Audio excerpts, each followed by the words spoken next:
Hey everyone, what's up?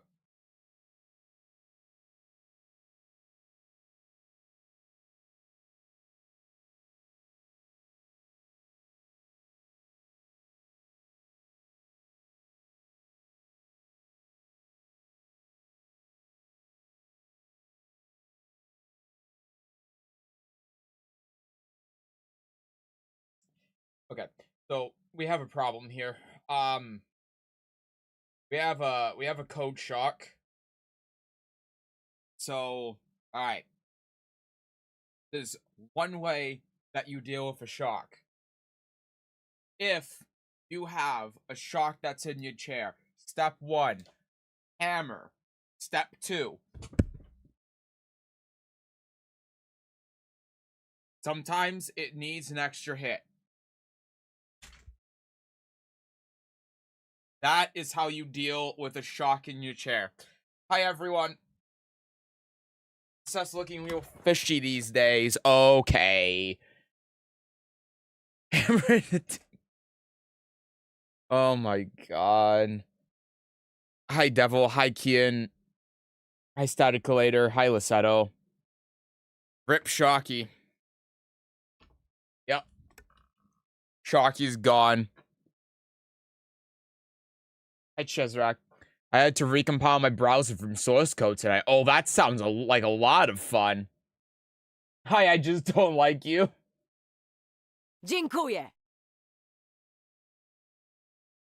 By all that is holy, I will avenge Bahaj. Damn, you said it right. Thank you for the 50 bits. By all that is holy, I will avenge Bahaj. Foul by another. It's funny because in my feed it shows that the first one that you did the 25, and in the chat it doesn't. So that's weird. But thank you for the $1. Thank you. It's okay. Blahaj is fine. Blahaj is right here. Right here.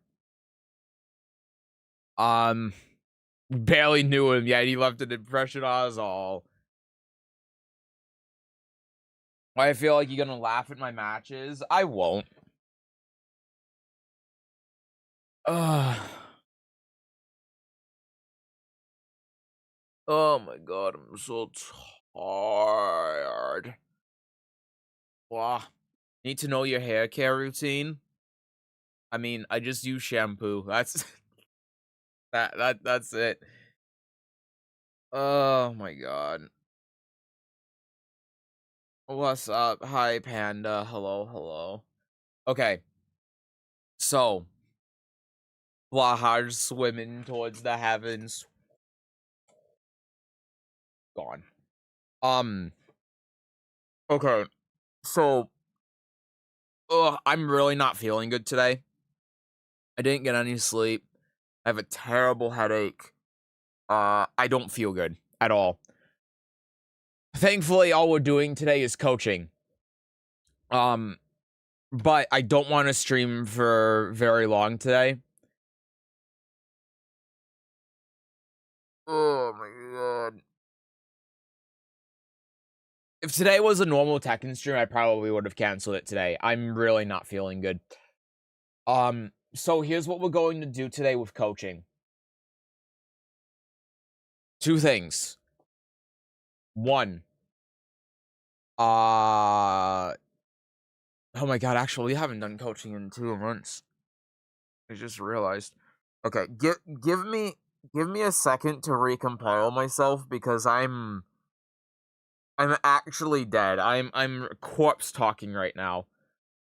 It's okay if you need the rest, man. Well, I mean, coaching streams are long but simple and don't require a ton of energy. So I'm gonna try to get through it.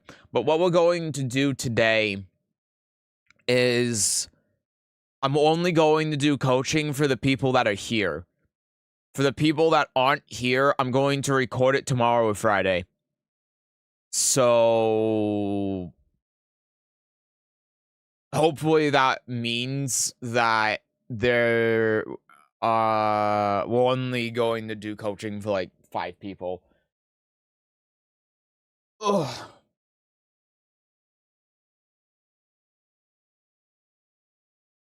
First time, just let me know when I can come online within 5-10 minutes whenever we want to. All right. So normally how we do this is we go in order of when you submitted your Tekken ID and if you're here. Now, looking at the list, I think Staticulator, you're actually first. Because Squiddy isn't here. I don't think Zara's here. Mort's not here. Mitho's not here. Fixafina isn't here. Sphinx isn't here. So then it'd be you. Oh, you're Zara Thunder? Oh, Zara Thunder. Zara Thruster. Okay, so you'd be first, and then Staticulator would be next. Good evening. Hi, Skill Drive. Hello, hello. Also, hi, Prism. Good evening. Hi, Kevin. Compilation mentioned? No compilation. All right, so here's what we'll do. So right now we have Zara, Staticulator, and Panda here, right? Oh, and Devil. Devil's here. So we're going to start with you guys. Oh, you're a bye? Okay. I have a hard time keeping track of this. Okay. So we have Zara. I'm going to write this down in Notepad. Hold on a second. Notepad. Zara.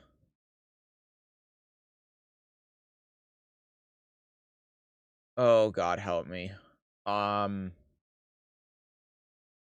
Statty, Panda, Abai, and Devil. Okay, is there anyone else here I should add to the list?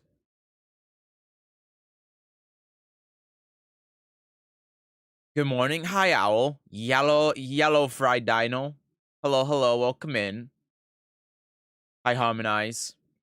I didn't even play the game to submit any coaching. Oops.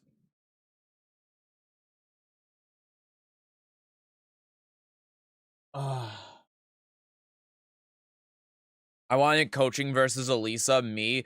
You're not on the list.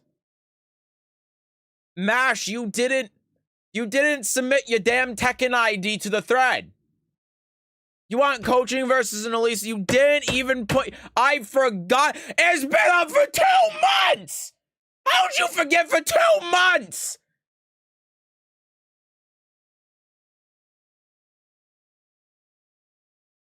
Hi, Moose. I never needed coaching. I'm perfectly okay with mediocrity.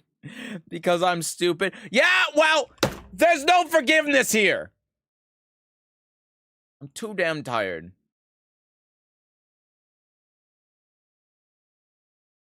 You gonna start with me or who?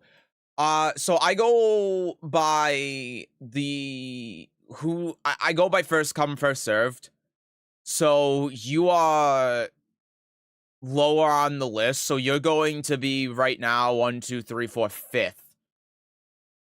Oh, Love is here. Okay. So Love is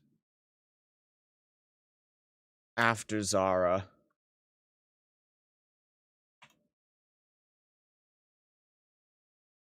Okay. A lot has happened in 2 months. Also true. Hi, AU. I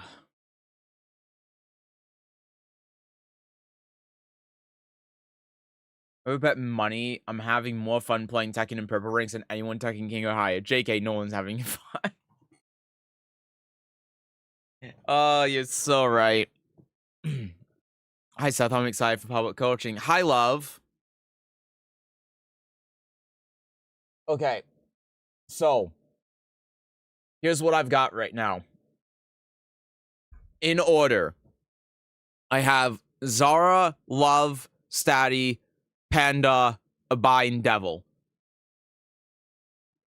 I've really mixed and matched names between the names that you have in chat and the names that you have in Discord. Is there anyone else here who submitted whose name I didn't say? The names that I don't see are here are Squiddy, Mort, Mizo, Sphinx, Rogue, Colonizing Japan, and Friendo. Oh, you're Fried Dino. Okay. Oh, that is Fried Dino. That is not Friendo. I don't...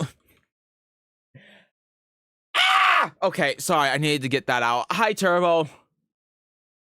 You didn't say my name. You didn't submit! You know the rules! Submit before the stream starts on the day of public coaching, or you're fucked!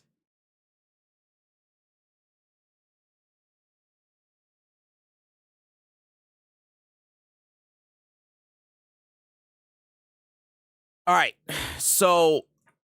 Is that everyone, then? Is there anyone else I'm missing?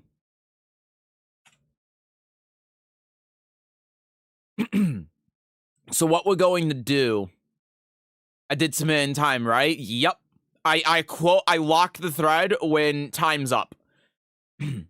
Me, Owl, who are you on the list? Hi, Kyoke. Hello, welcome in. So here's what we're going to do. When I start this is the list that I'm going to be locking in. So we're gonna be going in order, and we're not going to change the list. If someone else comes in, they are going to the bottom of the list. That's how it's going to work. Cause I don't want to do all of this like back and forth thing. So we have the order locked in. So the order that we have is we're going to start with Squiddy's here. All right, we're gonna start with Squiddy then. Hello.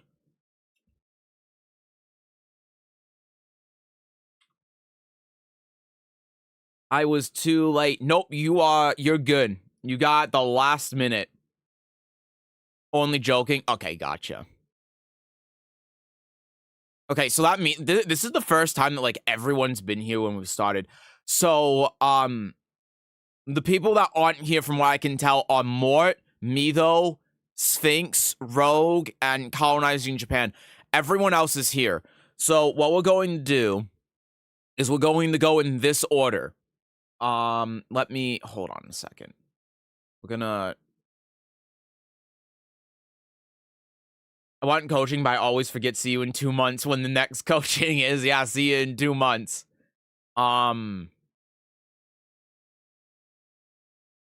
Whoop. Okay, you're about to get flashbanged. Sorry. Up. So this is the order that we're gonna go in for coaching. Dziękuję. Squiddy, thank you for the 10 bits. Hold on, I got this. I haven't done this in a little bit, but I think I got it. Boom. Easy as that. Thank you very much for the 10 bits. So yeah, if anyone else that's on the list comes in afterwards, they're just gonna go to the bottom. That's how we're going to do it. So that way you guys kind of have an idea of when you're going to be on the list, where you are in line. So that was 4. No, it was 10. I got 10. Fried Dino is my Rainer brother. Oh, okay. I'll keep that in mind then.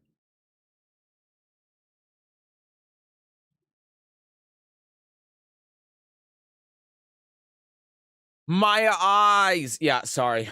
Okay. Ugh. Sorry, I'm so tired. I am not feeling good today. So,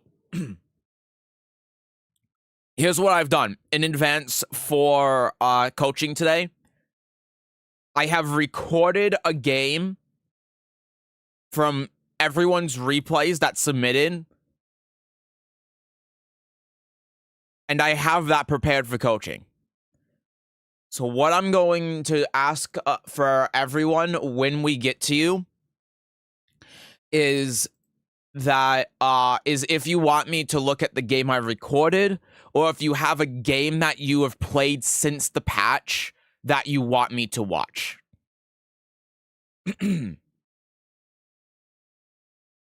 I can do either or. It's obviously better if there's a game that we have in-game, but I am prepared. I have a game for all of you that we can watch and review, even if you haven't played since the patch. So, since Squiddy's going to be up first, do you have any games that you've played since the patch you want me to watch, or no? And should I do the one I recorded? Hi, White. Terribly sorry I didn't bring anything today, but I still need your advice on something in general. Yeah, sure, go for it.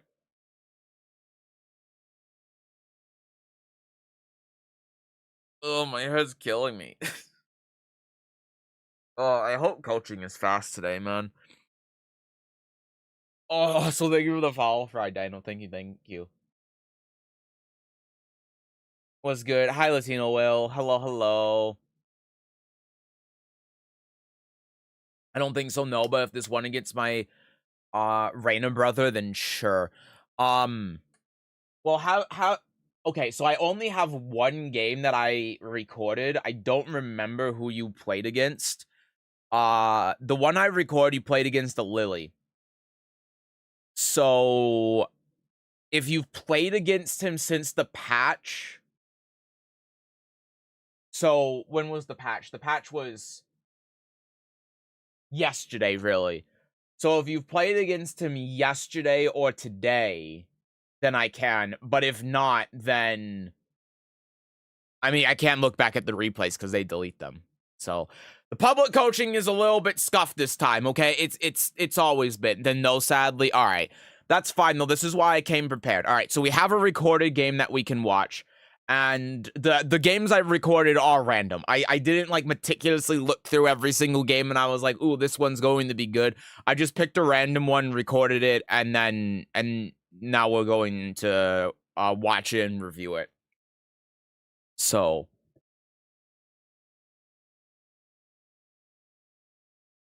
I had lots of replays in the patch. Okay, I'll try to keep that in mind. Can you tell me the game you recorded for me so I can decide if I want you to review a game from the current patch? Give me a moment. Hold on a second. I don't have these labeled or anything, so oh.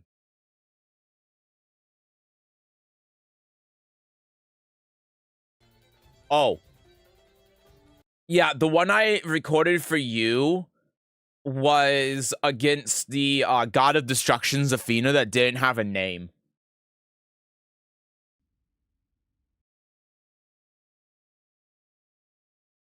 Okay. So I got this all set up. Boop over here.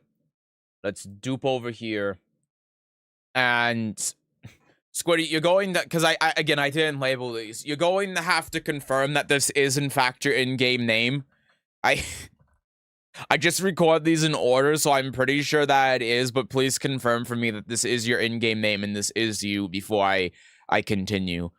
This is indeed. Okay, perfect. Hi, friendo. Hi, Ali. Hello. Welcome in. Welcome to the stream.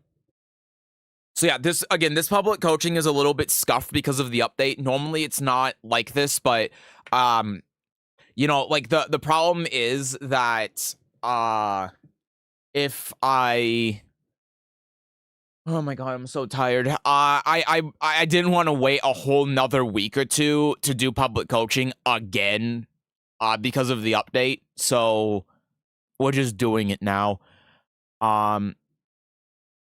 Can you review one of mine or not? You would have had to submit into the Discord before the stream started. How can I submit one? In the Discord. The thread for the next one, which is probably going to be the beginning of next month, will go up at the end of this stream. Okay. Let's just get into it, because it's already been 20 minutes. The faster I start, the faster I end. Ew, Lily. I know, right? Okay. So what do we got here? Boop, boop. Nice. Okay, so so immediately what we got to look at here is working with the frames that you have, right? So when you do this fully charged, you're +7. Yeah. So when you are approaching afterwards, think of the options that you have when you're +7. You know, like obviously, yes, Political Storm is an option. 4-3 is an option. Hop Kick is an option. But what's the problem with doing these? The problem is that they're all punishable, right? So you need to work with your framing advantage to come up with moves that simultaneously allow you to continue your neutral presence and give you good reward on hit and counter hit. So when you're +7 in this kind of situation, what moves do you have with Lidia to be able to continue your offensive pressure? Forward, forward 2, right? That's a very simple one. 14 frames at its fastest, counter hit heat engager, mid, and if you do it frame perfect, cannot be sidestepped at +7. It can't be. So that's an option you have. Down forward 2 is another option. Doesn't allow you to continue your neutral presence on block because it's 0 into stance, but is a counter hit option again for the heat engager, right? If you want a low, down 2, dash into down back 3. Those are other moves that you have. What else can you do at +7? Back 1, right? Even though, yes, it loses to jab here, when you're +7, you can infer that the opponent probably isn't going to attack into you at those frames. If you make that decision, then back 1 becomes really good because now you don't need the counter hit like you do off of forward 2 to make it work. All you need is for the opponent to duck, to try blocking that down back 3 or that down 2. And now that's going to give you heat engager on normal hit and on block, gives you the +2 to be able to continue your pressure, right? Not a move that you have at your disposal from this range. Core circle forward 4. Because you're playing against Lily, even at -7 at this range, the Lily might be inclined to try sidestepping to avoid something like forward 2. And core circle forward 4, if you input buffer, it comes out at frame 17. So it would trade with jab, which is very good for you, right? So these are the options you have to think of. So yes, while Political Storm is a frame trap here, what is it giving you over all of those other options that we just talked about? What is Political Storm giving you over back 1? And the answer is not much. There are a couple of things that we can talk about that, yeah, Political Storm does a little bit better here than back 1, but at the end of the day, those aren't really relevant because of how punishable the move is. Down forward 4. Down forward 4 is an option. Not one I would really recommend, though, because the follow-up is quite bad and it's not really hit confirmable. But the first hit is safe. That is an option you could do. Yeah. Do forward 4, down back 3, forward 2. Yep. Yep. That generally, like, at this range, what I'll do is I'll micro dash into down back 3 for my low. Yeah. This has nothing to do with Tekken. I apologize, but I have a new study method for learning things. Taking one small thing at a time, learning everything I can about that, and taking the time to make sure I understand before I move on. Yeah, that's a good way to do it. I had a friend today say a statement that I don't understand. If you understand something, you're not learning. That is, I don't know if I'd agree with that, but like I said, nothing to do with Tekken, but you're also a coach, so I'm hoping you have advice. I mean, yeah, like you take things one at a time. If you're trying to absorb like 10 bits of information all at once, you're only going to remember 2 or 3 bits of that information.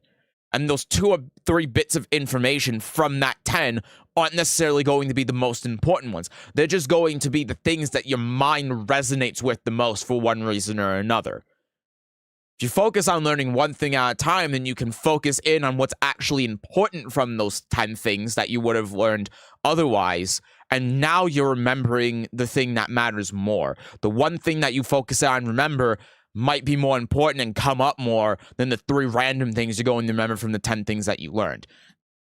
Just as an example, right? It's not exactly like that, but when I sent you, Seth, is kind of very hardcore match I've played on Discord. Yeah, I have it up on YouTube still in the background. I will make sure to watch that when I get to you.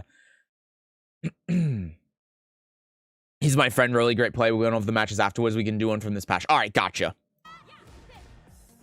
So there's that. Yeah, and then you also have to be mindful of your frames, right? Because right here, you do this, and then you try doing a back one. You can't be attacking like this when you're minus 13.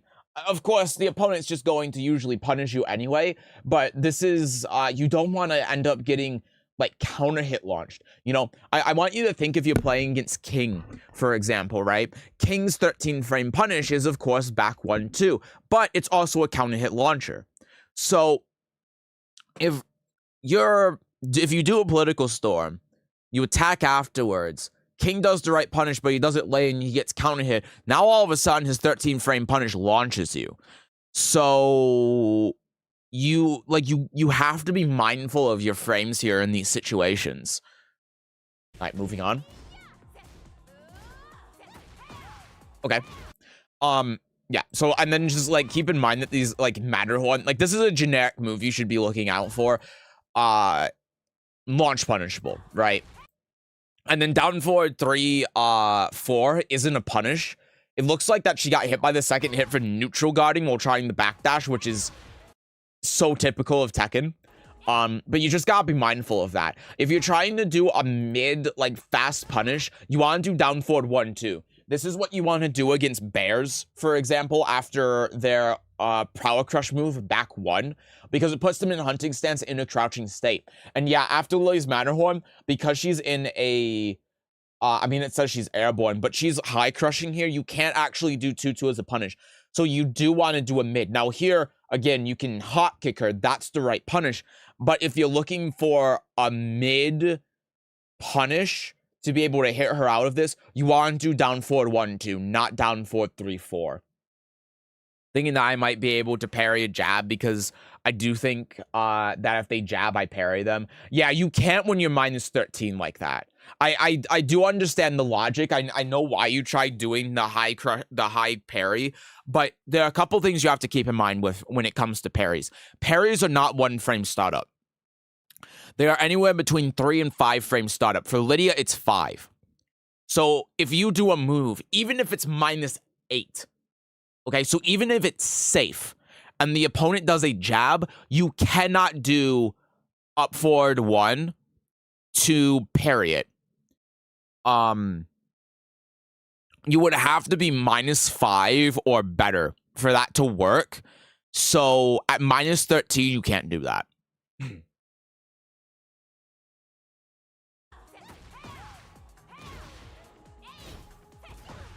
So again, like, this is what we were kind of talking about after the Wolf 1, right? We do this, +6, similar situation. So, at +6, what are your options here when the Lily's back is to the wall?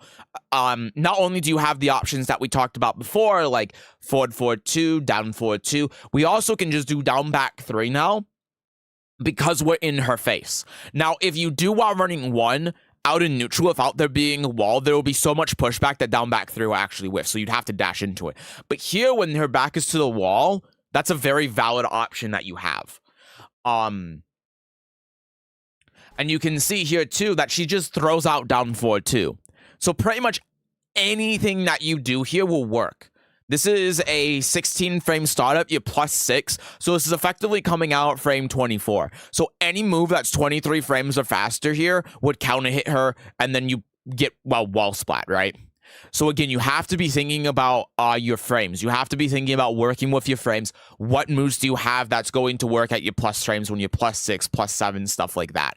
Again, the basic ones that you do there, forward, forward 2, higher execution, but bigger reward, allows you to control neutral better. Down forward 2, same as forward, well, not the same, but it's similar as forward, forward 2 counter hit, but on block, you don't get as much control of the neutral. You kind of lose your turn on it, but it's easier. Down back 3 for the low mix-up with, of course, the counter hit property on it.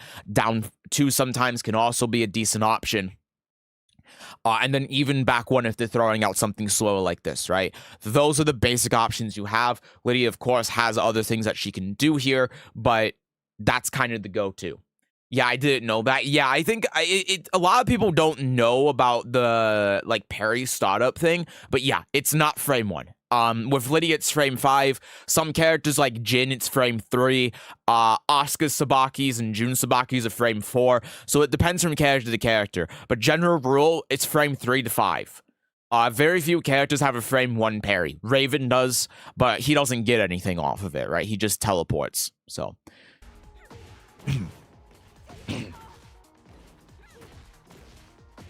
Yeah, and you know, like in this kind of scenario, right here, it's completely understandable for you to tech roll and then try punishing this.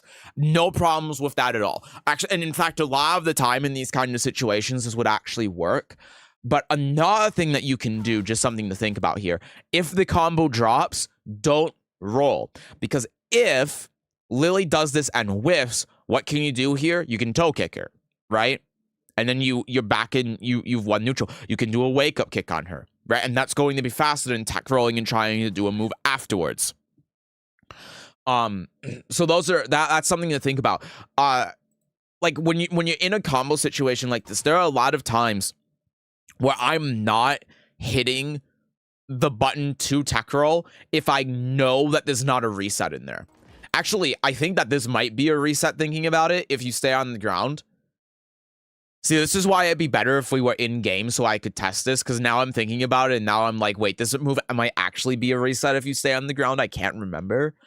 So tech rolling might have been the right option here, but regardless, it's just something to think about, right? Sometimes if you know that the opponent isn't going to reset with the move, and in fact, this might have whiffed, I'm not sure,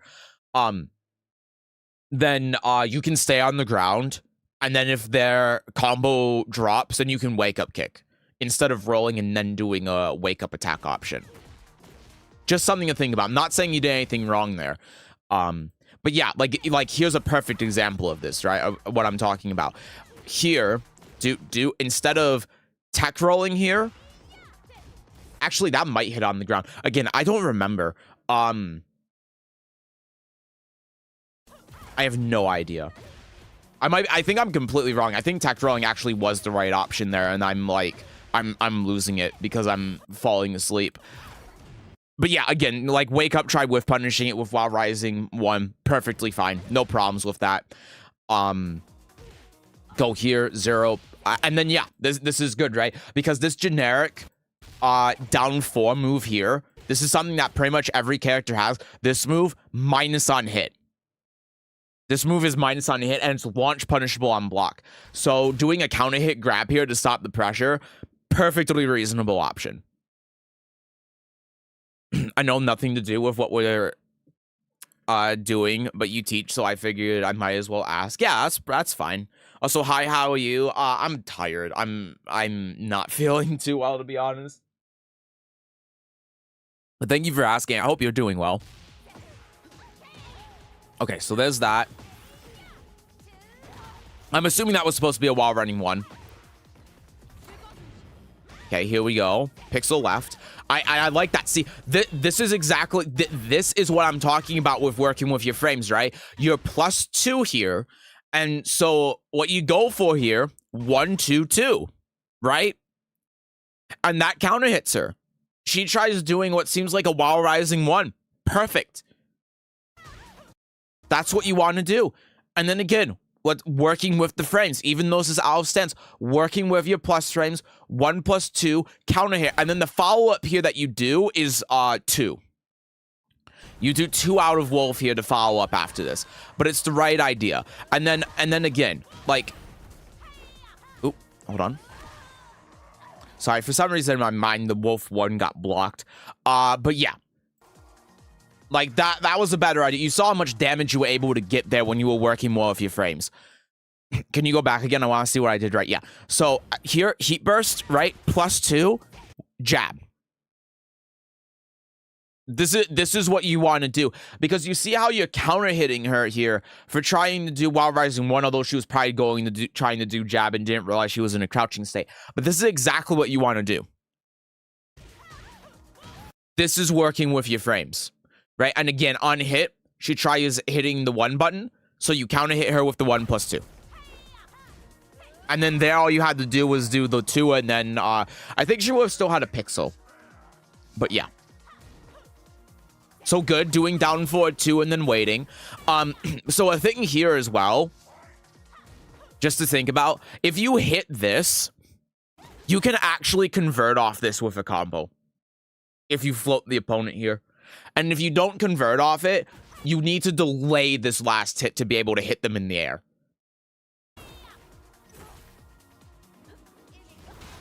Good, good. The patience there was good, not just throwing out the last hit. There's the counter hit. And I like you dashing up to her and waiting to see what she does, because you see that she sidesteps there, right? So if you would just run up forward 2, she would have sidestepped you and launched you. So that was good. Good spring kick. And see, again, this is why I was talking about before, staying on the ground instead of rolling. We stay on the ground, she woves some move. Spring kick. Beautiful. That's good stuff. Down back 3. Again, working with your frames, right? You're only +2, so she could jab interrupt you here. But down back 3, perfectly reasonable option. 3 to be able to counter the grab. And then we just need a political storm after that. But still, good sequence. And then, so here we had a couple of times, which happens a lot with Lidia, where you're getting a little bit lost in the flow of what you're doing. We're thinking about, like, after this forward 2, what we're going to do when the opponent blocks it, and we're not reacting to the counter hit, right? Same thing happened after the 3 here, where we're assuming that the opponent is going to block it here. We're thinking in the future of how we're going to continue our offense when this is blocked, but we're not reacting to or considering if this hits. And that is a very common problem for Lidia players to have, because there's so much going on. So it's important in these kind of situations to just take a step back and like, make sure that you're evaluating what's happening when the move actually connects. Yeah, lost in the sauce. I missed me drowning in the sauce. Blop, blop, blop, blop, blop. Yeah, good back 1. Good, yeah. See, that round, you played that extremely well. There's not really much to complain about there. Okay. So here's something I've noticed too now. We did the Wild Rising 1 again, right? So there's a big difference when you do this wake up and do Wild Rising 1 when the opponent whiffs something and when they're just running at you like this. You see? We did tech throw, we did Wild Rising 1 again, and we get counter hit. And so you have to remember here that when you tech roll, neutral is not reset. Lily has all of the time in the world to do whatever she wants after you roll. She could have done something like forward 1+2, counter hit in the 1+2, right? She could have counter hit fish for something like that. So you have to be mindful of that.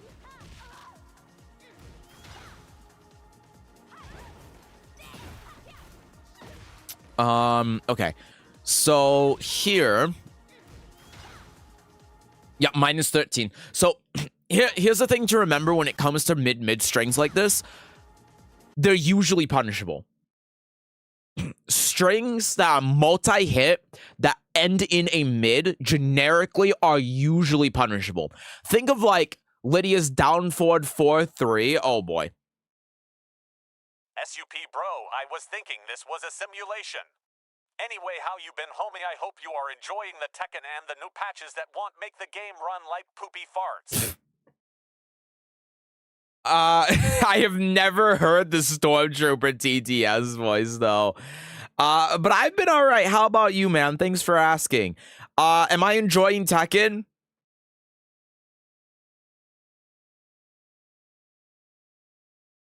Anyway, yeah, thanks for coming in. Hello, hello. So, yeah, think of Lidia's down forward 1-3. Think of her down forward. What was... I have no idea what that means. Ow, thank you so much for the 10 pounds. That's so generous of you. Thank you so much. Also, hi, Mito. What's that thumbnail? She's just stepping on someone. Don't worry about it. Thank you so much for the 10 pounds, man. That's so generous of you. Thank you so, so much. That's so very kind of you. Thank you, thank you.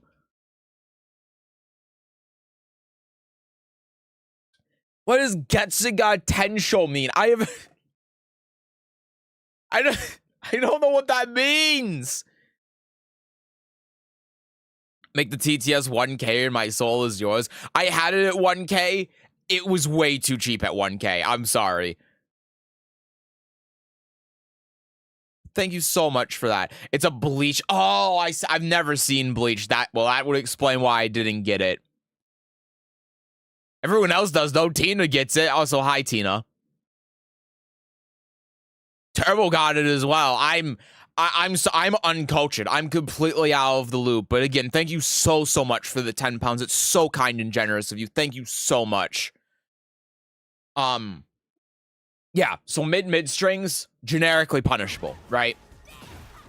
Yeah, and then here, what we can do in this scenario, so we've already done the screw, right? So this is where we have to think of positioning, and if, because the opponent's back here is to explodable wall, if we do while running 1, that will explode the wall, reset the wall. They'll pop up in the air. We can do heat burst. We can do our combo ender. We can get Oki. That's what we want to do from this position. Forward 2 doesn't work here, even if they're front turn because of the wall, right? The combo there would just drop on the wall.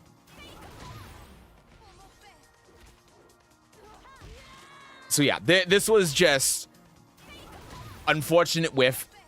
The back 1 here is understandable. So here are a couple of things to look at too when it comes to positioning, right? So we're sidestepping right. And what's the problem with sidestepping right?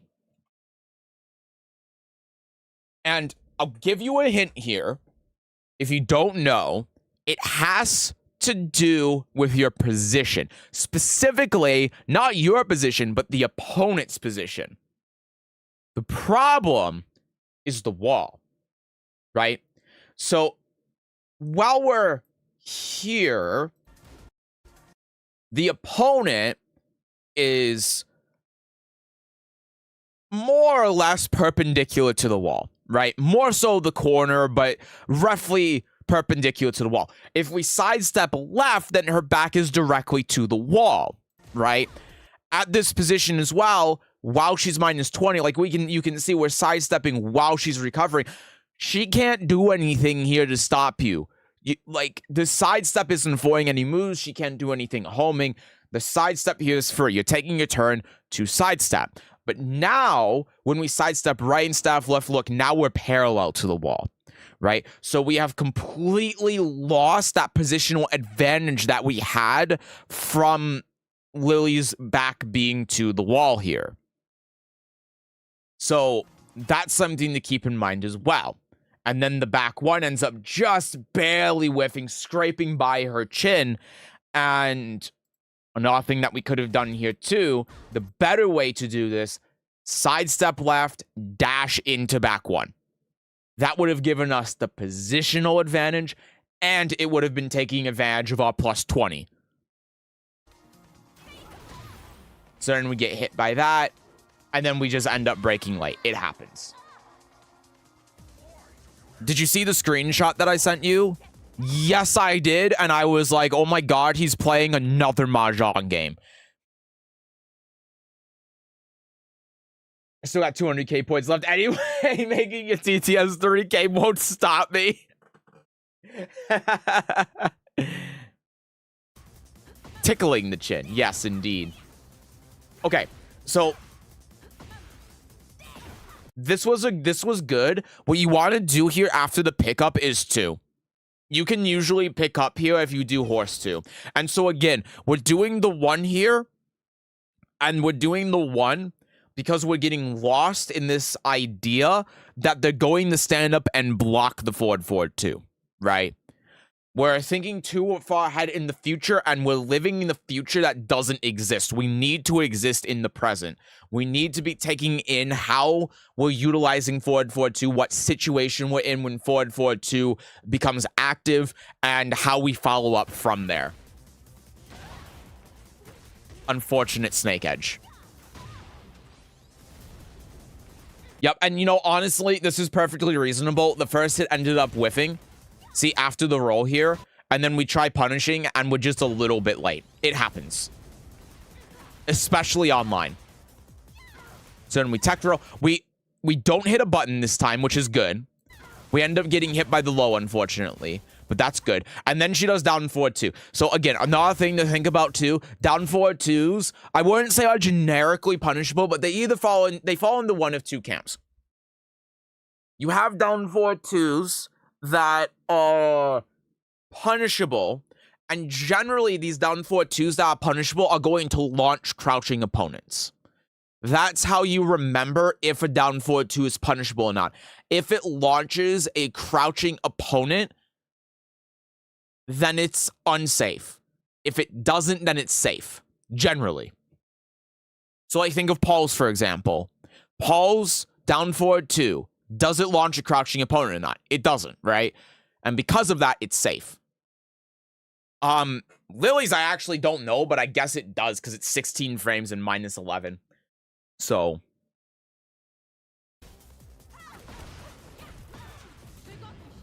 Boop. Boop, boop, boop, boop, boop. See, that was all good. Down back 3. And you know, I like that. Like, the down back 3 hits here, and no matter what, if she wakes up or not, or whatever you do here, going into Wolf here to realign and then doing this really smart. She just had a really good decision on the down 4, but that was smart. And then again, taking advantage of our frames, right? We're +4 here, 2-2, go in the stance, we do the mix-up, and then she does Heat Smash. And, you know, the reason why she gets Heat Smash here is because we charged the 1. This Heat Smash is coming out at frame 16, and we are +8 here. So if we didn't charge the 1, this would have counter hit her and killed her. It's the right idea, but the problem is that she contested it. If we hit any button here besides the charged 1, we would have won. And that's just something you got to keep in mind with how the opponent's playing. Now, have they shown that they're going to do that throughout this game? In some ways, yes, right? Like after the down 4, for example, they've been attacking into it. But in other ways, no, because you've been going into the stance and they've been eating the fully charged 1. But this is another thing with Lidia, why it's very important to not be too obvious with your options. If you're doing the same option over and over and over again, then doing a Heat Smash in the situation, despite being -8, is a very valid option to use because it's reasonable for the Lily to think that you're going to do the 57 frame move again. So now we get reset here. We do this, and we're +3 here. So we try backdashing and then rage shot. And again, working with our frames, right?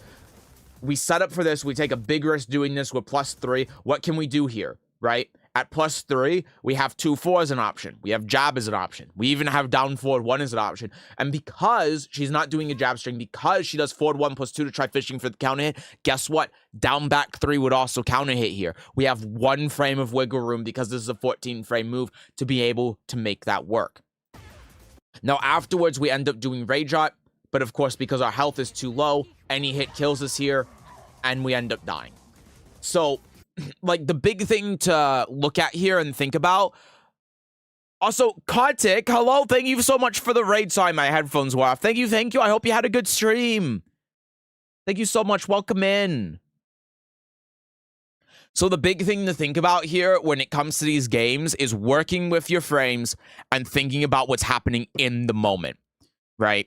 So the major problems that we had, the biggest problem that we had was we weren't working with our frames. We were getting in these situations where we had a frame advantage and we weren't really considering the frame advantage, and we were doing things without taking that factor into account.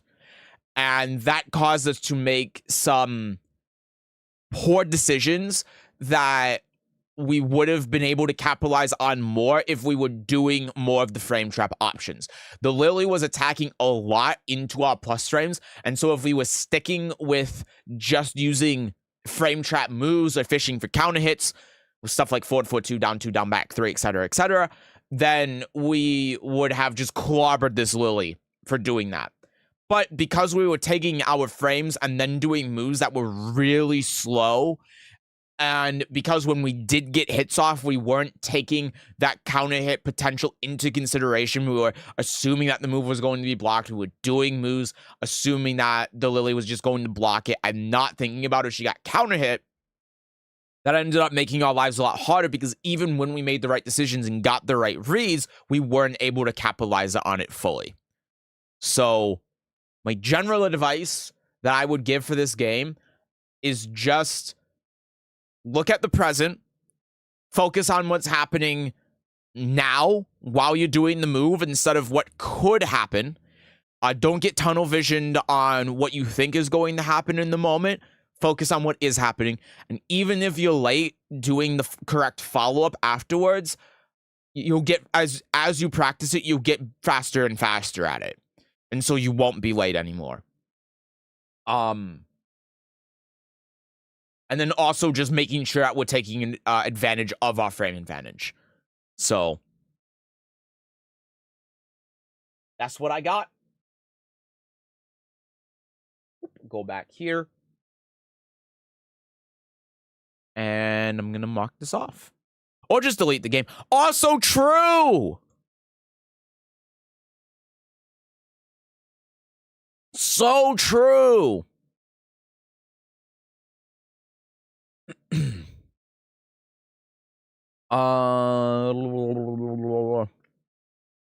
to make sure I catch up on the chat here.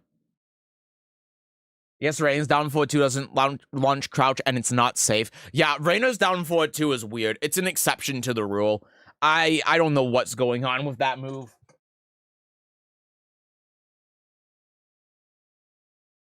Okay. So the next up is going to be Zara. So, Zara. I'm curious what game you recorded. I recorded, hold on.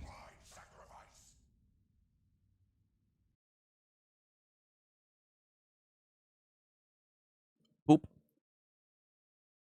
That was my match. I had to go, sadly. Matt. Well, you got the VOD. We just finished it. But like basic advice is like work with the frame advantage that you have. And don't get lost in like what you think is going to happen after you do a move. Focus on what is happening when you do a move. That's the synopsis. I haven't played ranked since last patch. Gotcha. Haven't taken my Lidia into ranked yet. Fair enough. All right. You're going to have to confirm with me that this is you. I need to know for your safety and mine. This is you, correct? Which one did you record? My last few matches were from a tournament, if I remember correctly. Let me check and make sure. Yes, sir. All right. I want Reina to dominate me. Hold on 1 second. I gotta find where you are on the list. You are number 1, 2, 3, 4, 5, 6, 7. So 1, 2, 3, 4, 5, 6, 7.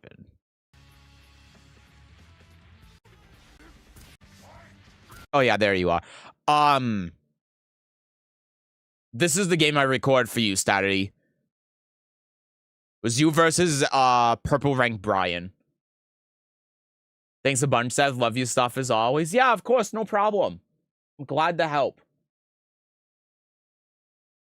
Thank you for the kind words too. I appreciate it. All right, let's get into this one now. Oh.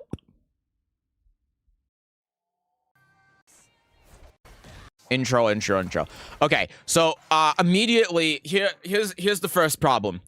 We're playing against Sonic Leo. We're playing against a furry Leo. So immediately what you have to do is grab this guy. That is going to assert yourself as being the more dominant player, and they will run away. That if you do that against someone with this kind of custom, it's over. How do I get in the public coaching? I definitely have some Lidia matches I'd like you to look at. We do it every 3 weeks. Tentatively, we haven't done this in 2 months. You have to be a part of our Discord, and you have to submit to the thread that we put up at the end of the previous coaching stream.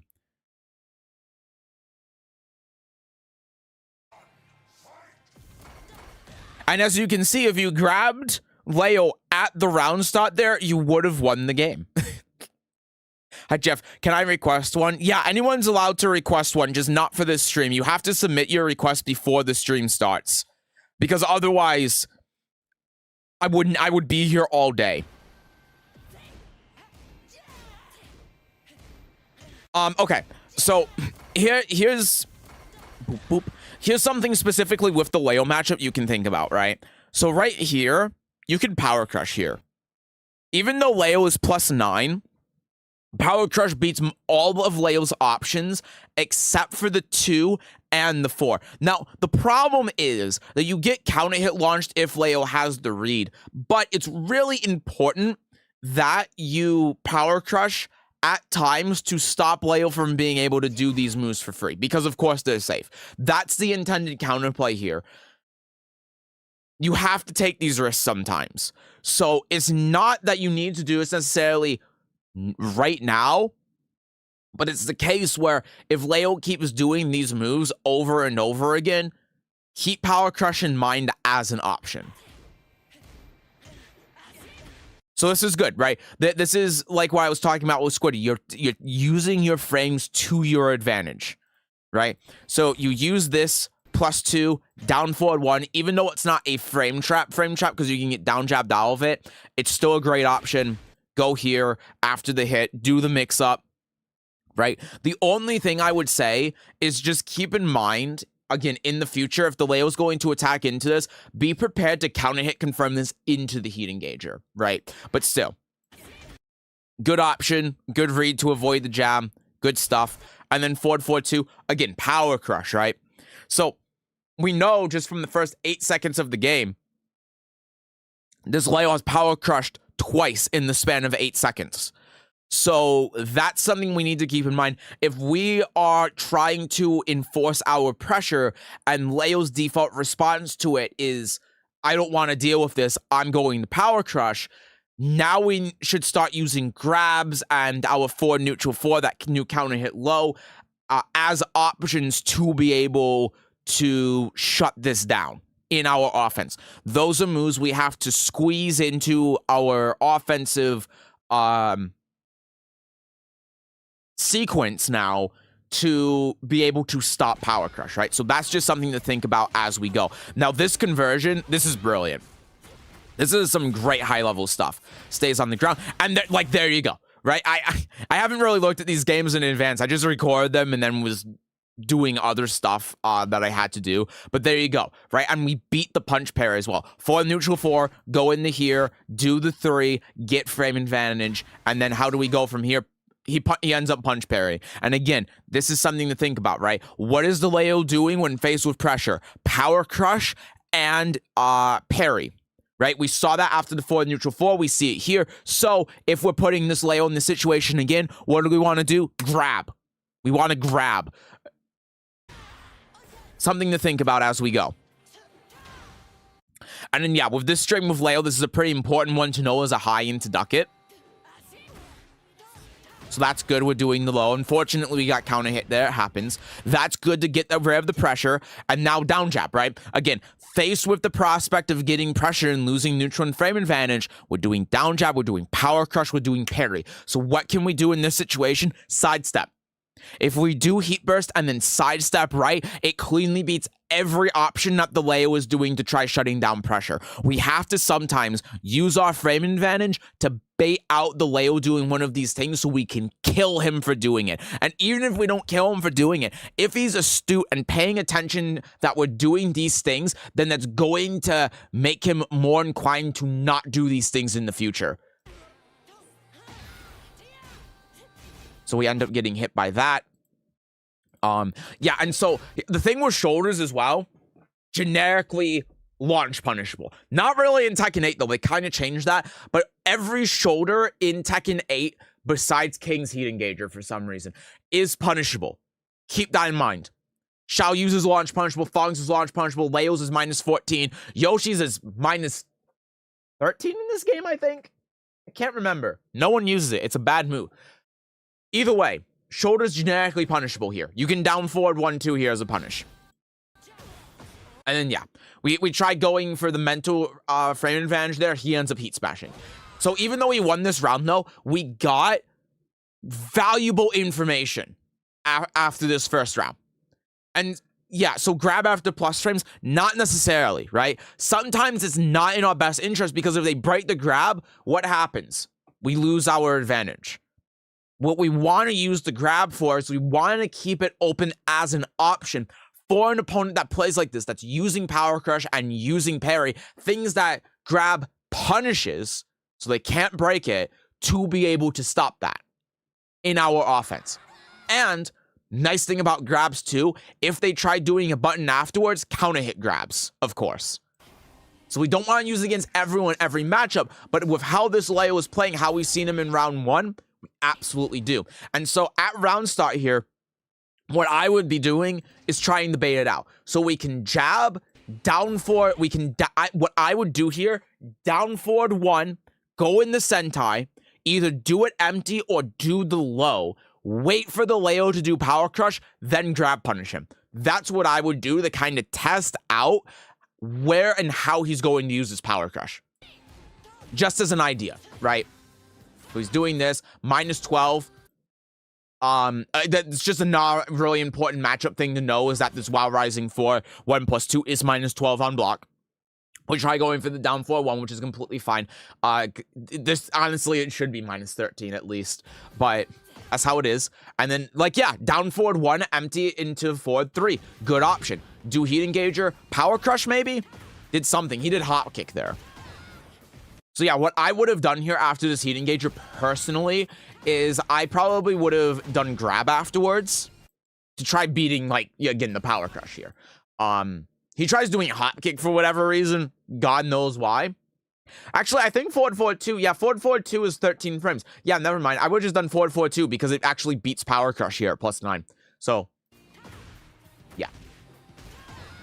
He just throws out a random ass Hop Kick. And again, that's fine. Good try. That goes through it.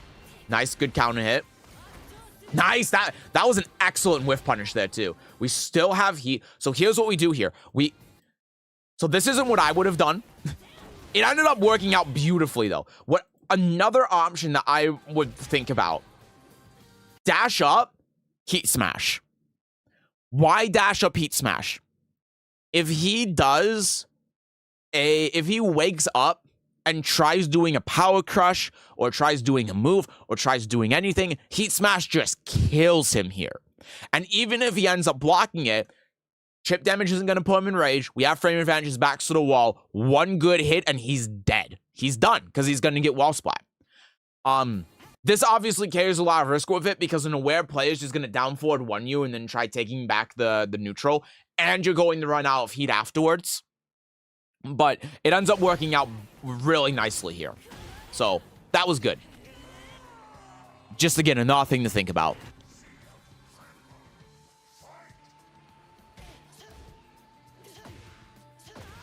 Okay. And so another thing that we've noticed from the previous round as well is that he's doing this flowchart where he does down forward 1 and then he does core circle forward 1. Like that, right? So that's something to keep in mind as we continue. And there's the counter hit. Yeah. We knew from before that we tried using the mental frame advantage and it didn't work. He attacked into it. So we just get the counter hit there. Nicely done. And then that unfortunately ends up whiffing. We're just trying to play neutral. And so what I would really be looking at here is we're kind of looking to whiff punish him at this point. But what we really want to look for here is getting out of this corner problem. If Leo runs in here and just does forward 2 or something and threatens with any of Leo's dumb stuff, like Leo does, like runs up back 1-4 or something, then we're in a pretty precarious situation because we're right in the corner. So that's a problem that we need to solve. Fortunately, Leo solves it for us by choosing to not do anything. Back 1-4 here. This move, you sidestep left the second hit. It's very hard, but again, important thing to know in the matchup. And then this is what I'm talking about with Power Crush before, right? So Leo goes in here. This is what we talked about at the beginning of the match here. Is that if Leo's doing this and Leo's not doing the 2 or the 4 to launch you, Power Crush through his options. And as you can see, does this, crouch dash, in the shoulder. Power Crush would beat that. Now, we're also minus 14 here. Again, shoulder's generically punishable, but that's something to think about. Now, we're having really good forward 4s here. That's working out really well. And I like the down 2 here. It's a good option to try keeping up that pressure. Leo's trying the sidestep here. You can see, again, he did Power Crush here. Fortunately, that didn't work out. And yeah, another important thing to know about this matchup as well, that you're going to be seeing at lower ranks with Leo, this is a low-high. Make sure you duck that. Dominate me. Forward 2, ends up doing that. Boop, boop. Go there with the frame advantage. And again, you see how the down jab here, this is another situation where it's like we have the frame advantage with +3, and because of the health situation, the heat, and everything, sidestepping here is good. And the reason why, what are the options that make sense here for defense instead of eating the mix-up? Down jab's one of them. Heat burst is another one, right? So if we sidestep right here, we avoid all of those options, we delay our timing, and that's going to make our mix-up a little bit better because maybe if we delay our timing, he'll attack into us and then we'll get counter hit. And if he does any of these things like down jab, then he dies.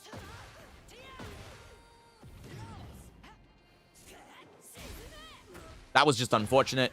And so, thing to think about too, generically, this is minus on hit. So if you did down forward 1 here, he would have died. And you also see, this is the 3rd time in a row now that Leo has done a move that puts them in a crouching state and then has done from crouch down forward 3. So another thing to keep in mind, another flowchart this opponent is doing. So here's something I want to look at with the neutral game now too. Hi, Zippy. Hello, hello. Oh yeah, also, can you see my games I play with a friend because I don't play ranked much now? Yeah, no, when you submit for coaching, I'm fine with anything you want me to look at. So here's what we gotta look at for the neutral game, right? We wake up here, Leo dashes in and then backs away. So we have to play around heat at this point. That's what we have to do. We have to play around Leo using heat and using heat smash. How do we do this? Back up. Sidestep right when we think he's going to approach. Use keep out moves. Use jab. Use down forward 1. Even just a Sentai 3 from here would be a good option to keep Leo away. Because if Leo, the reason why Leo isn't pressing the advantage, if you do a keep out move here and Leo gets hit by it, they're dead. They lose on the spot. So that's why Leo has to be really careful here. And so we're throwing out 3+4 to play the mental game. But why do we need to play the mental game? Look at the situation when we do this. 15 seconds left on the clock. We have the health advantage. Leo's the one that has to approach it because not only does Leo have less health, but is also running out of heat. When the heat runs out for Leo, it's going to make Leo's job at winning this round much harder. So they have to do everything. We can hang back and just wait for them to approach, wait for them to do something. They have to make all the decisions. So why are we making a decision for them? And so Leo ends up getting the punish, right? And then the same thing happens here. Even though Leo isn't able to get the combo off this, toe kick, reset neutral, right? Same situation. It's a little bit worse for us, but again, Leo has to make the decision here. If we just hang back here, Leo does forward 2 out of desperation. If we hang back instead of going forward, this would have whiffed, we would have won the round. And yeah, more patience, and this falls into line with what I'm talking about with not pressing the advantage when you have frame advantage like I've been talking about before, sometimes you want to use that frame advantage not to continue hitting buttons, because what happens when you hit buttons? That gives the opponent the opportunity to take back the neutral, take back the momentum. If we're using our frame advantage to move around, bait stuff out, change up our timing, it becomes a lot harder for the opponent to make a decision. If the opponent knows that we're going to approach, now all of the nuance of neutral, the approach, the keep out, all of that's gone, because now if we know that the opponent is going to approach, we can just do 4-2 and then boom.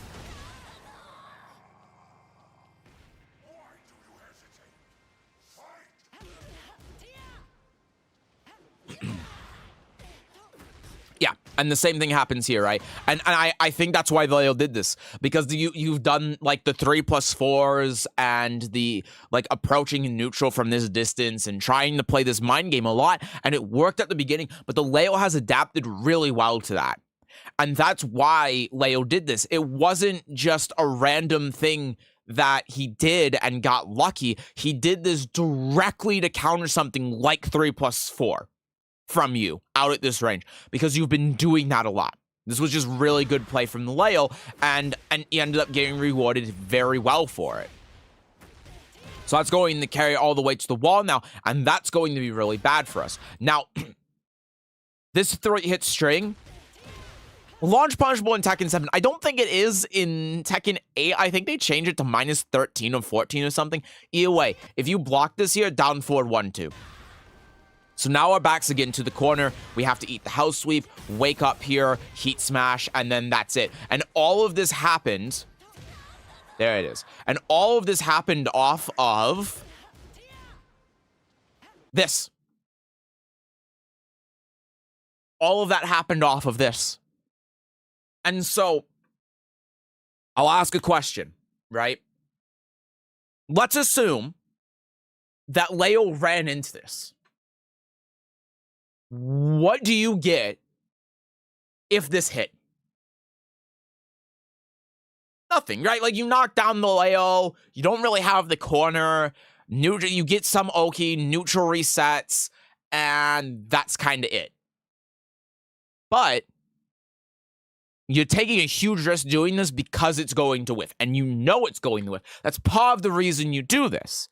And sometimes, like we saw at the beginning, that's a good option. But when the Leo knows, which we could have inferred from the end of last round with the 4-2, that you're going to do this, what happens if he whiff punishes it? You lose the entire round from the second of the round. You lost the round from 58 seconds into the round. 2 seconds. And so, while it's not necessarily a bad thing, because again, there are times when you want to do this. We saw that at the beginning of the game, where playing this mental game, throwing out these things in neutral, the Leo tried attacking into the first hit, do the second hit, counter hit launcher, that's all well and good. That makes sense. But we don't need to keep doing that as much as we are. We shouldn't be doing that when the opponent's adjusting to it, right? That's something that we throw out every once in a while, catch the opponent off guard, play the mental game, and now they're thinking about that. And so, here's what I'm going to offer as a solution, right? Here's what I'm going to offer in response to that. Let's assume then that we know that the opponent has adjusted to us doing that. And we are in this situation. If we know that Leo is going to try to respond to something like 3+4, down forward, 3+4, 2-2, or whatever, then what risk is Leo taking now doing this? The same risk we took, right? Because he's going into this back, like Kempo stance, and he's taking the risk of getting launch punished. He's taking the risk of getting whiff punished. But the Leo player is much more likely to have this work because Leo's making an informed decision by doing this. That's the difference here. But if we have the read that Leo's going to make this informed decision, we can run up down forward 2. Or we can run up down forward 3 plus 4 for the counter hit. Or we can forward 2. Or we can do a whole host of options we have at our disposal to punish Leo for doing this. Those are the things that we got to think of, right? We got to think of the patience. We got to think of how the opponent is adapting and adjusting. We have to think about weaving in these ways to be able to counter the opponent's counterplay, like after they've been doing the down jab and the armor move and stuff. We have to be willing to use our frame advantage and our neutral to position, to bait out, and to counter the opponent's defensive options, right? Because this back combo step is not an aggressive option. It can be, but in this case, it's used as defense. Everything that the Leo did here was defense. And if we took a step back, we waited and we tried countering those things, we would have been able to make much better decisions, and we would have been able to, the Leo never would have caught a break. The Leo never would have been able to breathe. And even though it seems counterintuitive because we're not continuing to attack, we're not pressing our advantage, that ends up being how it works out.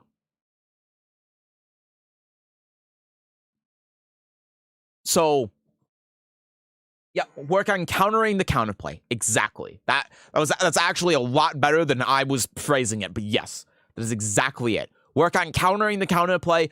Put yourself in the opponent's position. Think, why are they doing these things? What's their play style? What are they scared of? Why are they scared of these things? Are they even scared of these things? Or are they just making a good read and a good decision? And then go from there.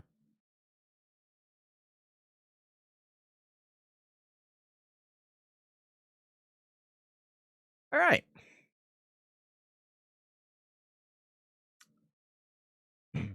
Also, thank you for the follow. Thank you. I guess my alert is broken for some reason because it didn't pop up here, but thank you. It's very helpful. Thanks a lot. Yeah, no problem. I'm glad to help. So who is up next? Love's up next. I think. Yeah. Yeah, Love's up next, and then Statty is on deck. Hi, Niels. Seth, can you public coach my schoolwork too? I don't know. Is the school paying me?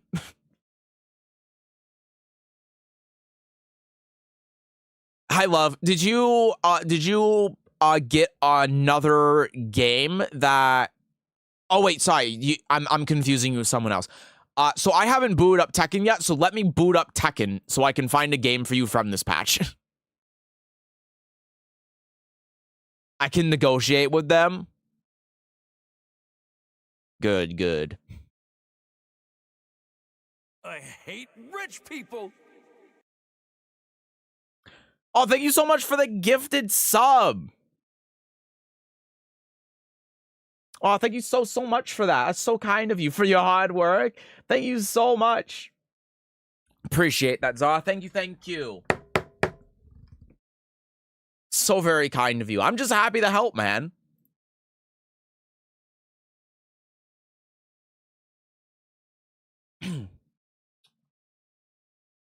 I also, funny enough, don't have my controller plugged in. Let me do that. Oh, hold on. Oh, God. Can you tell that Tekken is launching right now? Frame rate! I didn't know games from a previous patch can't be viewed, so that at least the game should be fine. Although she ate my main. I was with a friend and I gave it my all. Okay, and that's fine. If she's not your main, then we can talk about fundamental things instead of things specifically with Felisa. That's perfectly okay. I can. Yeah, again, this one is a little bit. This public coaching is a little bit stuffed because of the patch, which is completely my fault. They did say in advance that the patch was going to be happening, and I just didn't know. So.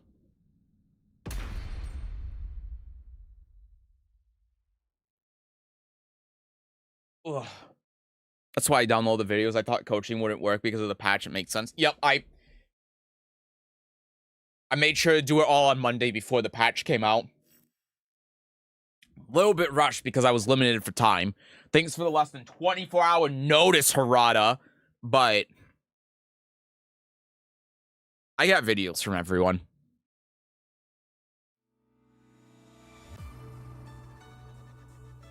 I said, hi, LG. The patch nuked the viewer game match I wanted a review of. No! God, I hate that they do that.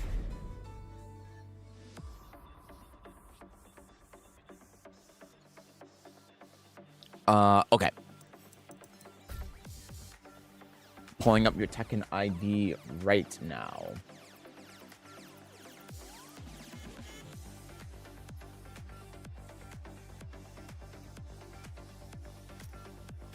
Boop. All right.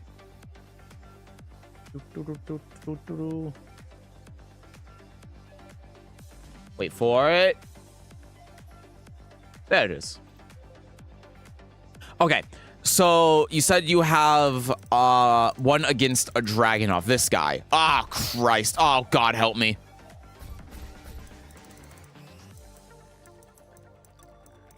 Okay.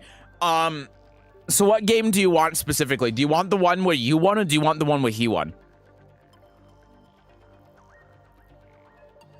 Oh wait, is this mystery, like from the chat mystery? That would be so funny. The one he won. Okay, gotcha. Just wanted to clarify and make sure. You shall make a fine sacrifice.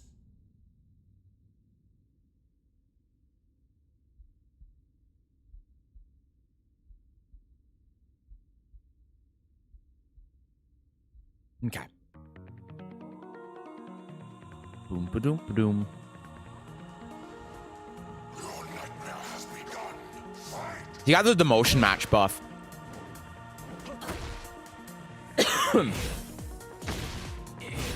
I don't have any problems with anything that's going on right now, to be honest.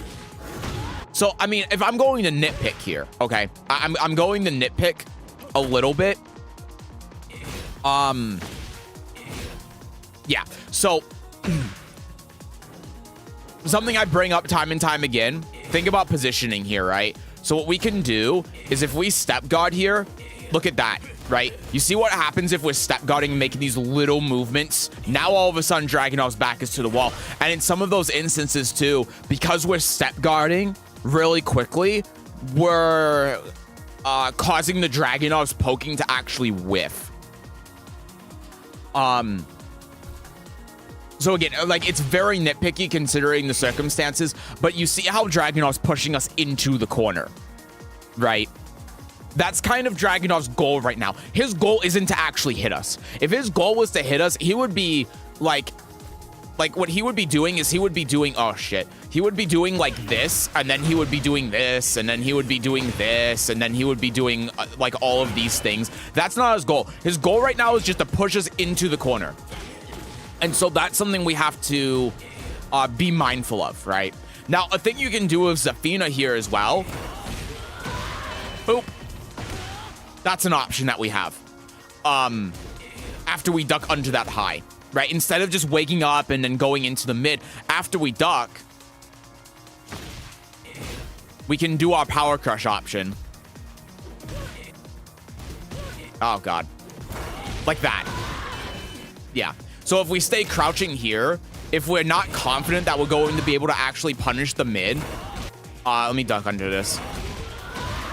That's something that we have. Of course, we can duck under this and then just launch, but with online being online and, you know, you have to be really sharp on it, those are a couple of things you can think about. But again, I'm nitpicking right now.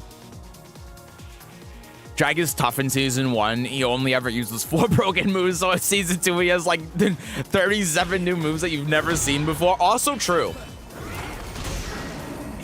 Okay. So, this is a scenario that comes up quite frequently, actually.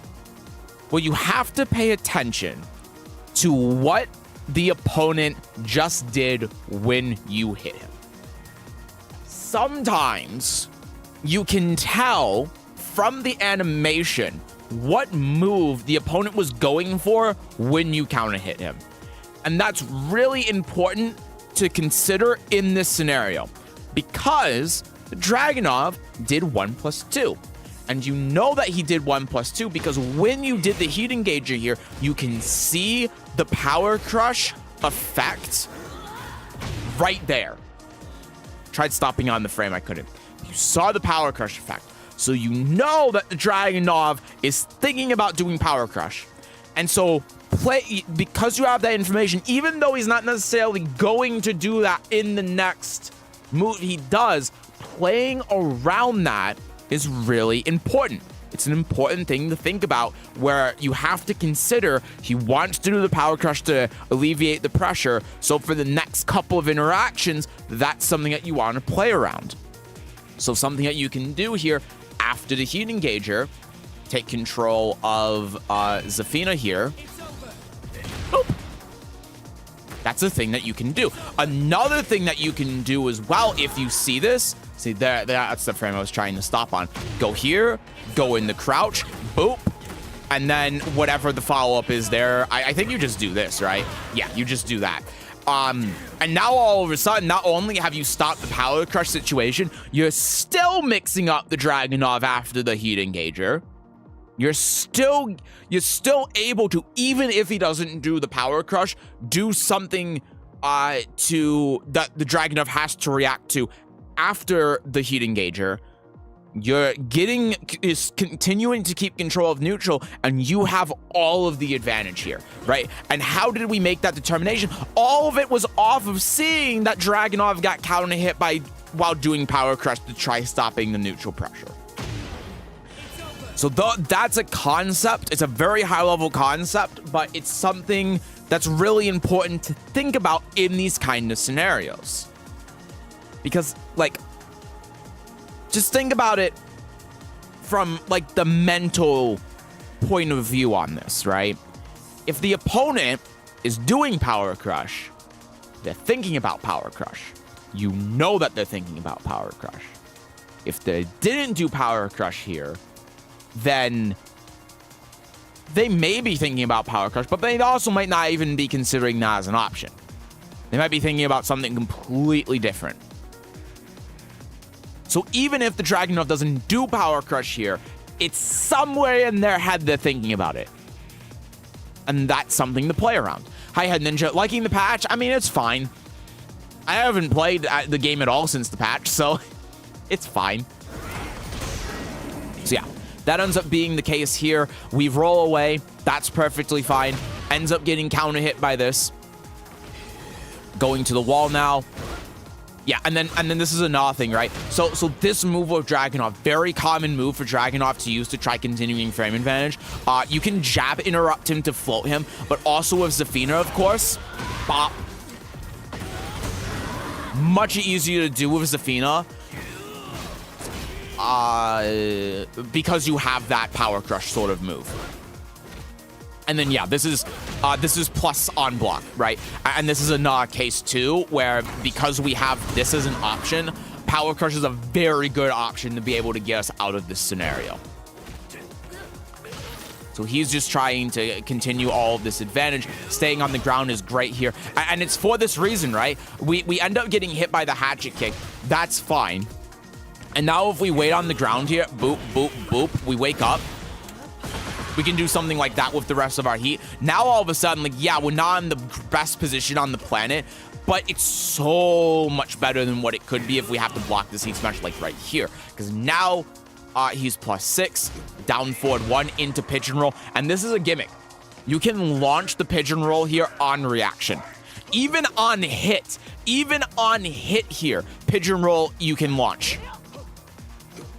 So like right here, boop. Okay, that's just rude. Boop. See how it says punish?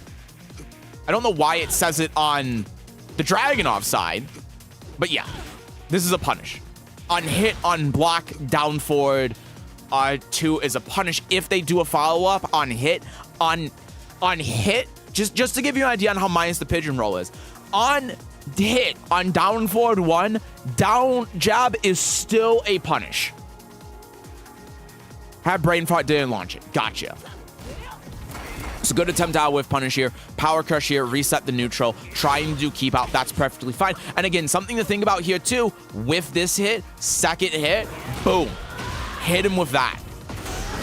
A lot of opportunities to be able to utilize that to stop the opposing Dragunov's pressure. So good sidestep in the jab like that. We got the frame advantage here. and then we try doing the low. And this makes a lot of sense because of the Dragunov doing the Power Crush before, right? Fast move that we can use, and you can see that the Dragunov does do a move. He does do a counter hit here, right? We do get the counter hit situation. So good option to do there. And again, right? So what do we end up trying to do here? We just end up crouching and we end up getting hit by it. And like we demonstrated before, right? Boop, boop, he's doing this a lot. And you see a lot of Dragunovs do this a lot too, because not a lot of people counter it. So that's why it's a very important thing to recognize in the Dragunov, I'm so sorry, the Dragunov matchup, is that you can just do this. Like, you see how much time we have to be able to interrupt this? It's even a 16-frame move. We can even sidestep this if we really want to, if we're really feeling it. But yeah, like, sidestepping is probably the hardest thing to do to be able to avoid this. But boop, sidestep is an option here.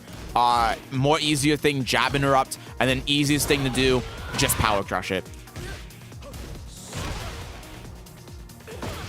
So yeah, we wait on the ground here, and again, I really like how we're doing this, how we're using our ground options, right? So we wait on the ground, see if Dragunov is going to do anything here. He doesn't. We could toe kick because of the range, right? We could do a wake-up kick, but just staying on the ground, waiting for to see if the Dragunov does anything, then waking up, solid, right? And then here we go, 0 on hit after the slide. And so another thing that we've seen as well in these situations, the drag likes to sidestep here a lot. So, sorry, back 1+2. Oh my god, this just actually hits because after he sidesteps, that's so funny how this kind of works frame-wise. What's the homing option that we have? I don't know. Oh yeah, that's like punishable now. Yeah, that's not a great option. Oh, forward 4, I guess. Forward 2 as well. Is that too slow, though? Could still be an option, though, right?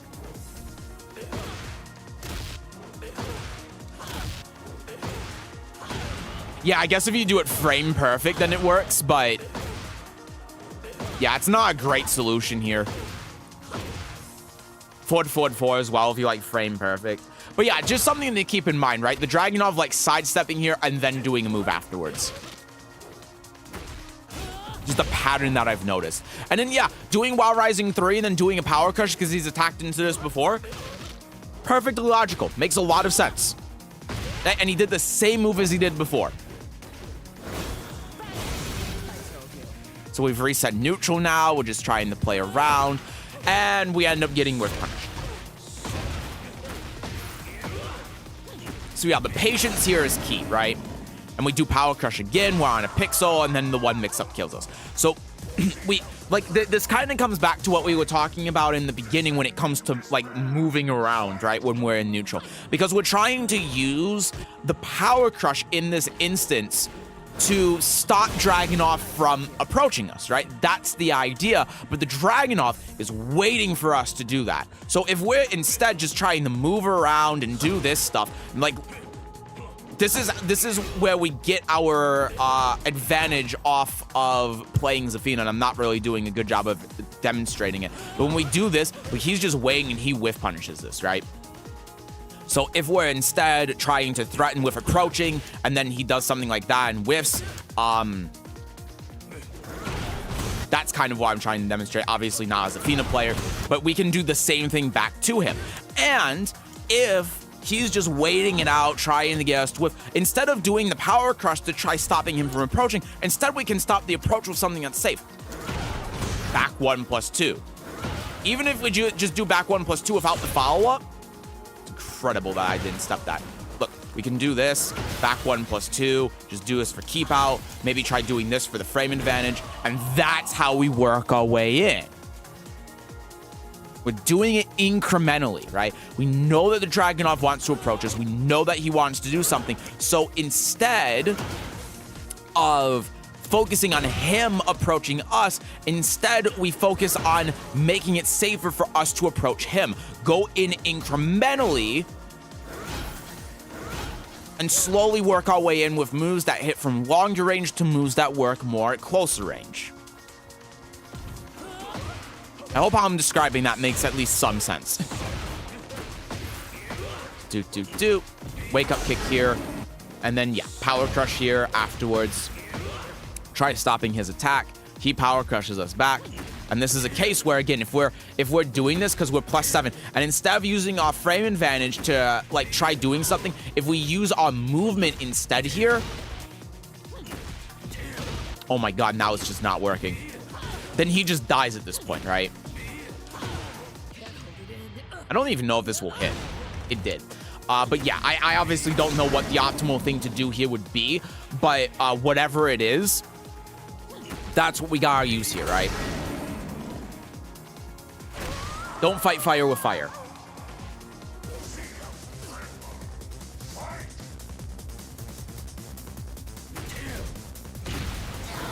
There's the counter hit, nice. And so again, I want you to think, obviously I haven't seen this in advance. I want you to think here, approaching incrementally. So I'm going to take control of your character right now. Ah, shit. I'm going to do this, right? I got the timing, unfortunately, a little bit wrong, but you see the difference here, right? So we know that he wants to approach. And so as long as I didn't do it a little bit late, you can see how we're trying to approach like incrementally, and like we do this and sidestep, that causes that to get avoided. Back 1+2 here when he starts approaching, and that's going to hit him. Even something as small as like a dash and down forward 1, which probably would be the more logical thing to do here, is going to work. Dash and down 3, right? These are the ways that we're able to work our way in. So we tried doing, I don't know what the intention here was. Let's say we tried doing forward 2, another good option, right? So again, neutral game, he ends up whiffing that. That's -12, back to the wall, and we do power crush. And so instead of doing power crush, what do we want to do instead here? Work our way away from the wall. I cannot believe that tracks. Work our way away from the wall. Because now if Dragunov does something like that, boop, boop, break the wall, full combo, whatever the hell you do afterwards, I have no idea.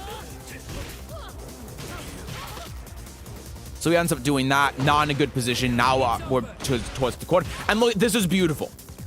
This is what we want to see. Sidestep, heat burst, drags back to the wall, frame advantage. I cannot believe heat smash didn't work here.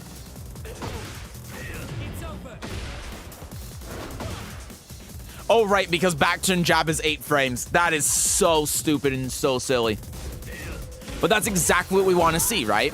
So we have frame advantage. We do that. Heat smash. Good stuff. There you go. That's beautiful. Like, this entire sequence is what we want to see. Unfortunately, drop the combo. It happens. Now back to the wall. This is fine. And then we end up doing a rage art, and that's it. So, like, in this position, you see how we're sidestepping, you see how we're working incrementally, and when this happens, it's not that big of a deal, right? All we do, sidestep block, afterwards, oh my god, man. If he does grab here, we break it, and then we just, like, work our way out, and then he's dead. So it's just those little movements, right? We just need to work on our neutral a little bit, not panicking in these situations, using our frame advantage for sidestepping, working around the Dragunov, and not trying to fight him doing a move with our own move. Sometimes we do want to fight with power crush, right? We saw how I told you about, like, when he was doing the strings, doing the power crush parry kind of move to be able to stop that. But then also in neutral, just using the movement, using step guarding, using those things to be able to both approach the Dragunov and then also move around his moves. Those small little micro movements give you the positional advantage, on top of, with the right timing, being able to avoid those things that Dragunov is doing, like the wild running 2 and stuff, that you're trying to actively counter with stuff like power crush. So you have the right idea on what the Dragunov is going to do. You have a decent idea on, like, the timing and stuff. But really, the problem is just, like, what options you're choosing to avoid that. The risks that you're taking while doing that, when you could be mitigating those things the Dragunov is doing. with lower risk things like movement, sidestepping, and doing pokes like down forward 1 instead of trying to get a read that he's going to do something, be it with Power Crush and then getting whiff punished. So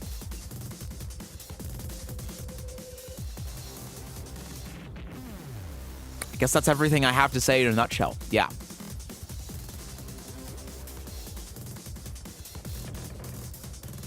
And if we're talking about like how the Dragunov sort of adjusted to how you're playing, what I would say his adjustment was, based on this one game that I saw, he recognized that you weren't utilizing movement to the fullest. He recognized that you weren't changing your position, you weren't trying to mitigate his attacks with movement, and so what he was doing was he was playing good neutral. He was playing a good whiff punish game. He was using the wall running 2 and stuff to push you into a bad position, pushing you into the corner, pushing you to the wall, and he was just taking advantage of that. That was his plan. That was his idea, and that's why him throwing out stuff like Power Crush wasn't a big deal to him. He could throw that out more freely because, yeah, if you block it and you punish it, then yeah, it sucks. But you're not stopping it, right? You're not launch punishing it. So the risk reward for him felt favorable for him to throw those things out in neutral. He didn't feel like he was going to get punished for the while running 2 and stuff, and so he felt free to just push you into the corner and bully you with these big plus on block moves like the 4-4 and the while running 2 and stuff, because you weren't sidestepping them, you weren't contesting them, and when you were contesting them, you were taking high risk for low reward. And so that's why I say if you were just sidestepping a little bit more, you were using a little bit more movement, then it would have been substantially harder for the Dragunov to be able to do that. So yeah. Alrighty, let me mute Tekken here. And Stat, you will be up next. Hello, Enigma. New fan here, saw your Lidia tutorials. I dig the vibe. Well, I'm glad to hear that. Welcome in. Oh, hello.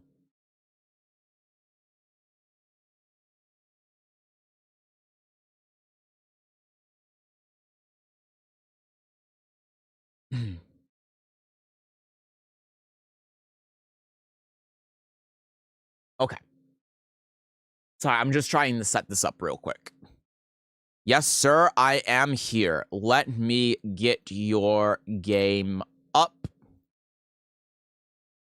So again, gotta remember here for myself that Elisa isn't your main, so I want to focus on fundamental things rather than things with Elisa. Sometimes I hyperfixate on what the opponent is doing and I stop thinking about what I'm doing in neutral.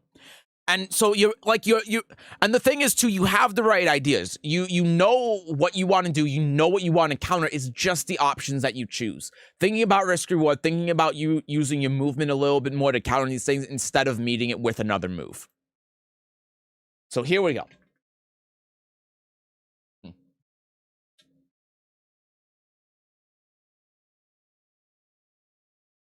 Thank you. Yes, my fundamentals need work. So yeah, we'll talk about that. Can actually turn up the volume a little bit, right? It is pretty low. All right, let's go back to the beginning. Tekken 8's a nightmare for me, though. I was late buying the games for Season 2 as my introduction. Oh, no. For context, I've been in place since Tag 2. This game is incredibly hard for me. There's a lot going on. There's a lot to digest. It's very different. There are a lot of new mechanics and everything. It's tough. Thank you for the tips. I'll definitely try to integrate them. Yeah, no problem. I hope you find them helpful.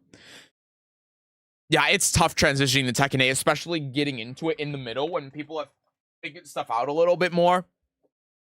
Lack of defensive options is insane. It's very different from how it is in previous Tekken games. Yeah, it's a lot to get used to, for sure. Alright. It feels so much louder. I'm turning down the volume. I just can't help myself. Okay, so, round start. Forward 1+2. Now, again, I'm trying to not talk necessarily about Elisa things, but about fundamental things, right? So we round start, forward 1+2. This is a mid option that's -12. So what is happening here if forward 1+2 hits the opponent? If forward 1+2 hits the opponent, then it's just a mid, right? It doesn't do anything special. But yet it's -12. So if we're going to do a mid option like this, why would we do this over hop kick? Trying to catch him because he's used to jabbing at round start. Okay, so if he jabs at round start, let's ignore the forward 1+2. The forward 1+2 wouldn't beat this because it's a 14 frame move and doesn't high crush, right? So what are our generic options if the opponent jabs at round start? High crushing moves and sidestep. Those are our options. We can also potentially backdash. We're playing Elisa. Elisa has a big backdash, so we can backdash and then back 4-4 with Elisa to whiff punish. But those are the things we want to do. So, but let's say round start, Brian does jab. What option do we have with Elisa to beat that? Down back 3. Down back 3 is a low that high crushes. Other characters have usually have options for us. If we flip roles, you as the Elisa are jabbing at round start. The Brian wants something that high crushes to beat it. What can Brian do? Down back 3. For Lidia, down 2. For a character like Yoshi, down back 3 or down back 1, right? Most characters are going to have an option to be able to deal with this. So if you have that read, you can meet them with a high crushing move. Now, of course, if you do this, you're leaving yourself susceptible to something like orbital heal from Brian, right? Low crushing mid that is a launcher and is safe on block. So if you want to mitigate the risk of you getting hit by that or getting counter hit launched or something like that, what can you do instead at round start to beat jab? Sidestep. If you sidestep at round start, not only is it going to beat jab, but then if Brian does orbital heal, you're also going to avoid that and you're going to launch him. What's the risk that you're taking if you sidestep at round start? Basically nothing. Right? If the opponent starts with any move besides a homing move and you sidestep at round start, you go around it and then boom, launch. So now if you're sidestepping at round start, now all of a sudden they have to play a little bit safer at round start, and that's why a lot of the time you see at high level round start is either sidestep or backdash, because it's very high reward and basically no risk. And if the opponent now in future rounds is scared of you sidestepping their move at round start and they're just starting with backdash or sidestep, now you can start with a move, right? Now you with Elisa could do like while running 2 at round start, because what are they doing? They're sidestepping or backdashing. If you do while running 2 and you delay it to catch their sidestep at round start, now all of a sudden you're being everything that they do. You have the frame advantage and you're starting out the round really strong. This is the dynamic of the round start situation, right? And these are all of the mind games that start because we know the Brian is doing a jab. So there's a lot that goes into this, but these are the kind of paths. These are the ways that round start situations and mind games sort of deviate based on what each of you are doing. So anyway, we're not even 1 second into the round. Oh man. Every time I see Raven or Brian, it's a nightmare. For me, it's Brian and Steve. Hi, Rushidan. Looks like I arrived at the correct spot. Welcome in. Yeah, switching to Lidia soon. Yeah, so if you're switching to Lidia, down 2 would be the option that I would choose here. Could you start from the basics, learning the game and learning layout? Well, this is a pretty good one then, because we're just going to be talking about fundamentals for this game. Maybe showing my age, but your videos are good and remind me of old school era's videos. Oh, thank you. I'm so glad to hear. His videos are really good. His ability to be able to teach Tekken is really good. So that I'm very happy to hear that. Thank you. Don't get me started with Steve. Right? Okay. So homing move here. right? Good option. So something to think about when it comes to like on mid homing moves. We do this to be able to catch the Brian sidestep, right? And this is something to think about with strings. So the first hit of this, -9 on block. The second hit of this is a high. So if we commit to the string, we better commit to the whole string so that we get the full advantage that we get out of doing the string. Because if the Brian blocks the first hit, it's safe. It's no big deal. If he blocks the first hit, ducks under the second hit, all of a sudden we're getting launched for the same reward. So that's something we gotta keep in mind here. Ends up doing spring kick. And keep in mind here, just as a basic thing, spring kick on hit is plus. It's not plus by a lot, but it is plus. So when we do grab here, this is great for stopping the Brian from doing this low.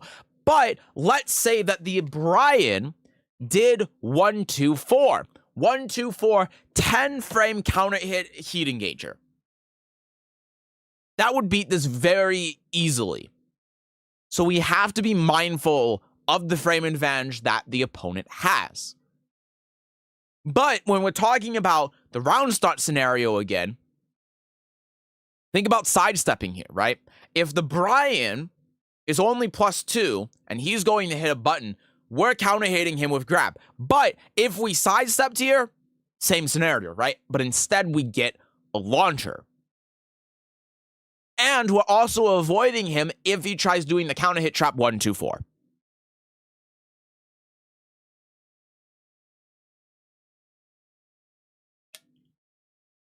I usually try the punish spring kick with a grab. Okay, so if you're trying the punish spring kick with a grab, there are two things to talk about here. One, we have to be mindful of if we're blocking the spring kick or not.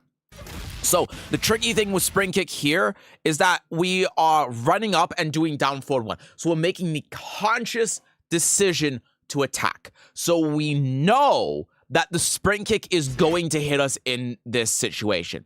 We have to be mindful of that. And we have to change our approach to the post-spring kick situation based on if we get hit or not, because we're doing two completely different things. The second thing is that spring kick here is launch punishable on block. Okay? Besides that, though, let's assume that's -12, because it does have variable frame down. If you block it at tip range, then it is not launch punishable. It's like -14 now or something. I can't remember what they changed it to. Let's just say it's -12, right? Let's say that grab is a punish. Unlike something like, I think Street Fighter grab punishes are guaranteed or something, right? I don't know.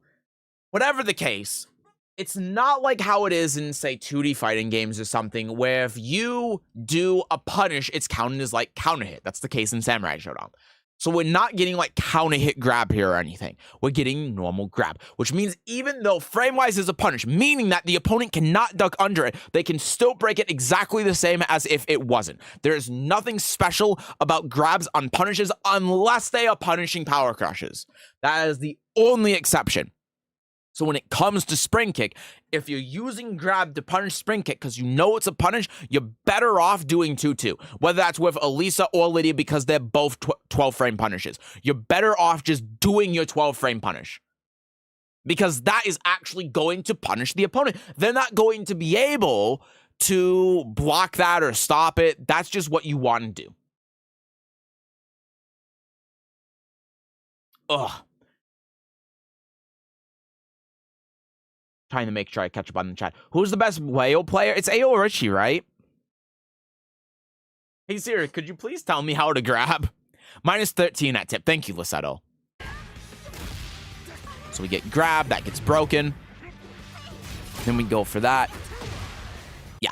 And so something that you'll notice 10 seconds in, the opposing Brian has done this low-high 3 times in the span of 10 seconds. So that's something that you really have to watch out for. And something important to note as well. Generically, about moves that are lows and then have a follow-up. If they are mid, generically they are punishable. If they are not punishable, then generically they are high. In the case with Brian here, this is a low high. And with low highs like this, you can duck under the second hit even if the first hit hits you. So in this case here, we ended up getting counter hit, so it was natural. But let's assume it wasn't. Let's assume it was normal hit. You can duck under the high after the low hits.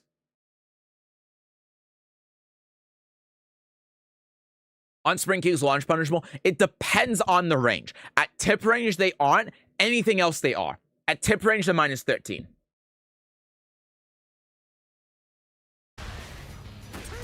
So, yeah, look. There's that situation, right? So something to look out for. Again, this is generic, right? This isn't just with Brian. If they do a string that starts with a low, duck under it. And if you can't duck under it and the second it hits you, it's punishable. And it's at least minus 12. So just do 2-2.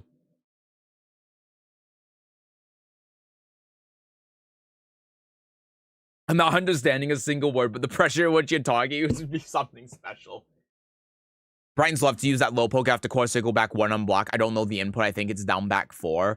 The one he's doing here, I mean, I can actually see it. Yeah, it's down 4-2. I can see it coming, but my reactions are a bit slow. And that's fine. That's fine.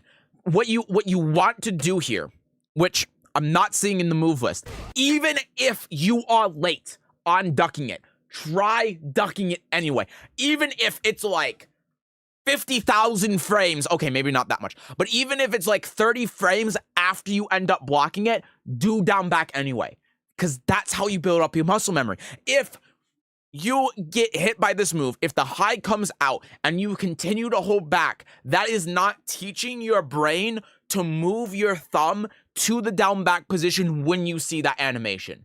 The way that you build up your muscle memory and the way that you are able to react to this stuff more consistently without having to think about it is if you're thinking about it and doing it.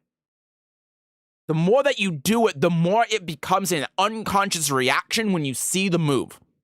So even if you know that you've blocked the high, even if you can consciously see, okay, I was late on the duck, duck anyway. Not because you're ducking the high in that instance or because you're doing anything to beat what the Brian's going to do afterwards, but just so you build that muscle memory.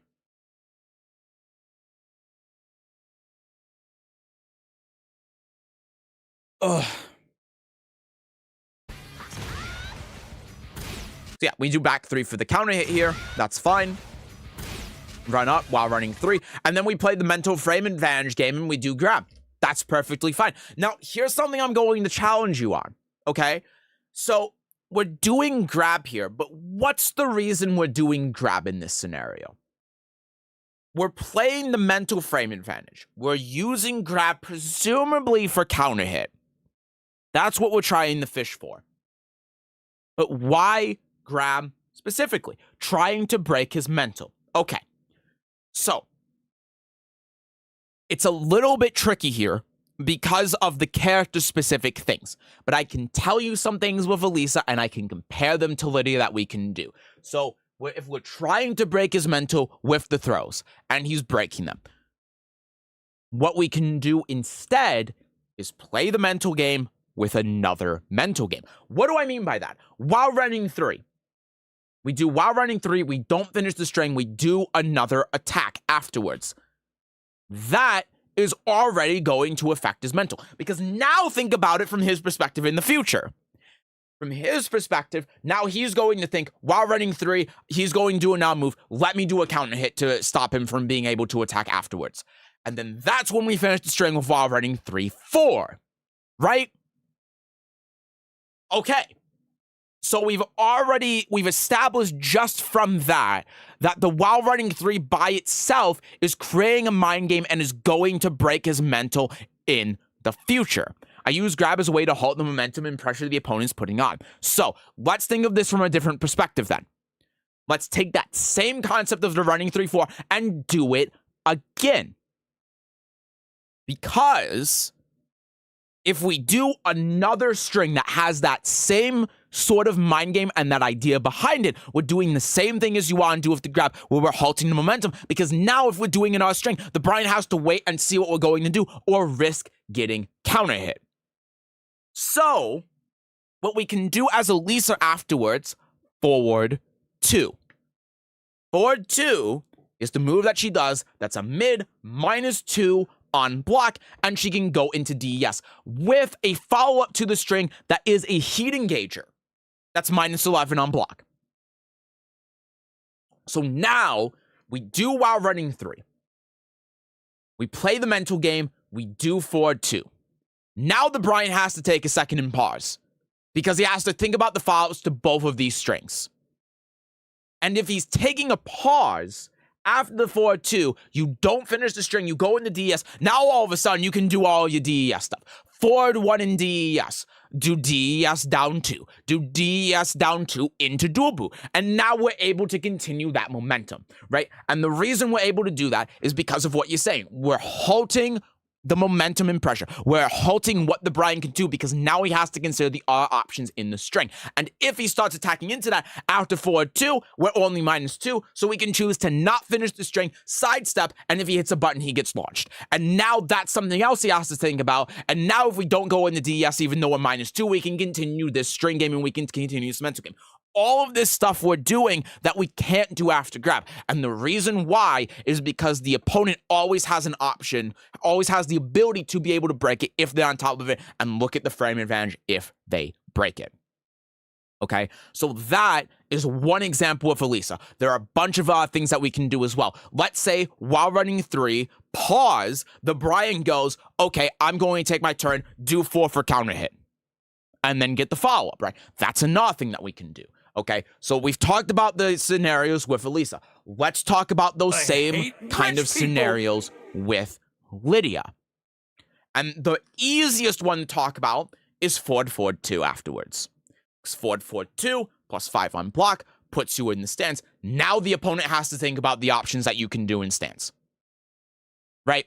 We could do back 1 as well, +2. Now the opponent has to think about if you do the frame trap with 2-4, if you're going to do a mix-up with down back 3, and now you have so many options that you can utilize afterwards. That is having control of the neutral. Go Hanify! Oh God, my headphones were off!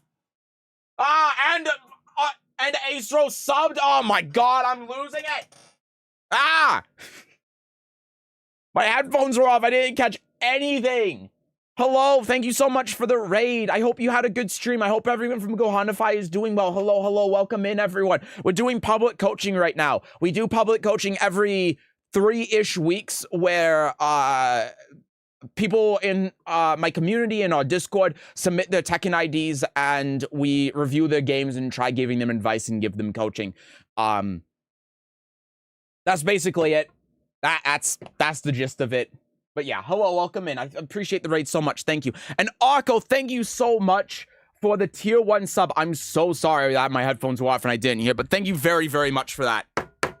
Appreciate that a lot. It's very kind of you. Thank you.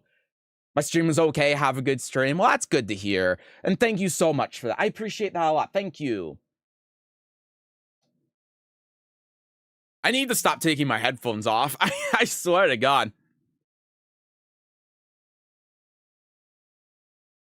Ugh. I'm trying to catch up on the chat here because I was talking your ear off on this.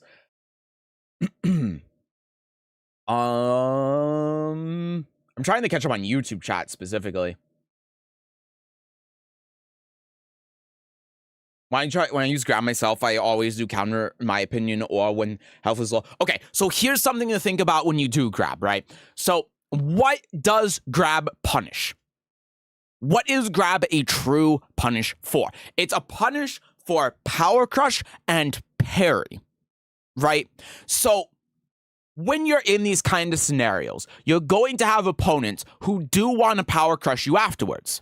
You're going to have opponents who are going to block a string. They're going to be like, okay, I don't want to deal with the pressure afterwards. I don't want to deal with the plus frames, power crush. So that's the kind of case where you want to use grab because it actively counters them doing power crush or them doing parry. But if you want to keep up the momentum, you don't necessarily want to use grab. There are a lot of things that you could do. All right, so let's continue. We've been on this point for a little bit too long. So there's the heat smash, nice. Boop, boop. Okay, so something to think about when you're in this position as well. I like the little side steps that you're doing to the left. It's really important to think about the opponent's positioning to the wall. While the opponent's back is to the wall, you have so much positional advantage, and your number one goal should be to continue that advantage. Because at this point, one good wall splat, one good read, one good counter hit, one good hit kills the opponent. It's going to be so hard for them to come back. Now, when they do have heat, it makes it a little bit easier for them. But if you get the wall splat, you get the damage in, they have 100 health. Let's say you do a 70 damage combo at the wall, like 1 or 2 mixes kill them. It's very hard to come back from that. So you want to try to keep that positional advantage. At the same time, you don't want to open yourself up to getting whiff punished. After you whiff this down or this back to 1 here, the Brian player. People. Statty, thank you so much for the tier 1. Let me get through my thought real quick. The Brian could whiff punish you with forward 2. And if Brian whiff punishes you with forward 2, gets the heat engager, now you've lost the wall pressure, you've lost the neutral, you've lost the momentum, he's +9, the house even, and now you've lost everything. From that point, it's really hard for you to come back. It's hard for you to get the momentum back. It's hard for you to regain control of neutral because Brian's able to just keep doing back 1+2, back 1+2, hatchet kick, blah, blah, blah, heat smash, blah, blah, blah, blah. And how do you deal with that? You can, but it's very difficult to. So you have to maintain a balance of keeping control of this positioning, trying to work your way in while not opening yourself up to getting hit with a heat engager and then just losing the round from there. So that's something to think about. Now, thankfully here, the Brian did try whiff punishing with the launcher here and whiffed because you got the backdash. He wasn't at the right position. But if you two were a little bit closer and he was a little bit faster, this whiff punish would have carried him to the wall. He would have been able to heat burst in the combo. He would have got like 100 damage off of this. You would have been at like 35, 40 health or something like that, and one mix-up would have killed you while he's in heat. He has access to heat smash, back 1+2, all of these plus on block mids, these low mix-ups, and it would have just been, and without having any heat left with him recovering basically all of his health, so he's at 140 health or something like that, it would have been almost impossible to win the round from here. So you really have to think about that when you're making these decisions out of neutral, right? Don't use keep out for the sake of keep out, right? Don't use them because you think the opponent's going to approach. Use them when you know the opponent's going to approach. Because think about it like this. If you do back 2-1 or something, right? And the Brian approaches you and he gets hit by it. What happens there? Well, I can show you because you do that. That's it, right? You get +3, he does 31 damage to you, and now you have the neutral advantage and you can continue to pressure him. But what happens if he like shimmies, causes you to whiff, and launches you? You have lost the round. So it's just not worth the risk. And that's why moving in and dealing with these things the Brian is doing and playing around that is a lot more focused on movement, spacing, and positioning rather than keep out, unless you know that the opponent is going to do that or you have a very good string for it. So with Lidia, for example, back 3-4 is a really good way to be able to do that because it has a mid mix-up, it has a follow-up. If they duck it, it's very fast, and it has a lot of range. And because of the string, like we were talking about before, if the mental thing that, the mental frame advantage, if you do the first 2 hits, they might be waiting for the 3rd hit, so you don't necessarily lose control of neutral off of that, right? So lots of things to think about on this kind of positioning, but basically what it comes down to is risk reward. We're using back to 1, we're using keep out to try to stop the Brian from approaching, but if he gets the re on that and launches us, then we die, we lose the round. If we hit it, we're not getting a lot out of it, so we have to focus more on movement and positioning and working our way in with good movement and small moves rather than trying to focus on the Brian approaching us and using keep out. So yeah. Anyway, thank you so much for the tier 1.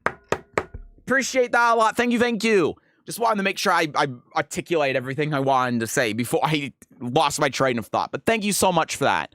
Appreciate that a lot. It's very nice of you. Thank you. So he brings the house down on me, so the situation could have gone real stupid. Yes, it very easily, like, there's a looks innocuous. It looks like it's not that big of a deal, but if the Brian, like, even if he did heat engager here, even if the right punish here with this distance would have been forward 4-2, even if he did that, it would have been very hard for you to come back. If he launched you from here, you would have just lost the round. Even though it doesn't look like it based on the position, like, this is just game over. So you have to be very mindful of that.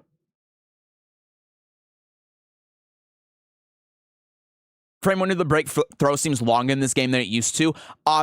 It's the same as it was in Tekken 7. It's 20 frames. Before Tekken 7, it was 15. I'm used to a very defensive style June gameplay using keep out moves and banging people to do stupid shit. Yeah, so in this kind of scenario, don't use the... What is it, Haru? Haru, what is it? What? What? Don't focus so much on the keep out moves. Focus on the baiting on people doing stupid shit. Because at any rank you play below Tekken King, well, maybe in Season 2, maybe below, like, I don't know how the ranks are right now, but maybe like Kishin or something. Everyone's going to do stupid shit. Everyone's going to whiff dumb stuff. Everyone is going to open themselves up if you just, like, use movement and use spacing and whiff punish them. And, like, I'm not trying to say that you're stupid or anything, but look in the mirror, right? It's not just you doing this. 70 to 80% of Tekken players are doing this exact same thing. So if you just do to your opponents what I'm saying Brian could have done to you here, then that's going to help you so much in winning games. I stopped playing ranked, too much bullshit there, so I just play with friends like this. Fair enough. I need your opinion on this. Okay, well, why is it in capitalized? How important is it? That's a way to get Seth's attention. Yeah, it's a way to get me to scream. Is Safina justified in having some good moves because most of her kid is trash anyway? That's, Is a character justified in having good moves? Yes. Characters can have good moves. You'd have to be more specific. All right, let's continue. Yeah, and see that, like, that was a good whiff punish. The taunt to the taunt to beat Snake Edge here is wild, by the way. So yeah, back 3, and then we get counter hit. Boop, boop, boop. So we have to be really mindful of the counter hits here as well. So we tech roll here. The Brian does this cancels. We do a while rising 3 to try taking our turn back, but the Brian cancels this intentionally to try catching your tech roll so he could counter hit you. Now, this ends up not actually really doing anything, but... And then we tried punishing it, which is completely fair. And because you said you want to play Lidia, I'm assuming the 1-2-2 isn't supposed to be like, I don't know, Lisa punish, but it's more like a Lidia punish or something. I do the same thing when playing a Lisa nowadays. So I'm not going to talk about that too much, but we have to be careful when waking up here. We have to, like what we were talking about in the neutral, we have to sometimes be willing to take our turn, take our frame advantage, and say, okay, let's just not do anything. Let's just move around. Let's just wait and see what the opponent does. Because sometimes we're in a situation where we think we're at an advantage and we're actually not. We're in a situation where we think that we're going to be able to do something here. We're going to be able to open up the opponent, do something. And in reality, the opponent already knows what we're going to do and they have an answer ready for it. Like here. So yeah, I mean, and here, like, this is perfectly reasonable, right? Where is it? Here. The Brian whiffed this first hit. We tried whiff punishing. It just, we might have even tried heat bursting, and heat bursting actually would have been a really good option here. If we just missed the input, then fair enough. But trying to whiff punish here, end up not getting it, it happens, right? The taunt was unintentional. It was very funny, though. Like her new, I don't even want to say that out loud. It's just getting more unhinged the more we go. Can't heat burst here. Oh yeah, we don't. I'm looking at player 2 for some reason. No, you're right. But you know, like, thinking about it though, why would heat burst be a good option here? Let's talk about that, because that's important. That's an important fundamental thing. Why is Heat Burst a good option here? Right here. And the reason why is because of the Power Crush property, right? So I want you to think about Power Crush like this. Power Crush armor startup is frame 7. Okay? So, with that in mind, let's think of Power Crush as a 7-frame move. Because in some aspects, it is a 7-frame move. It's simultaneously a 7-frame move and not a 7-frame move. It's Schrodinger's move. Okay? In this situation, though, it is a 7-frame move. Why is the reason for that?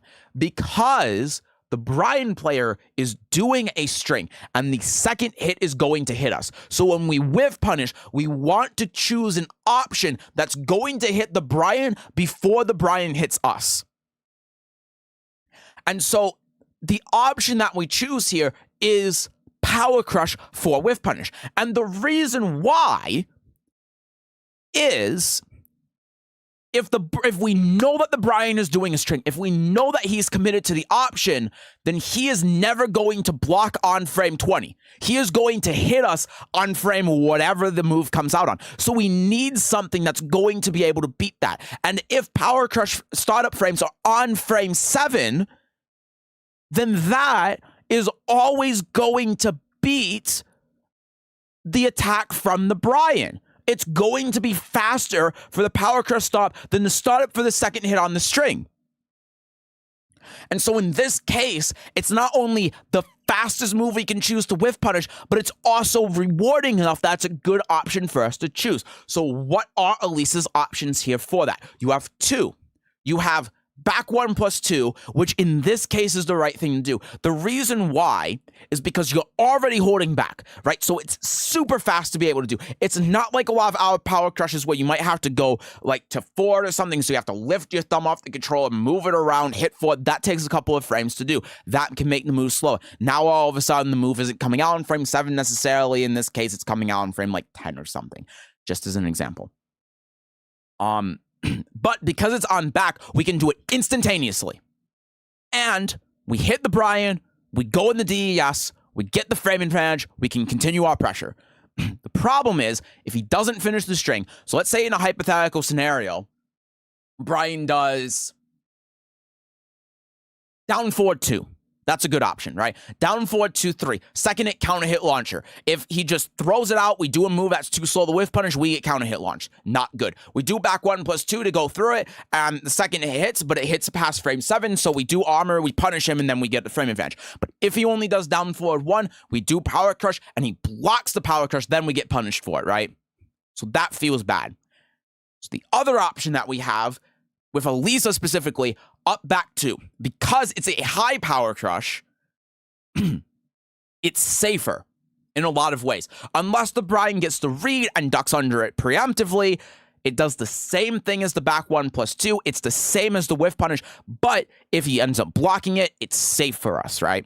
So if we look at this from the perspective of Lidia, back 1 plus 2 is our option here. It doesn't give us as much on hit as, say, Elisa's back 1 plus 2, because we don't get the mix-up afterwards, but it allows us to whiff punish this fairly safely and fairly quickly. It allows us to be able to deal with the string when it whiffs, and it's giving us the advantage back. It's getting us out of the corner, it's getting us out of the wall situation, and it's allowing us to be able to punish our opponent faster and more consistently.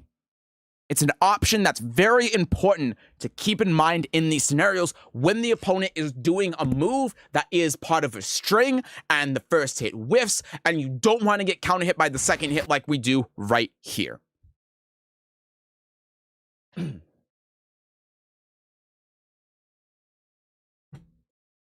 And in the same vein, too, this is why Heat Burst is also a decent whiff punish, because it's not only a mid Power Crush, but also if the opponent doesn't finish the string, it is +1 on block.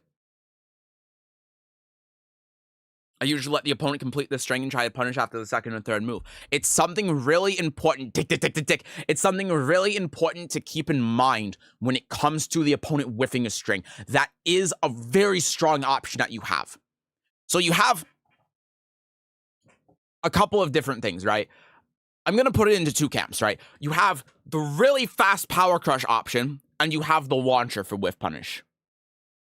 Obviously, there are other things that you have at your disposal. There are other things that you can do. But just to keep it simple, fast string that they're doing, and it whiffed, power crush to beat the string. They whiff a really big move like Brian's back one. It's one hit, has a lot of recovery, launch punish them. And yeah, if power crush comes easy to you, do that, right? Because if Brian whiffs back one, if he whiffs back one like a big dumb idiot, well, I guess the other thing you could do too is heat engager, right? That's another option you have as a whiff punish. So for Elisa, for example, like sidestep, or have something whiff, I should say, and then up forward two, whiff punish with heat engager, with Lidia, political storm, and back one. But if you do power crush with Elisa specifically, then you get so much advantage off of that too. I meant to say the Azazel stuff. Also okay, Haru, calm the hell down. I think the Azazel stuff is fine. I don't mind it. I think it comes a lot more naturally. The characters who already have a power crush whiff punish, like Steve or Raven, those options are so good. Yeah, it comes more naturally to those characters for sure, but it is an option that I think is important to keep in mind. I whiff a lot on top of red as of now, but I've noticed I've been whiffing less and it helps win games. Yeah, exactly. Doot. Funny combo. Does a low. That's how it is. Hi, Evil Talhante. Hello. Welcome in. Greetings to you, too. Okay. So, this is really important, right? Because he does jab. Jab generically on hit, +8. Does the plus on block move. And then look at this, right? This is what we were just talking about the previous round. Doing the frame trap into the 1-2-4 counter hit heat engager string. This is what you have to be mindful of, right? And so... this is what you were talking about before. We're starting with jab. So imagine. Thank you for the singular bit, Haru. Thank you. I want you to imagine if you sidestep this, right? Sidestep this at round start. I'm not gonna get into it because we already kind of have, but think about how differently the situation would have been. And then, yeah, this is just a move that's like, you have to know it's +1. You tried doing a jab string, which is perfectly reasonable. And so something that we can think about, too, when it comes to a situation like this, if you know that the opponent is going to attack, you can power crush like we talked about before, although if they block it, of course, it's punishable. Or you can down jab. Down jab is such a good defensive option in this game. It goes under the high, right, because he's doing a high string here. It gives you frame advantage. It's safe on block. It's such a good option for you to be able to use for defense. Imagine Haru, you say one more thing and I'm going to shoot you. I swear to God. Hi, you. Any quick tips against Eddie with Lidia? My current struggling matchup right now, well, among other high crushing stance characters. So, I honestly don't know the Eddie matchup very well, so I don't have a ton of advice I can offer you. What I would say is that down forward 2 is a very good option against Eddie, and then your lows, of course, are going to be really good. But a lot of what you're doing is just playing against Eddie. The biggest problem is that all of your lows are launch punishable because he has a 13 frame launch while standing launch punish, right? So even down back 3 is going to get you launched.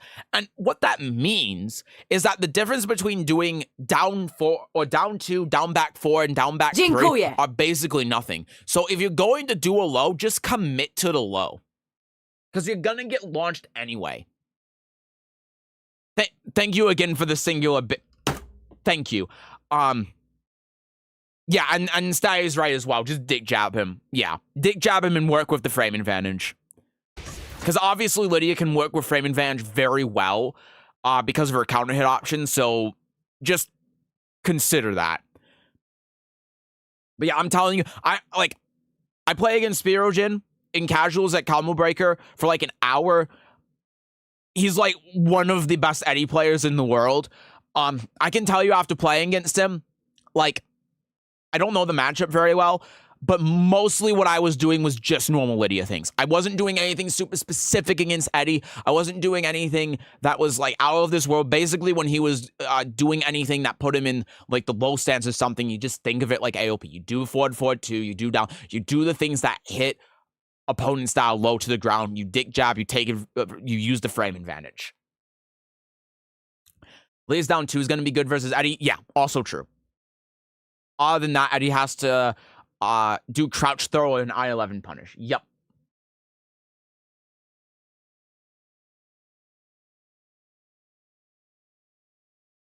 All right, so let's continue here.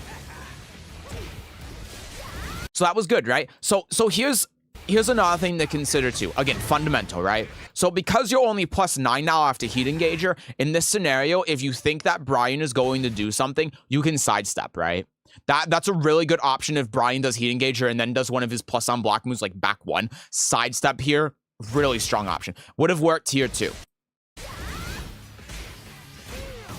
Okay, immediately does Heat Dash. And look at, like, this is the inverse of what we were talking about in the previous round. Now look at where your back is, right? Your back is to the corner. So you have to work on getting out of this corner right now. So he does the plus on block move again.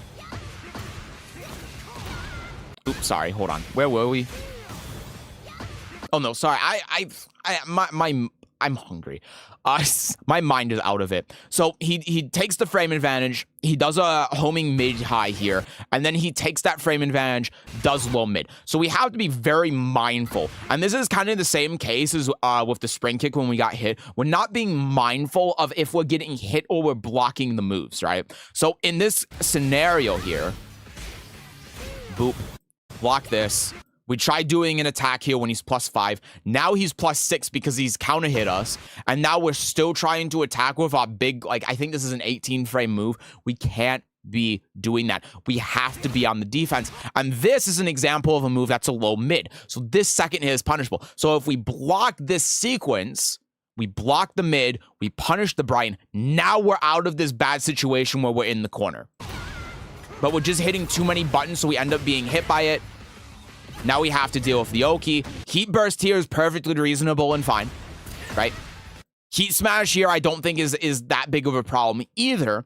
But what I am also going to say is that if we're doing a Heat Smash, we can very easily get flowed out of it with either this or if Brian did Wild Rising 4 or something. So again, we have to work with our frame advantage. And if we're doing that, one thing that we can do instead of attacking here, sidestep left. Because now look at Brian's position. Brian's back is to the corner here. Balcony is on his left side over here. So if we sidestep left, if he does something like this, for example, we can sidestep it. If we sidestep block, then we can punish it because this is -10 on block.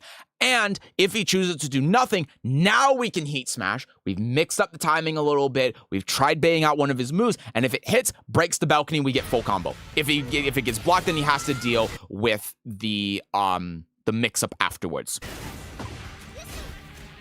This is fine. See, and that's a scenario. Like, back 4 here for counter hit. This is really good. Boop, boop, boop. And so, okay. I mean, this is a thing with Elisa where you only want to do the 2 hits. We're not going to worry too much about that. But again, right, we're using this mental frame advantage, and it's the same idea as the while running 3.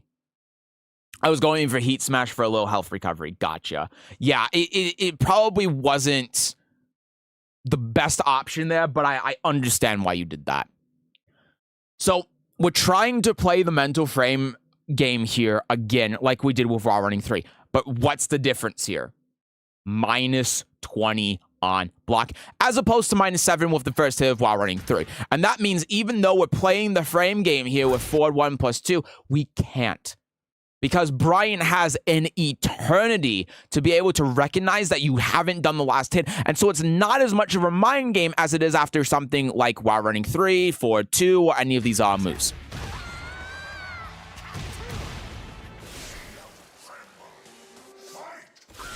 So now let's go into the last round here. And, you know, like, Power Crush at round stop because he's been doing jab, understandable.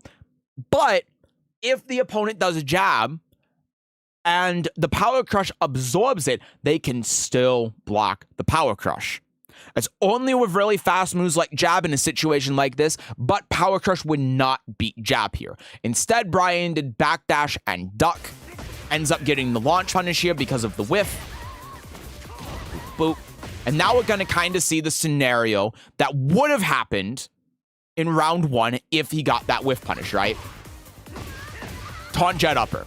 Incredible. Now, he didn't get the balcony, but this is the kind of problem that we're looking at here, right? Because if he did full combo after that Oki, you would have basically been dead. That would have easily cleared 100 damage as a combo. And so we have another problem here too. We wake up, we do a button, and then he does taunt, he hits us, and now he's just trying to taunt us out. So Power Crush there, good option. Here, boot 3 is guaranteed, but that's fine. You don't need to know that because you don't main Elisa.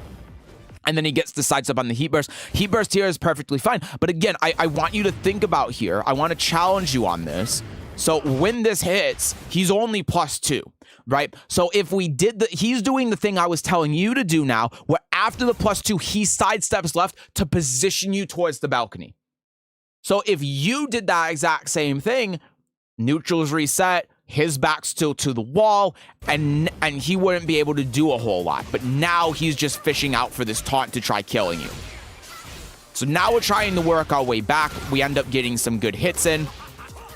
And so the other thing here too, when we do this, we don't get full combo. Full combo would have killed him, but that's fine. So when we wake up here, rolling is invincible. So we have to take into account the recovery frame or the invincibility frames when the opponent is rolling. And so because of that, generally what you want to do here, if you want to keep up the pressure, sidestep to make up for the tech roll timing, and then heat smash. So heat smash heats meaty on the wake up. Ends up doing counter hit, then heat smash, do the mix up here, ducks under it, and then he's going the counter hit. Turn the position to his advantage. Yup. And that heat smash was full panic mode. Yup. And you can see here how, like, he was basically doing the things that I said that you should be doing in the previous round, and how much advantage that he gets off of it, right? And so if we go back to here as well, this is just a prime example as well about what I'm talking about in round 1, where I was saying, like, you should be focusing on this sort of whiff punishment and not necessarily the keep out, because this is what happens a lot at, like, any rank below Tekken King. And if you're just focused on taking advantage of that, then it's going to help you out immensely, right? So main things I'm going to tell you, the main advice I'm going to give you, don't hit buttons all the time, right? Step a little bit more. Be aware when the opponent has hit you versus when you have blocked their move. Whiff punish with Power Crush. And make sure you're maintaining that positional advantage you have. And lastly, don't whiff. Do not whiff. It is the biggest mistake that the vast majority of players make, is that they whiff too much. Do not whiff. Number 1 priority, don't do anything that's going to cause you to whiff. Don't use keep out for the sake of doing keep out. Use it when you have a read and you know what the opponent's going to do. Otherwise, just utilize your movement. I'm getting a bit too panicky. I'm trying to learn by instinct, and that's not a problem. And just, like, don't panic. You know, here's the best advice I can give you and 80% of Tekken players. Most of the time, it's better to do nothing than it is to hit a button. Try it. Try it. It sounds crazy because you think, oh, this game is supposed to encourage aggression. This game encourages you hitting buttons. If I'm not hitting a button, then my opponent is going to hit a button and mix me. Try it. Try not hitting a button when your instinct tells you to. And I promise you, you will do better.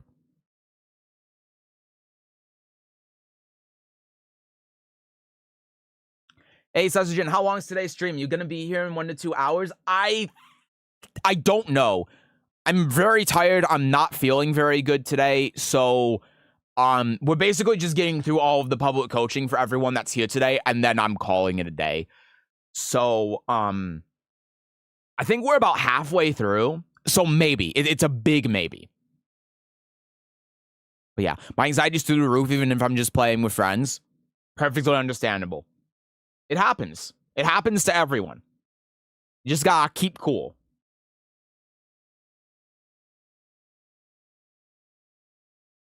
Will this be on the test? Yes. I said it 2 times, and I wrote it on the whiteboard, so you know it's going to be on the test.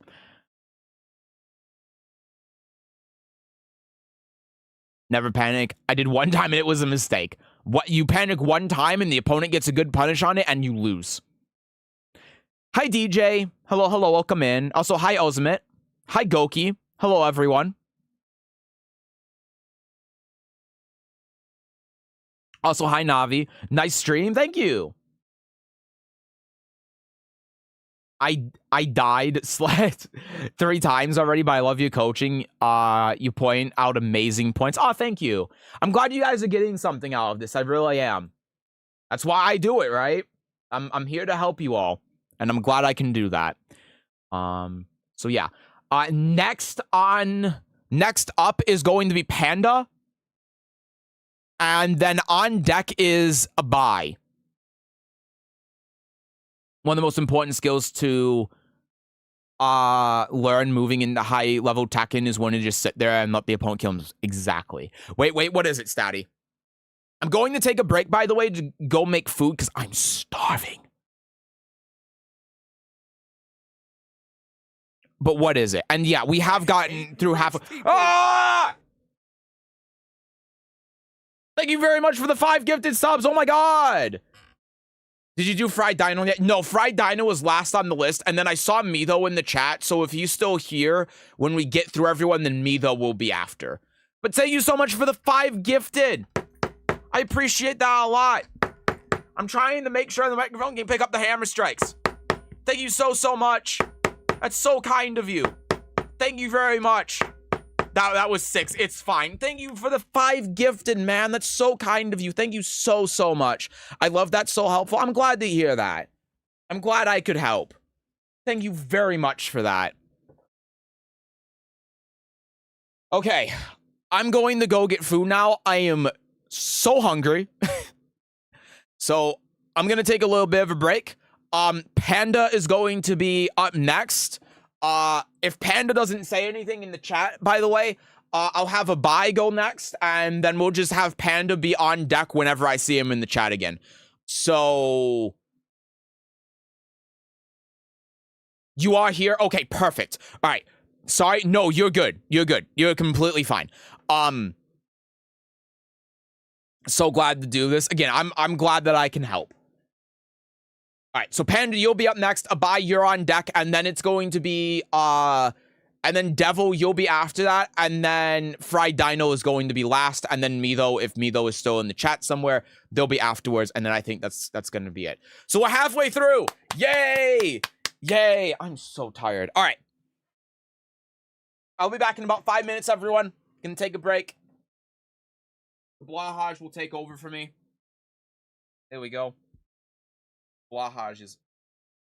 What do you have to say? Blahaj, what do you think about that? I guess he's gonna talk your ear off then. I'll be back soon.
All right, everyone, do you remember the 3-step process? Do you remember the 3-step process for removing the shark? Step 1, hammer. Step 2, the new step, gloves, so your fingerprints don't get on anything. One moment.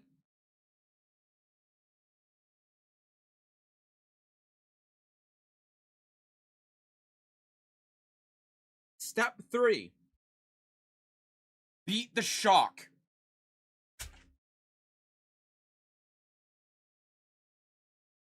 Okay, I'm back. Whew. That was a close one. He almost got me. Ugh. Hold on. I got him. Ugh. Ugh. Oh.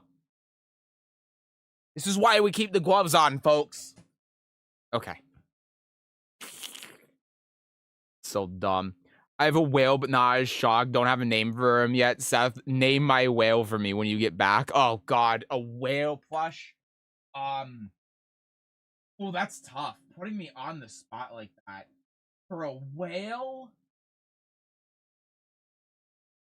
I want to make a stupid pun or a stupid joke, but it's probably not the best.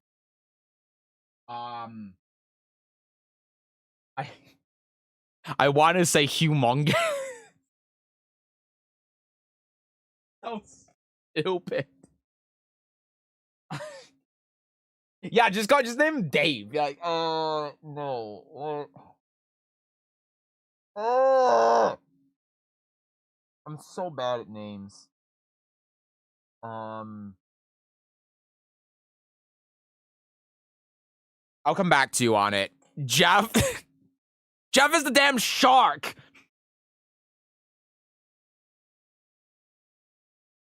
Ah.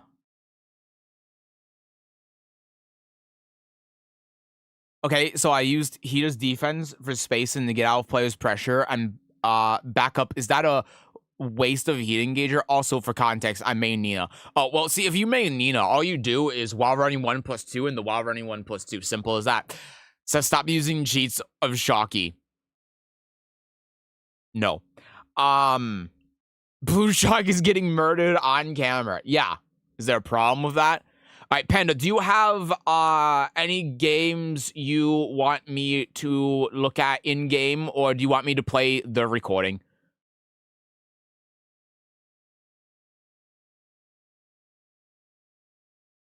I must know.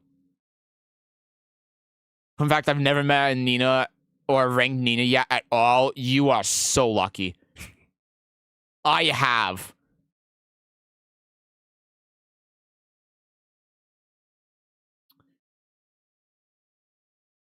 The recording, I haven't played since the patch. Okay, gotcha. Let's do... Is it this one? It is. Yes, the jury Lidia. All right. I'd love to use Nina, but I'm too mashy. Also, Seth, yes. You can also check my replays in-game as well. Oh, okay, that'll make it a little bit easier then. What did they name my whale plush? I wasn't here. I said that you have to take a rain check on that because I couldn't come up with a name, and, like, the best name I came up with was Dave. So shit, I'm being put on the spot again. I still couldn't think of anything in the span of 2 minutes.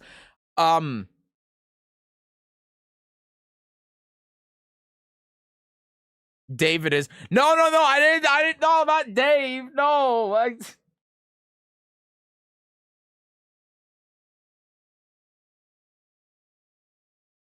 Coral. Name the whale plush Coral. There you go. That's the first name I came up with that was not terrible. Is the chosen name for thee, and we are honored to have it. Dave the whale. Fine. You pick between the two. I don't know.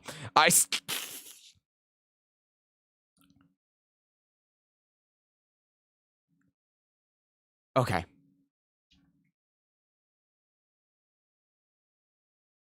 Headphones on. Scene change. Browser capture up. Dave was better.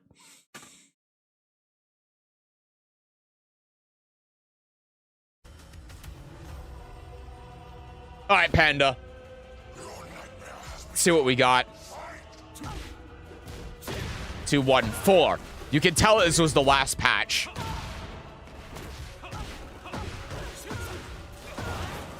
This is immediately tough because it's just some unfortunate counter hits. Nice, good. That was good staying on the ground. The Wild Rising 2 was unfortunate. Okay, the back one finally hit. So now we just have to... Now we just have to take advantage of the momentum here. Yup. And so we're waiting. Boop, boop. 1, 2, 4. Wait for it. Back one. Okay. So, like, a lot of this was very scrambly, right? So we round start back one, gets hit with jab. Okay, now we just have to wait it out. 2-1-4. We assume that he's only going to do the 2-1. We do back one again. Okay, so the first thing I'm going to say, we're very fixated on hitting the back one heat engager. Not necessarily a bad thing, but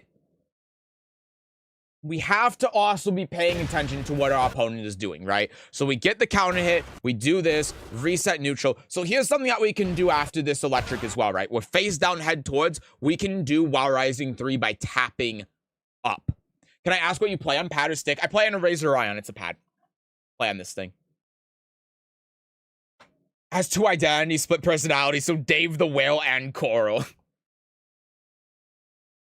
Right now, I'm switching the Lidia and Xiao Yu. I had an inherent fear of stance-heavy characters, but I need to swallow the pill and go for it. If you're having fun, then that's what matters the most.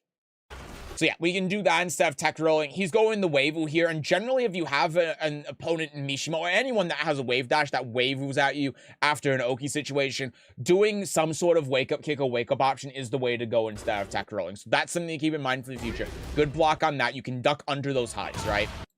And so again, we're getting fixated on the back one, right? So we do that. We wait a beat afterwards. See, we wait a beat here, and then we do back one. And Jin did this intentionally so that he can do the forward 4 counter hit. Now, what are some other things that we could do in this situation? Instead, what we could do is forward 4-2. That's another option to try counter hitting him out of his counter hit option. We can, of course, just wait because we haven't been put in a situation yet throughout this match where the Jin has done something that has caused him to lose his turn, right? Either Jin has had the frame advantage or both of you have been in a neutral, like, scenario, right?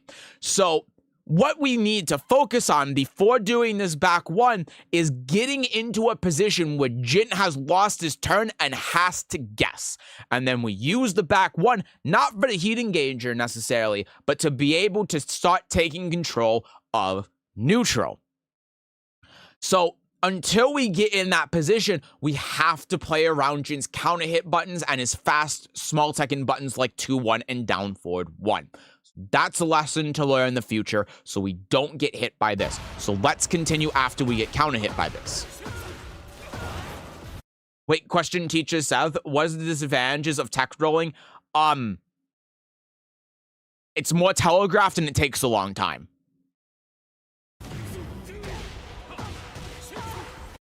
Okay, so we go here, wait for that. This is brilliant. Go here. So we tried doing Wild Rising 2 here to hit him back turn. This is not what you want to do. Wild Rising 2 here is not guaranteed after the wake-up kick. In fact, nothing here is guaranteed after the low wake-up kick. What you want to do instead, this is the time where we might want to try crouch canceling into back one or doing forward 4-2. Forward 4-2 is probably the better option here. You can see he blocks that, tries to punish it, late on the punish, back one here. So we're again attacking into this, assuming that he's not going to the 4. This time he doesn't, so it works. All right, let's continue. Forward 4-2, break through that, get a stack. Brilliant, here we go. Go in here, forward 4-2, go in the heaven and earth, unblockable. All that's perfectly fine. Keep the wall pressure, keep it going. And so now here's the problem, right? So now the problem is we wait to see if he's going to do anything for wake up. We wait to see if he's going to sprint kick or anything. He doesn't. Okay, great. We see that he rolls. At this point, what we should be doing is running up and trying to hit him. What's the reasons for this? if he does a wake-up kick, he doesn't have enough heat to be able to do anything afterwards, right? He doesn't have enough heat to be able to forward 2, certainly. He probably doesn't have enough to be able to heat smash. If he continues to roll and stay on the ground, down 1+2 is going to hit him. If he wakes up and crouch, back 1 is going to hit him and reset neutral. Forward 2 we can also use to try to take control of the neutral situation. So by us waiting here and him rolling, we're waiting for something like a wake-up kick, a toe kick, or a spring kick, but him rolling is essentially accomplishing the same thing for us. It's just that we don't get a punish, but we get a follow-up. We get Oki here. The key, though, to being able to enforce that is that we have to dash at him. We have to do a micro dash before we can do any of our stuff, because as you can see, when he presses back after the roll, wake up backwards, he like teleports away. There's a ton of movement when waking up backwards from the ground, and because of that, our back 3 whiffs. If we dashed into this before doing our attack, we would have connected with him. So we end up doing that, and now neutral has been reset, right? So 1, 2, 4 here, sidestep, trying to take the positional. He sidesteps into 1, good option from him. And now look, he's trying to position our back to the wall because that's his best chance at getting back in the game without having any heat. So we continue here. He tries using the plus frames. He does that into a down forward 1. Counter hit confirms it before, and this is why he was setting up for the wall. He was sidestepping for the wall to try forcing the situation. And what do we do here? We do like back 4, hop kick, or something like that. We need to down jab here. This is the situation we want to down jab, because what is the number 1 priority at this point? It's getting out of this pressure situation. It is getting away from the wall. It is getting out of the corner, especially against Jin, because his down 4-1 is so strong, so easy to hit confirm, and so safe. So that's what we need to be doing. We need to be down jabbing. We need to be sidestepping. And if we did down jab here, then we would have been able to get out of this pressure. We would have been able to mix him, and we would have had a much better chance of being able to kill him. We, of course, would have from crouch mix up online. We could have sidestepped away from the wall and reset neutral. We had a whole host of options that we could do. Instead, by doing the hop kick, not only are we taking the low probability option that he's going to a low or something here, but also what happens if he blocks it? He punishes us with the same thing anyway, and we get put in the exact same situation, right? So that is not the option that we want to choose. And this is a part of, we have to think about, like, why is the Jin sidestepping it? Why is he setting us up for the wall? And what could he possibly do here off of this situation with the wall? And the answer is, of course, down forward 1 or 4, right, for the counter hit. Going to do that. That's guaranteed. And now look at the scenario, because we were put in that position, right? So now we end up tech rolling, 1 mix up, good block, but it's -12. So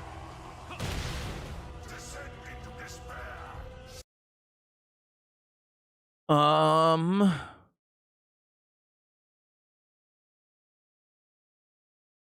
want a character that isn't dependent on stanza style and Fung because of his poking, but is there a better option? Unironically, Elisa. We actually did something like this, but Elisa is fully functional and competent outside of DES or any of her stances or anything. She's much better if you utilize them well, but she's perfectly fine without them. Hi, I'm not supposed to be up so late. How you doing? It's 4 a.m. No, go to bed. I'm doing all right, but I'm pretty damn tired and hungry. I'm making food right now. But yeah, I hope you're having a good night. Hello, welcome in.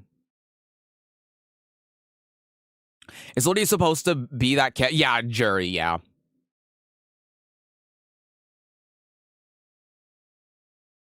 What you making? Just chicken patties, old reliable. All right, good night. Good night, Heisters. Sleep well. Thanks for stopping in and saying hi. So let's keep those things here in mind for game 2. So see, we don't get counter hit by that, so it's not as scary. And look, see, this is the difference, right? Look at the difference here. Like, we get hit by this, we get hit by this. We don't get counter hit by it, so it's fine. It's no big deal. And then look, we don't get counter hit by this. So what's the difference here in this round as opposed to round 1? Jin has very clearly lost his turn after this whiff. And that now is allowing us to be able to run in and do this stuff without the risk of getting counter hit. That's the difference. So we do this. We have the advantage. Forward 2 link. Go into there. Reset neutral. I like this. So now we're just trying to play the neutral game. That was a trade. And look, there he whiffs. There he whiffs. So what I would be doing here, wait for him to try approaching. He's not doing a very good job at it. We saw it round start. He's throwing out all of these counter hit things. He's throwing out just be patient and wait for him to come in. Look at the health situation, right? You both have heat. He has a lot less health than you do, so just wait it out. Play the neutral game. There's the power crush. And now he's off to the races because you ran in and did power crush. So here's what I'm going to ask you. Here's what I'm going to challenge you on. Why run in and do power crush? What's the reason for it? Why are we trying to contest Jin when he's not doing anything? Why do we feel the need to hit him and hit a button? Again, look at the difference in health. There is no reason why we have to hit him. There's no reason why we have to make a hard read on what he's going to do. And now, because he's been able to do his punish, he's one neutral, and he's just going to be able to carry his momentum off of it. I thought I could bait his forward 4. Okay, so why do power crush instead of running up and sidestepping it? And let's look back at the beginning of the round as well. Let's say you run up and you block it or you get hit by it, right? Let's say that we're like in this position. This is the situation we're in if we block it, right? So what's the problem with that? Why do we need to make the hard read that he's going to do forward 4 and power crush through it when we could just block it? And then again, he's cleanly lost his turn. You're able to do whatever you want afterwards. And if we want to make the read, the decision that he is going to do forward 4, why not run up and sidestep it? Because even if we sidestep block, oh no, we got the wrong timing. Worst case scenario, you get hit by it. Okay, fine. What does that really do? A normal hit. Not much, right? But in this scenario, this is a lot worse for us. Now, thankfully, Jin didn't end up actually doing anything afterwards.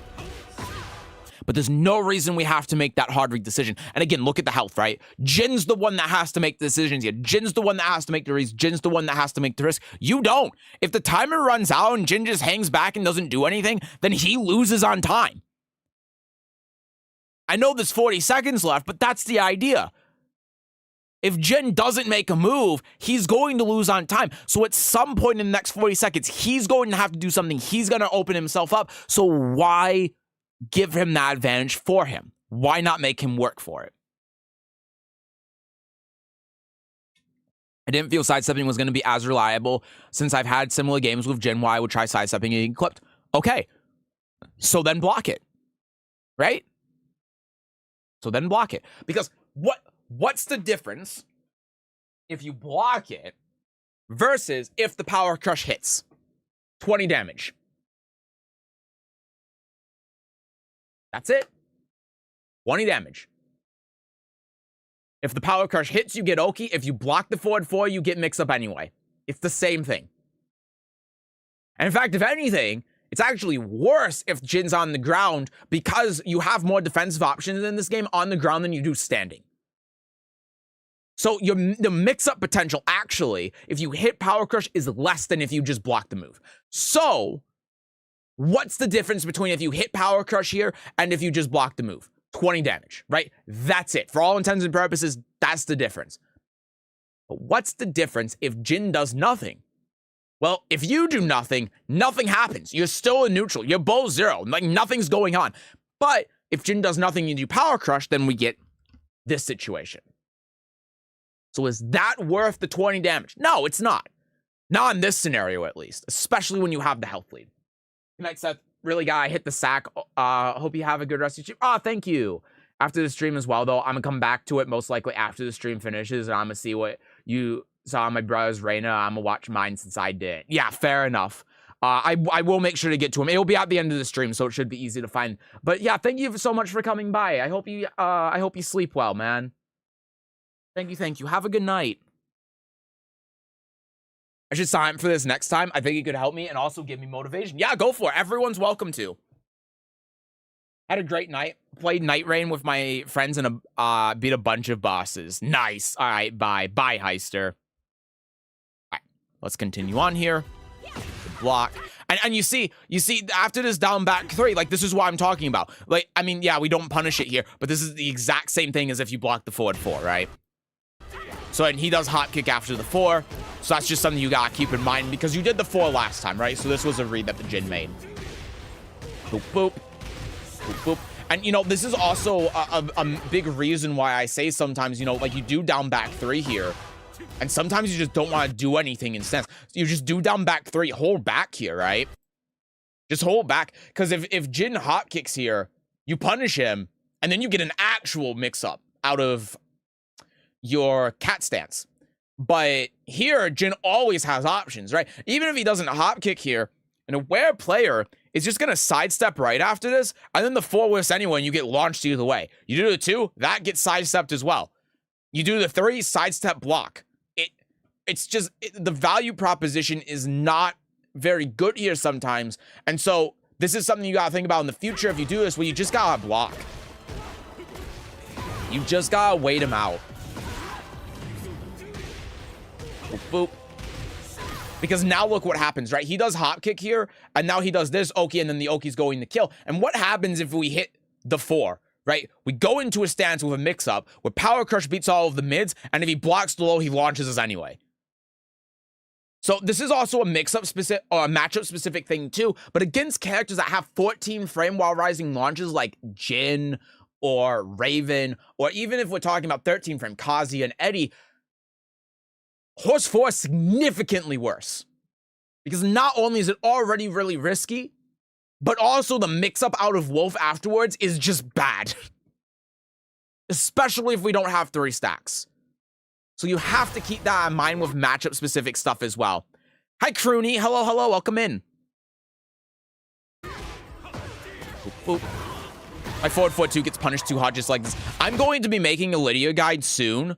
Talking about stance stuff. I think it needs to be done. How to actually cancel your stances and such. That's awesome. Thanks. Yeah, of course.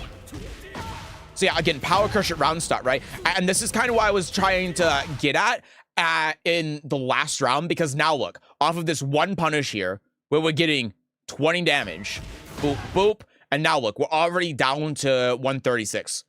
We've lost 64 health. And now we deal with Oki, chip damage, frame advantage, -10. Remember where we're punishing that. Okay, we got the frame advantage back here. That's great. But look how much health we lost off of that 1 punish. That's the risk that's carried there. So that was good. And now we're getting a little bit lost in what we're doing, right? Forward, 2, 3. The 3 ends up hitting. We have to hit confirm this with Political Storm. It's 2-1. That's punishable. There we go. And notice how he's crouching a lot too, right? So here's something okay, there are a couple of things here to think about. But notice how a lot of the time we do this crouch, right? So another thing that we could do, so here are the 2 options that he's done. He's done crouch and he's done hop kick. So if he's doing that, we do not have to force the mix up in the stance, right? Because what if Jin jabs? What if he does hop kick? What if he does the options that he's been doing before? Well, then we kind of get screwed. So what we can do instead, forward 2, hold back cancel stance, back 1. Something that you see me do all the time. And that beats this, right? Because if he stays crouching afterwards, we hit him. If he tries attacking afterwards because he sees we went out stance, we hit him. And if he decides to like jab us or something, who cares? It's not going to make that much of a difference. And if he chooses to hop kick, we block it and then punish it. Part of the importance of not just forcing the stance, even though it worked here, right? And so here's the next thing. Here's the next thing to talk about. Also, hi, Malachi. And hi, Taro. You think you can check my law gameplay? You have to submit for public coaching before we start the stream. There's already been like 5 people that have asked me to stream just to kind of give you an idea. If I didn't do that, then we would be here forever. But The submissions for the next time we do this, which is about once every 3 weeks, will be up in the in our Discord when this stream ends. So if you want to submit your Tekken ID for that for the next time we do this, go for it. Hi, Malachi. You're the best Tekken player in my opinion. Aw, thank you. I wouldn't say that, but thank you. That's so nice of you to say. Are you good at this game too? I mean, I'd say I'm always learning.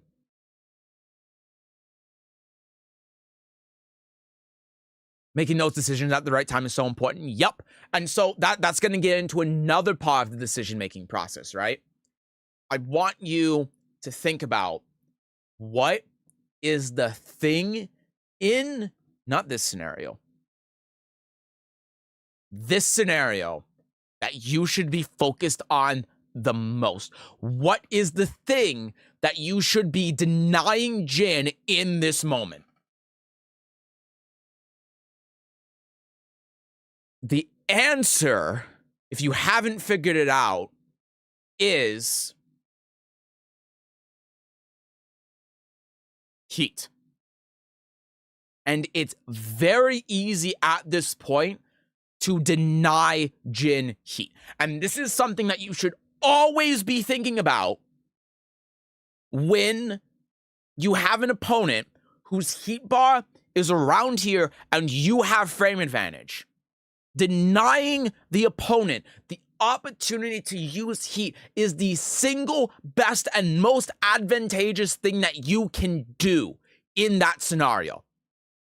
Anything that you do, poking out, playing small Tekken, doing a lot of plus on block moves, and making it very difficult, high risk, if not impossible, for the opponent to be able to use the rest of their heat meter is the single most important thing for you to do in this situation. So what you should be doing here with Lidia is you should be doing something like while running 1, and then either go in the stance and have him F2 or cancel out of stance, forward 2, do either 1 or 1+2 to deny him the opportunity to be able to use his heat. And then from that point, he should be out of heat. If you hit him with anything in that sequence, then he's gone on heat. That's what you should do. Another thing you can do as well, while running 1, have it in Earth 2, or have it in Earth Unblockable. This is actually a situation where you would want to use the Unblockable, because since it hits him, that's going to drain more of his heat. He's going to have to deal with the Oki. When he wakes up, he's not going to have any left. But if you do the 2, then you can do either while running 1 again, forward 2, forward 2, cancel stance, play with the mental frame advantage. He does heat smash there, and he uses it and he doesn't get anything off it. He doesn't, and then you can threaten counter hit with down back 3, or you can play it safe with 2-4. Those are the options you want to choose. By doing forward 2 immediately, you're giving up on your ability to be able to do all of that stuff safely, drain his heat safely, because heat smash. Right? And so, of course, there are things that you can do to stop him from doing heat smash immediately. For example, forward 2 into 1 here. That would do it, right? Because your +5, the 1 is a 17 frame move, this is 15, you're going to be able to beat the heat smash, and then if that hits, do Wolf 1, go into Heaven and Earth, do the 2, now he just doesn't have the opportunity to be able to use that anymore. But if you do the 1 and it's blocked and you go into Heaven and Earth, then it's the same scenario, right? So it's a bit of a tricky situation in that regard, but those are the things that you should be looking at and thinking about when you get into this scenario. That is going to stop Jin from being able to do exactly this, because now he's gotten the maximum amount of utility and use out of his heat with how much he had left that he could possibly do. He has been able to optimize his heat usage because of the decisions that you made there. You need to stop him from being able to optimally use his heat as much as possible. And so now that gets flipped on its head here, where you still have a little bit of heat you can do, but he gets a good sidestep, 1 mix, and that's going to be the game. So, yeah, the things that we need to think about here in general are a couple of things. One, thinking about what the opponent's doing, right? So when we do something like the forward 4-2, not necessarily forcing stance, where we need to recognize how much advantage that we actually get if the Jin loses the turn.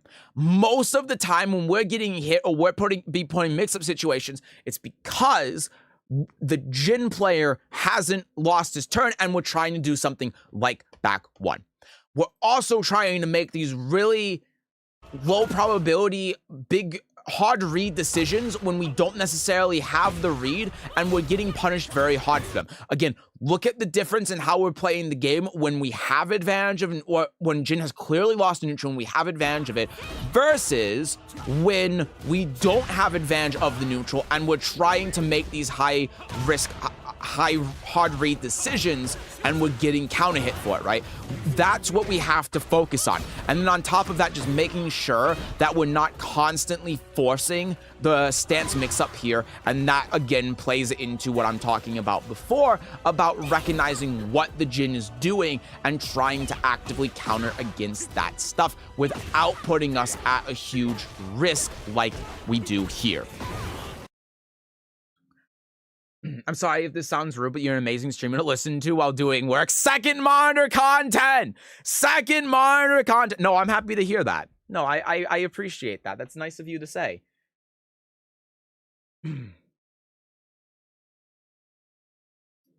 How do we submit? Is there like a format? Yeah, I can show you real quick. In our Discord here. Whoop. Under events, you're gonna notice there are all these public coaching threads.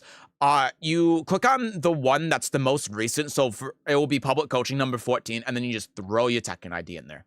That's it. I'm old. I don't Discord anywhere else I could sign up for you to scrutinize my gameplay. Unfortunately, I don't really have anything else. So here's what I can do for you, Enigma, because I completely understand. I don't really use social media either. I don't use Discord outside of our Discord. So if you throw your Tekken ID into the chat, I will write it down in a notepad and I will have you for next time. Because I get it. Normally I just be like, you have to join the Discord because that just makes it easier for me. But I'll make an exception for you because I get it. Like if you don't have Discord, you don't use it for anything. That's fine. I can make an exception for you. I don't mind that. I'm not going to make an exception for everyone, but you're good for both watching and listening, which is rare, honestly. Oh, I'm happy to hear that. Thank you.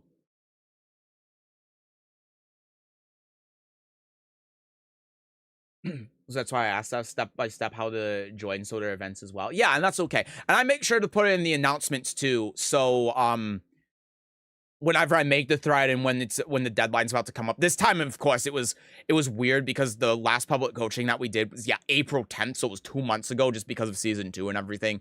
So yeah. But anyway, yeah, that's pretty much what I got for you, Panda.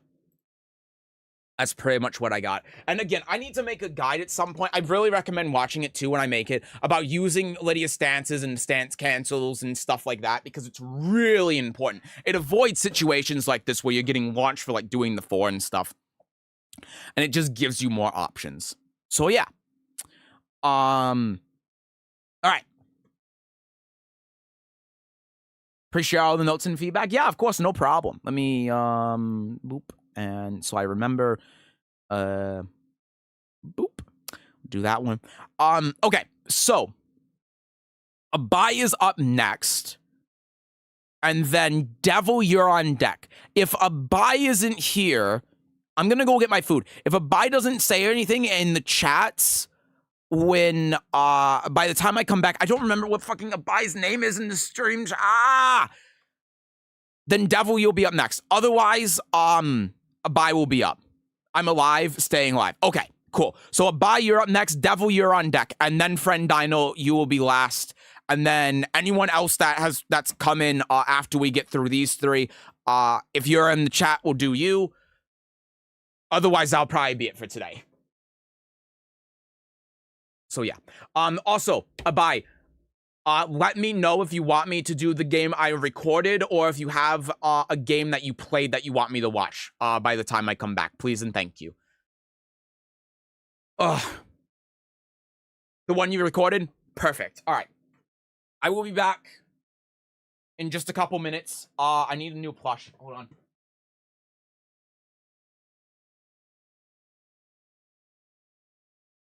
Giant Rilakuma. There you go. Oh, colonizing Japan. You're here. Perfect. Okay. We will have you go then after friend Dino. So you'll be you got a By Devil and friend Dino behind you, and then you'll be up. I've been playing, but it was just forcing to limit myself and getting obliterated a bit. Gotcha. Yeah, okay, I'll keep that in mind.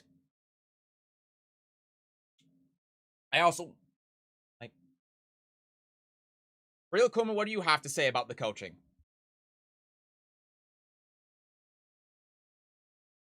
Alright, well,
Rock attack!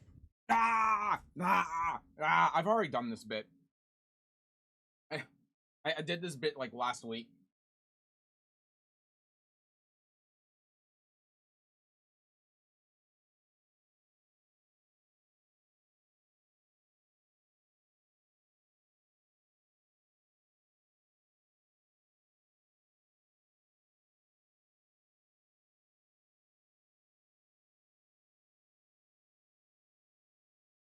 All right.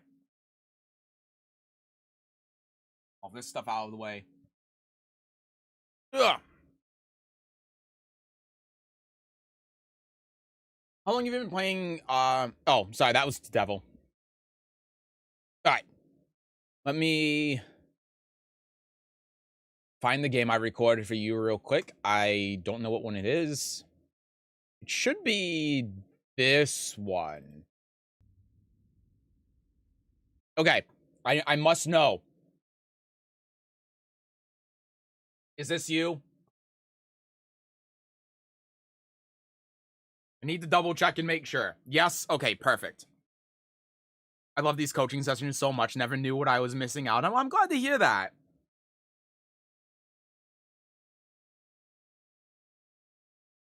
It's been a long time since we've been able to do one.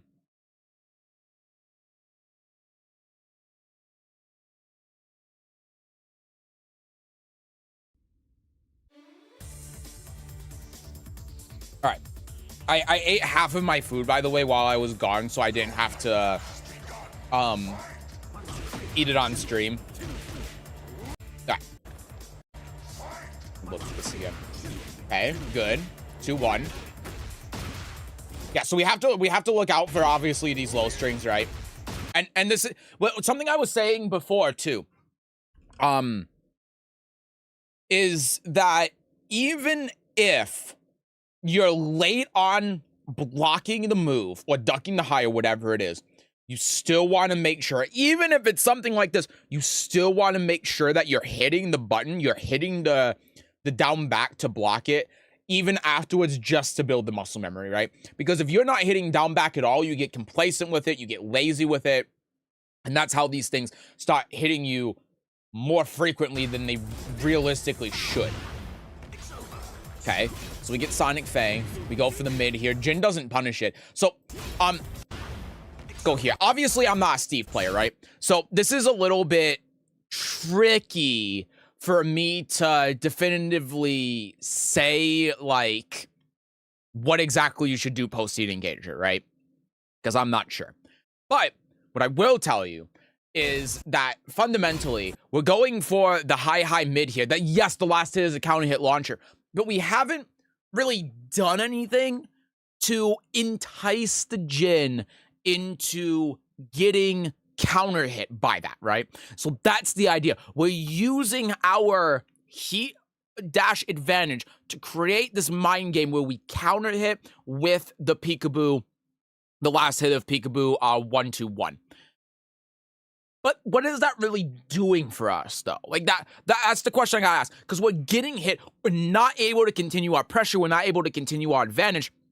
We're using this move, and then it's just, like, we get punished, or in the case with Jin, we lose our turn.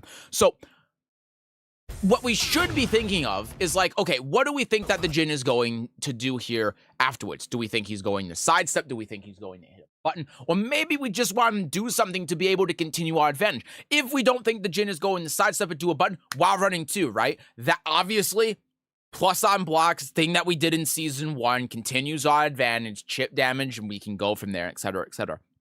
But if we're not sure that the Jin's going to sidestep and we're going to get launched, then we can do Peekaboo 2, right? Because not only is that move a high, so if he ducks under this, he's ducking under Peekaboo 2, right?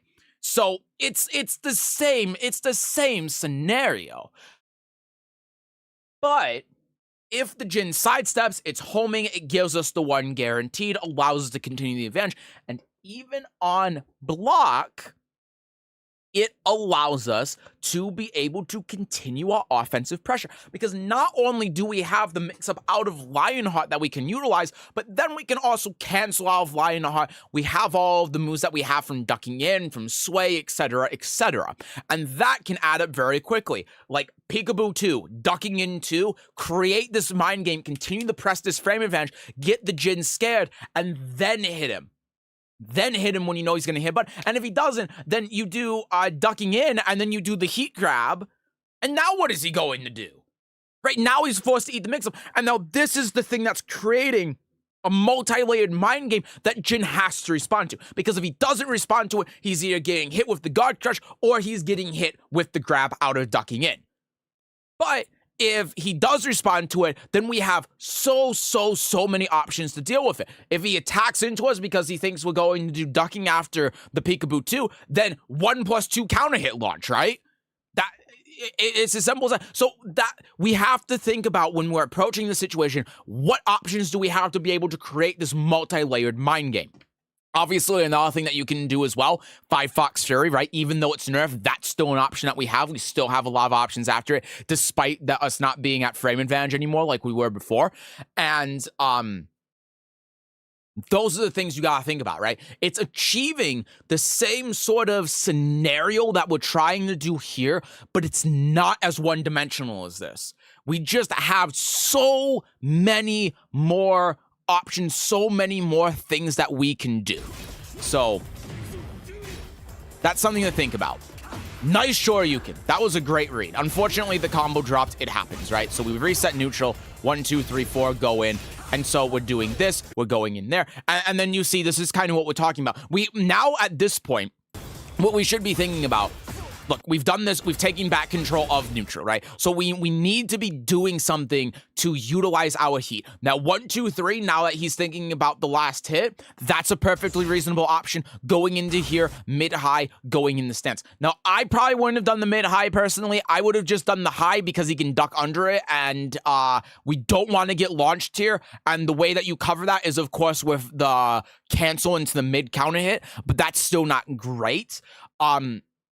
So if we know that the Jin's going to be defensive here, we can do, we can go and duck and then ducking in and then go from there. If we think that he's going to attack, we can do the high. Maybe even we go in the Peekaboo and do down forward, just 1 down forward 1 if we think he's going to defend afterwards, right? Just to see what he's going to do because, of course, it's safe. And then we go in here. And so now, like, this is brilliant, right? Because we go into the stance afterwards. We wait to see what he's going to do. 2-1. Okay. So now that we know he's doing 2-1, all of a sudden a lot of things come online. We know now that he's willing to interrupt the stance strategy. He's willing to interrupt Lionheart with this. So now a 1 in Lionheart becomes online. So now we're not focused on the guard break. We're not focused on the ducking in thing because this is the scenario that we're talking about after the heat engager. We're forcing Jin to respond. And now that Jin has been forced to respond, we have options to deal with it. Now we have access to the 1. And what is Jin going to be able to do in response to the 1? Well, he could obviously sidestep it, he could parry it, but then if he starts doing that, now we have more options at our disposal, right? So we found a crack in his defense, and we can take advantage of that. So duck under that, don't get the punish here, -14, go in here. And yeah, see, this is kind of what I'm talking about, and this is a good option, right? We're going in there, and we're going in there assuming that he's going to hit a button afterwards, so we're doing this. Makes sense. Now, what I would say is we want to do something in this scenario to set up for our heat smash so we can get the maximum amount of value out of it. That's what we want to look at. And so what specific moves you do with Steve here to achieve that, I don't know, because obviously I don't play Steve, but you could do like ducking into heat smash, right? You could do the 1-2-2 in the heat smash, ducking, like threaten with the stance and then heat smash him. Do like the 1 out of ducking, or no, maybe it is the 2, and then go in the Lionheart, 1 in the heat dash. Like we have a ton of options that we can do to fully utilize our heat, but generally, again, like the option is good. There's no complaints here about it. So now we're just trying to deal with the small Tekken. We're doing a pretty good job at bobbing and weaving out of it. We're just getting hit by the mid here, unfortunate. Gets hit by the low. We duck under the high for the counter hit, and we played that really well. Let me take a bite of my food real quick, because, like I said, I'm really hungry.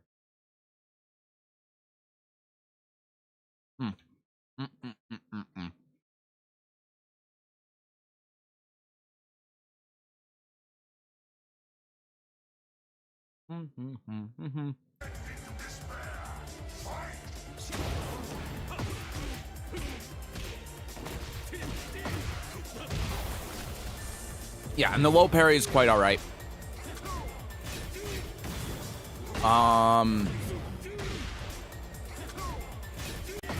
So here's something I'm going to say, right? So he does this while rising 1-2. We just go for Sonic Fang. What? We'd be more than happy to see a Sesujin mukbang stream. I don't think I'd be happy to do it. So why go for this? This is kind of what I was talking about before, where it comes down to, if you hit him with it, then it's like, cool, you hit him. But if he blocks it, he ended up not actually punishing it, which is hilarious. He did a 14 frame move instead of a 13 frame move. But if he punishes properly with down forward 1-4 or 2-4 or whatever, then we are in a really bad situation, because we already have the health disadvantage. We're losing another 30 health. Jin's in heat. The world's his oyster. And we don't have a lot of options to really be able to contest him, especially because Steve's Power Crush is so bad. So what I would say here, if we're going to challenge this, just while rising 1, not while rising 1-2, not the full string, just one while rising 1 to try to stop Jin from enforcing his pressure. Try Shoryuken for the read. Nice duck under that. Boop. Yep, there you go. See, and this is what I'm talking about, right? And this is what I'm saying that we should be setting up for. And you saw that, right? So we do the peekaboo 2. This is the offense I was talking about before. And he's not ducking, right? So there's not a ton of risk to actually doing this if he's not ducking. And then boom, he tries doing Power Crush. Yeah, he did try doing power. No, he did down 2. Power Crush is down 1. Whatever. He tried doing an input afterwards. We hit him with the 1. Boom. Now look what we're going to get after this. He hot kicked us there. Yeah, and we tried doing the peekaboo 2, and we were just late on the input. If we input buffered this and linked it right, then this should be hop kick. But now we know that he's going to try attacking afterwards, right? So even though we messed us up, we still get information. And because of that, while running 2. Because think about this. After the heat engager situation, has Jin done anything to counter while running 2? No, right? He hasn't done any. He hasn't done a single thing. So, because of that now all of a sudden is the high probability option. That is going to be a great option for getting us into the game after a heat engager. So that's something to think about in the future rounds. Oop. Go there with the mid, and now we're back to neutral. And this is, like, the situation is fine, because he still doesn't have heat. Health is roughly equal, and we still have all of our heat back. He doesn't get Oki. So we can continue afterwards, right? -10, and this was not the play. So not only, of course, is this punishable, but even if it's not punishable, let's assume it's -9. We have half of our heat left. So all of the potential that we get out of this much heat with our mix-ups, with our ability to do like Lionheart 1 in the heat dash, all of those things are gone. And what are we doing it for? We're doing it for a mix-up out of Lionheart that we get anyway, as long as we choose the right options while the Jin is in, let's say, -9, right? If we just do, again, like I keep hopping on the peekaboo 2, but if we do something like that, if we do 5 Fox Fury, for example, which I don't think it would deplete all of our heat at half, or any move like that, we're in the exact same position after the heat smash. But the difference, we still have some of our heat left. It's the exact same thing. It's the same move. The only difference is that it doesn't beat Power Crush, but Jin doesn't have Heat Burst left, and Jin's Power Crush is trash. I do suffer from not using while running 2, not going to lie. And, you know, here's a perfect example of where you should use it and where you should be looking out for it.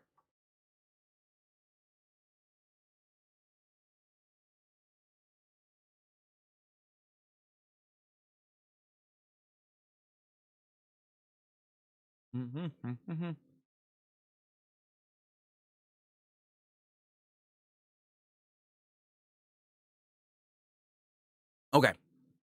With it, you can do chip. Not as significant as it was in Season 1, and you get more chip off of a good sequence while you have half your heat left than if you do a heat smash. And you recover your recoverable health more while you're in heat than when you're not in heat. So let's continue here. So I think here,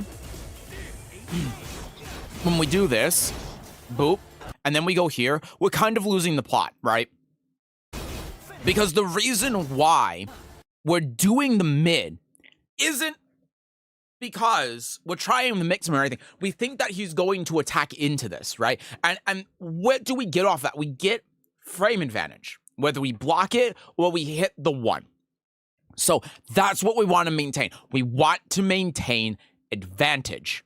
When we do the 2 here, we're not maintaining advantage, we're trying to make a hard read. What's the difference between the 1 and the 2? The 1's advantage, or the 2's advantage over the 1, is that it gives you a launcher, of course.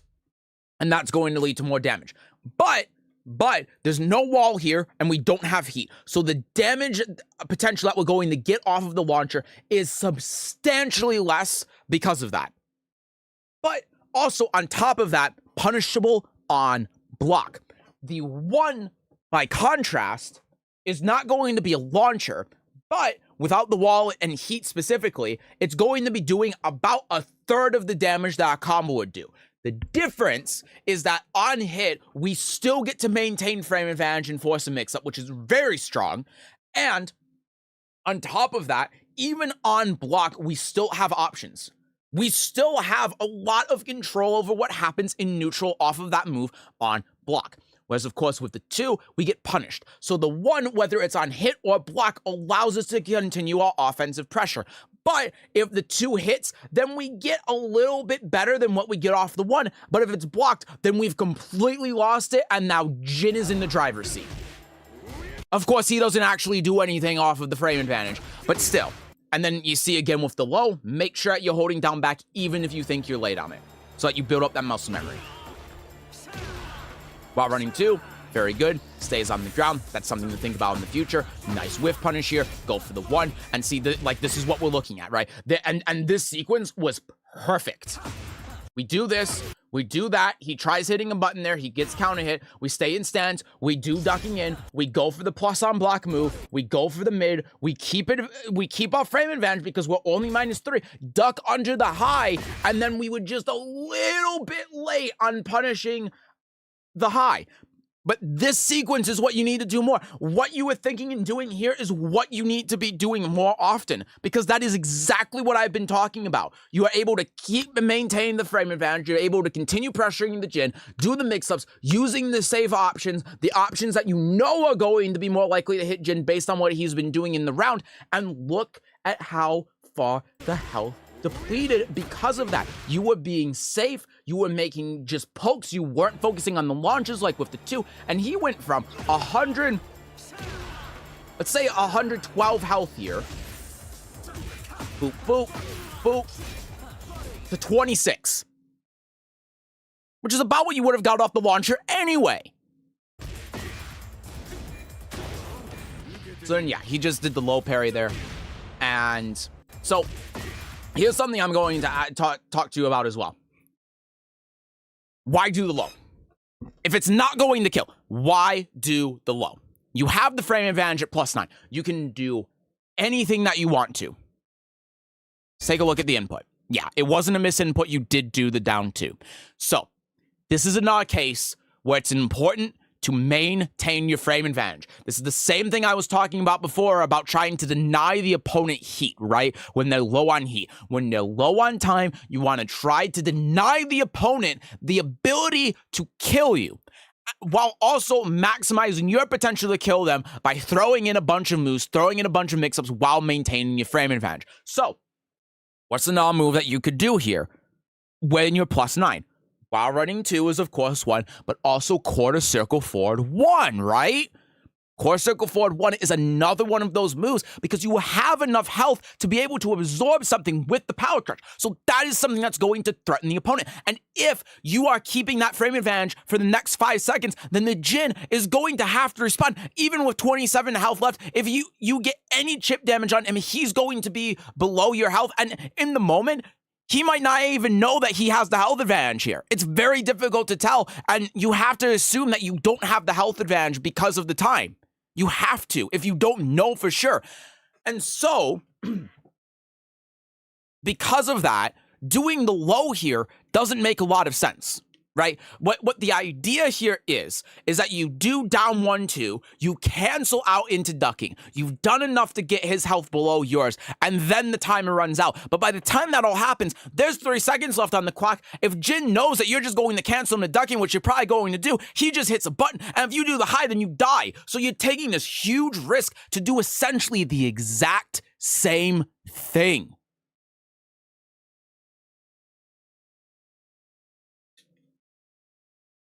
Time scramble situations are hard to digest because they happen very rarely, but it's very important to understand why the low necessarily isn't the best option. Sometimes you just want to do the plus on block mids continuously until the time runs out. Okay, let's go back a little bit.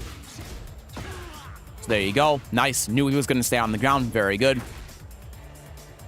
So now we're just trying to play the neutral game, 2-1 electric. And, another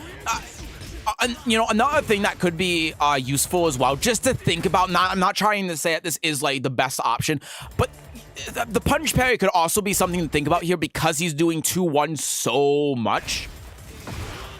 Again, not something you want to use, but something you might want to consider and think about in these scenarios if you have a hard read that he's going to do the 2-1. Also, Seth, there are 2 Jin matches I played, and some scenarios you could teach me about, but you finished on that clip. Okay, gotcha. I'll keep that in mind. Sorry, you guys in YouTube have been kind of talking with each other, so I haven't been keeping up as much, so I'm trying to make sure I'm responding to you when you're talking to me, but yeah.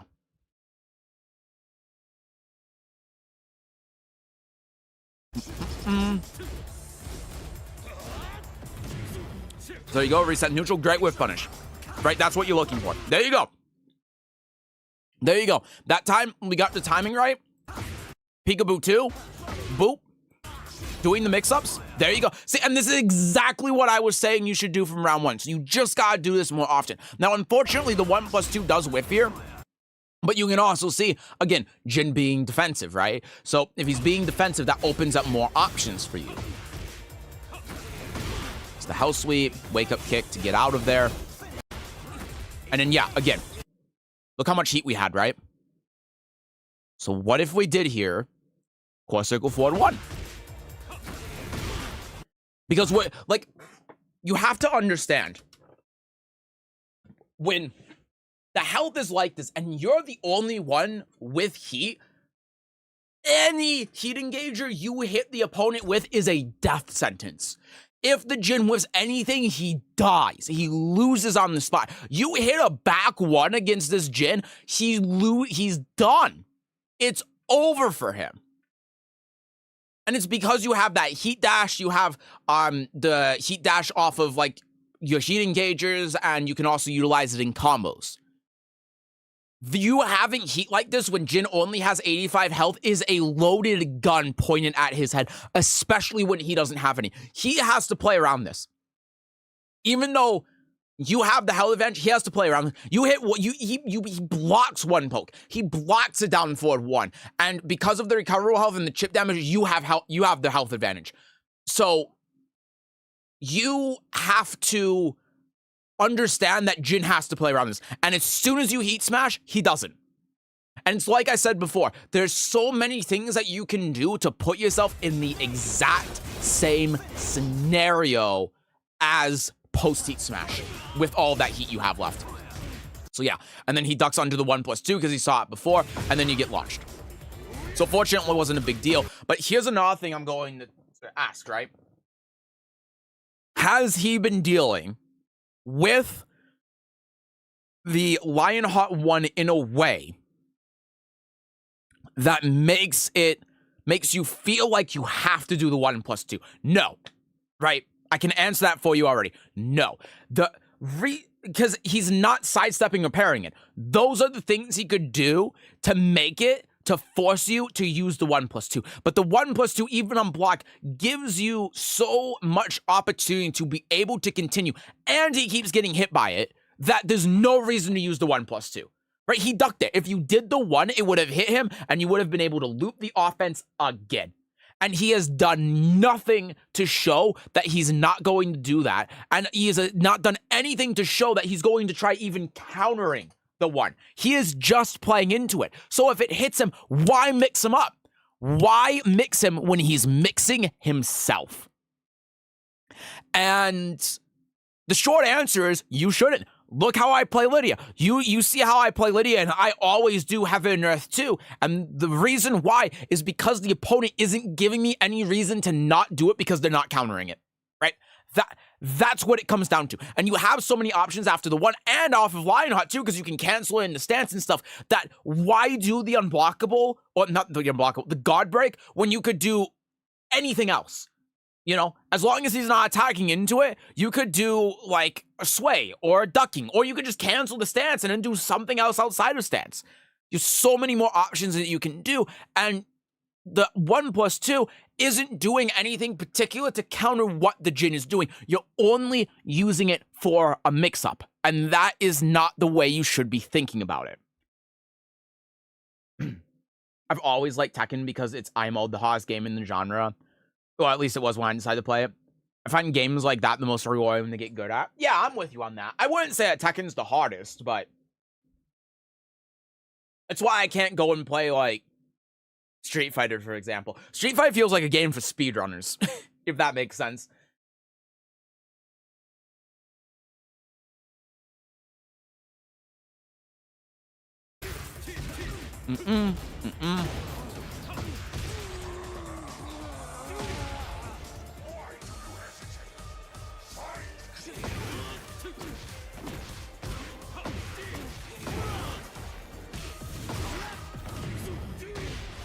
Boop. Pop, pop.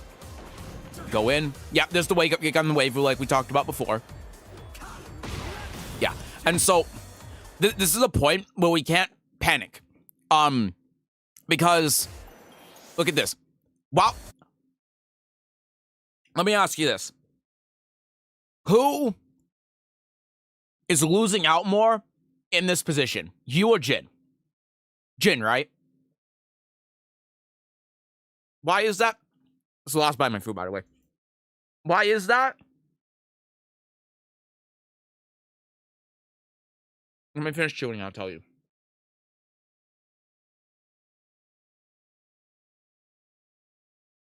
Okay. The reason why is because while you're both out on neutral, he's losing heat. Right? So Jin is waiting for this opportunity to be able to utilize this. That's his game plan right now. His game plan is to wait it out so that he has the opportunity to do 4-4-2 or heat smash or something like that. So as long as you're positioning yourself right and you're making it hard for Jin to utilize this, it's going to become harder and harder for him to use heat, and he's going to be getting less use out of it over time.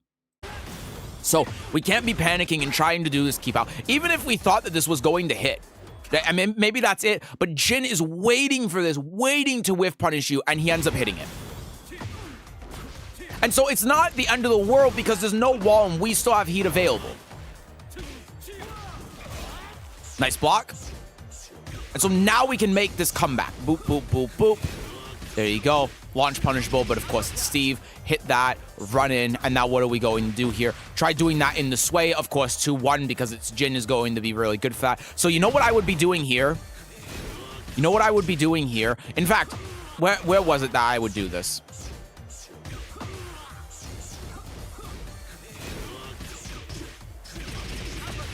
Right here.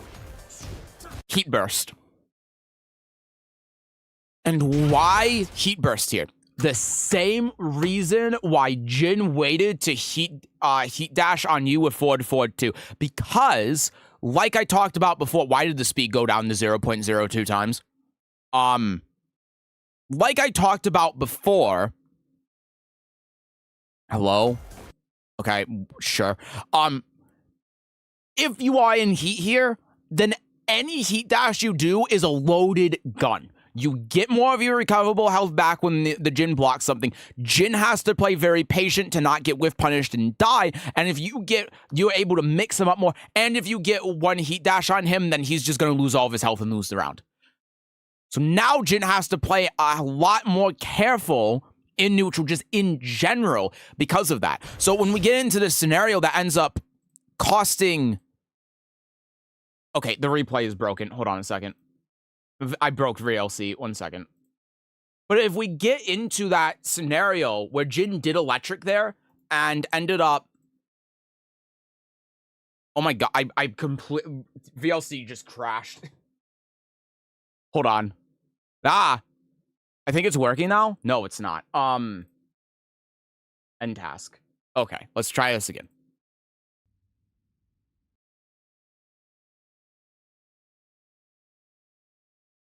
Oh no, VLC is just completely busted for some reason. Oh, cool. All right, well, that's great. Yep. Oh, I think Explorer crashed. Oh, Jesus. I think everything broke. Oh, God.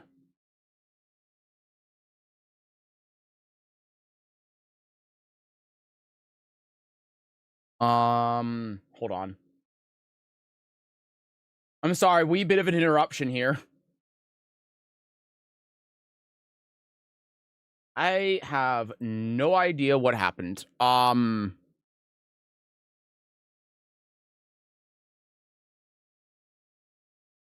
try playing this again. Okay, yeah, now it's fixed. No, it's not.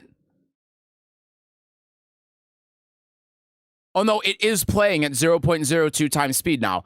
Hold on. How do I change the speed in VLC? Does anyone know? I'm not sure, but I think Jin's way and uses Power Crush. I don't think so. Jin's Power Crush is really bad. It's terrible.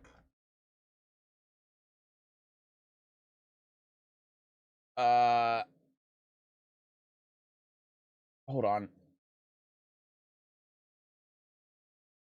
Found it. I found the button. Okay. Oh, yeah. Fixed it. All right. It's still kind of busted, but it's fine. Okay, so what I was trying to say here is if we go here, the thing that Jin did to end the game, right, which is the electric. So if we were in heat, Jin wouldn't be able to just throw this out, right?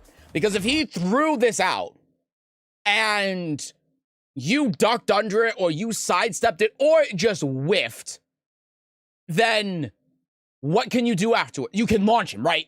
You can launch him. You can delete all of his health, put him in an okay situation, one mix-up kills him. And so the advantage of being in heat, in neutral, isn't just the stuff you can do in heat, but it's also the fact that the opponent has to play around it, especially if they don't have heat. And because of that, this stuff that Jin does out here, he can't do as freely as he can if you aren't in heat. Because what happens, not question, what happens here if Jin whiffs electric when you're not in heat? You do heat engager, right? So it's the same thing anyway. And yeah, you get the frame advantage and you get the mix-up, but he's not dying off of it, especially because you're Steve. Like, you can't really launch him. So you're getting a heat engager off of it. And that means he doesn't have to care as much as he would if you're in heat and you just heat dash and then boom, like all of his health is gone. So, like a lot of what I'm talking about, you actually ended up doing later on in the game. You just need to do that more, right? You need to think about your options and how to continue your advantage and how to continue to press your offensive pressure. The times when you're not doing that is just giving Jin a lot more leeway to be able to play the game, and you want the opponent to not be able to play the game. The other thing, too, is that don't do a mix-up for the sake of doing a mix-up, right? Like, we see that at the end of the round with, like, the down twos when it gets low parried off of the Lionheart 1+2. Don't do mix-ups just for the sake of doing them. Do them because the opponent is doing something that warrants it. This Jin, whenever you go in the Lionheart, is attacking into it. He's ducking. He's not doing anything to warrant the 1+2. And in fact, he was playing directly into the Lionheart 1 without you even having to change the option. So why change it? And the answer is you shouldn't be. So keep those things in mind. Don't let the opponent dictate how you press your buttons when they're not giving you a reason to. If something is working, keep doing it until the opponent isn't dealing with it right anymore. And also, just make sure that you're aware of, like, your frame advantage and your pressure and maintaining those things instead of focusing on trying to win one situation or winning one mix-up and then having the scenario end there off of that one thing. So, yeah. Anyway. Thank you for your game. Thank you for your submission. And now, it's going to be Devil. Devil is up next. Okay, so you said that your game is you played after the patch, right? So I'm gonna launch Tekken again real quick.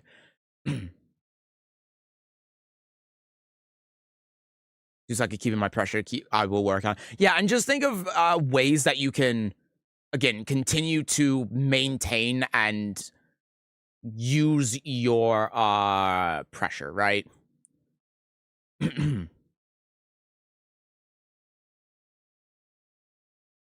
Yes, sir. All right, sounds good. I'm launching the game right now. I had to close it because the whole VLC thing.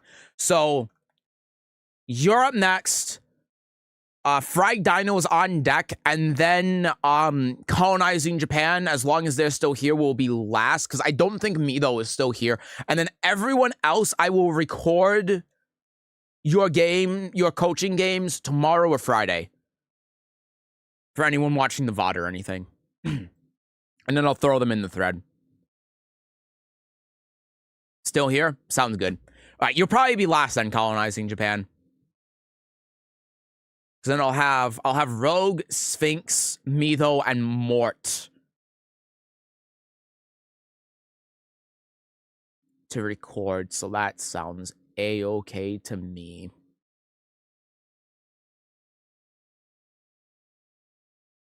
Game's still launching, by the way.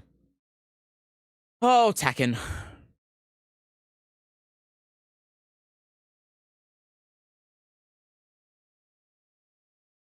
Can you believe I still have this stupid extension cord on my microphone on, by the way, to keep it from going up? You know what happens if I take this extension cord off my microphone on? Hold on. I'll show you in case anyone's ever been curious. Watch this. I'm taking the extension cord off.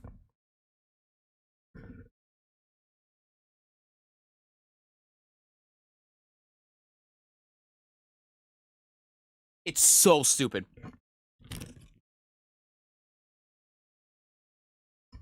Oh, did you get my Tekken ID? I did not. I didn't see it. God. Oh. Oh, that's why it's been all wonky this entire time. My laptop has been sitting on the control key on my keyboard for like the entire stream. That's why it's been going all weird. That mic has a mind of its own. It's so frustrating too. Your Tekken ID is expirate. Okay, hold on. Let me look this up real quick.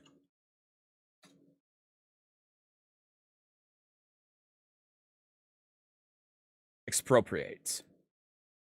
There are 2 expropriates. Are you on console or are you on PC? There's an expropriate on PlayStation and there's one on PC. Tighten to screw out the hinge? I have.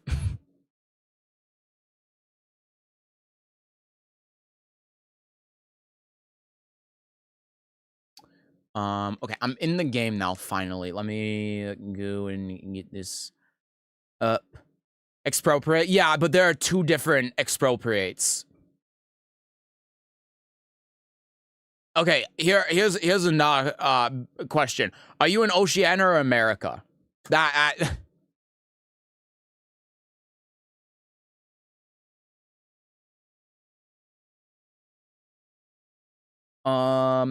Hold on. I don't know why I'm like losing my mind on this. Let me get here and then search Tekken ID. I know you can't see right now. It's fine. You're on PS5. Okay, perfect. Thank you. I got your Tekken ID then. I have it saved. And I will be able to do coaching for you next time.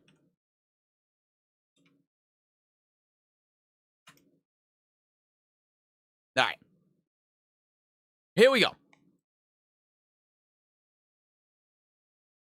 My games are a bit bad, and they'll give me a few weeks. Good with the next session. All right. Sounds good. Let's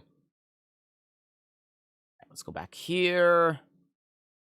Turn that off. All right, Devil, what game do you want me to look at again? It's been a while since you said... Oh, my... Okay, at least that didn't go away. Yeah, what game is it that you want me to look at? The first and second. I can only do one because of time, so what one would you rather have me look at?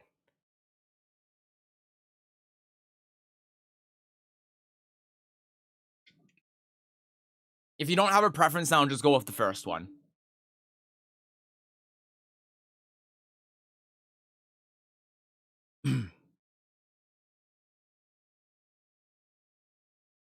First, okay.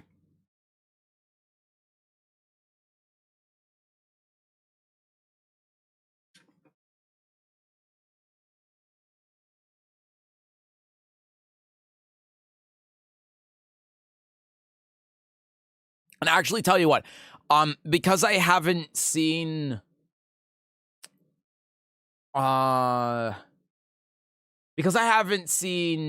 seen Fried Dino in the chat for a little bit.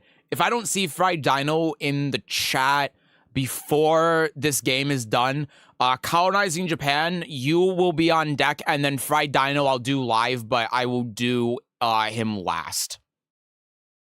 That's why I'm reached the new rank and the wrist incident. Gotcha. Okay. So, yeah, I mean, just starting out here, right? Like, this is a kind of a generic thing. Like, I know this is a one-hit, multi-hit attack, but these kind of things are always going to be punishable on block. So just make sure that you're punishing those. We're doing back threes. Okay, so here's something to think about, right? If you're doing back 3 here, why are we doing back 3? Okay, let's take a second to think about the options that we have. I was 35 seconds behind. I wasn't live, so I was answering. No, you're good. You're good. We got there. We figured it out. Why are we doing back 3? So, the reason you want to do back 3, if I go here and I try backdashing away, if I can, this Jin is sticking to me really hard. Like right here, this is where we want to do back 3 for a situation like this, right? For keep out. That's where we want to use back 3. The reason why is because our other moves at that range aren't going to be able to reach. Back 3 is a safe, long range, fairly fast for what it is, mid that we can use to stop the opponent from approaching. So that is what we want to use it for. Okay? So let's go back to the replay. And let's think about right here, why do we do back 3 now? Because we have so many other options we can do. And the answer is we don't want to do this. We don't want to use this move in this scenario because what the move that we have here is back 1. Right? So it's the same in terms of frame startup. It's the same in terms of range effectively because they're both going to hit, even if the Jin backdashes. They're both the same in terms of how linear they are because they both of them can be sidestepped, but the difference is on block, the back 3 is minus, the back 1 is plus, and on normal hit, the back 1 gives you a heat engager. So that's what you got to think of when it comes to move choice in these kind of scenarios, right? That's why you pick something like back 3 or back 1 over back 3. And even here, right, other options that we can do too, down forward 2 or forward 2 to try fishing for the counter hit, which is a little bit hard because of the replay. But those are all things that you can do. Down back 3 for a low option if you want a low mix-up, right? We have so many options at our disposal. On top of, well, I guess, so difficult. On top of being able to, like, sidestep if we want to, right? This is very hard because of how the replay system works. But yeah, on top of being able to, of course, sidestep, and then boop, boop, boop, boop, boop, boop. Boop. So you see how much more advantage we're getting out in these scenarios when we choose other options besides back 3, right?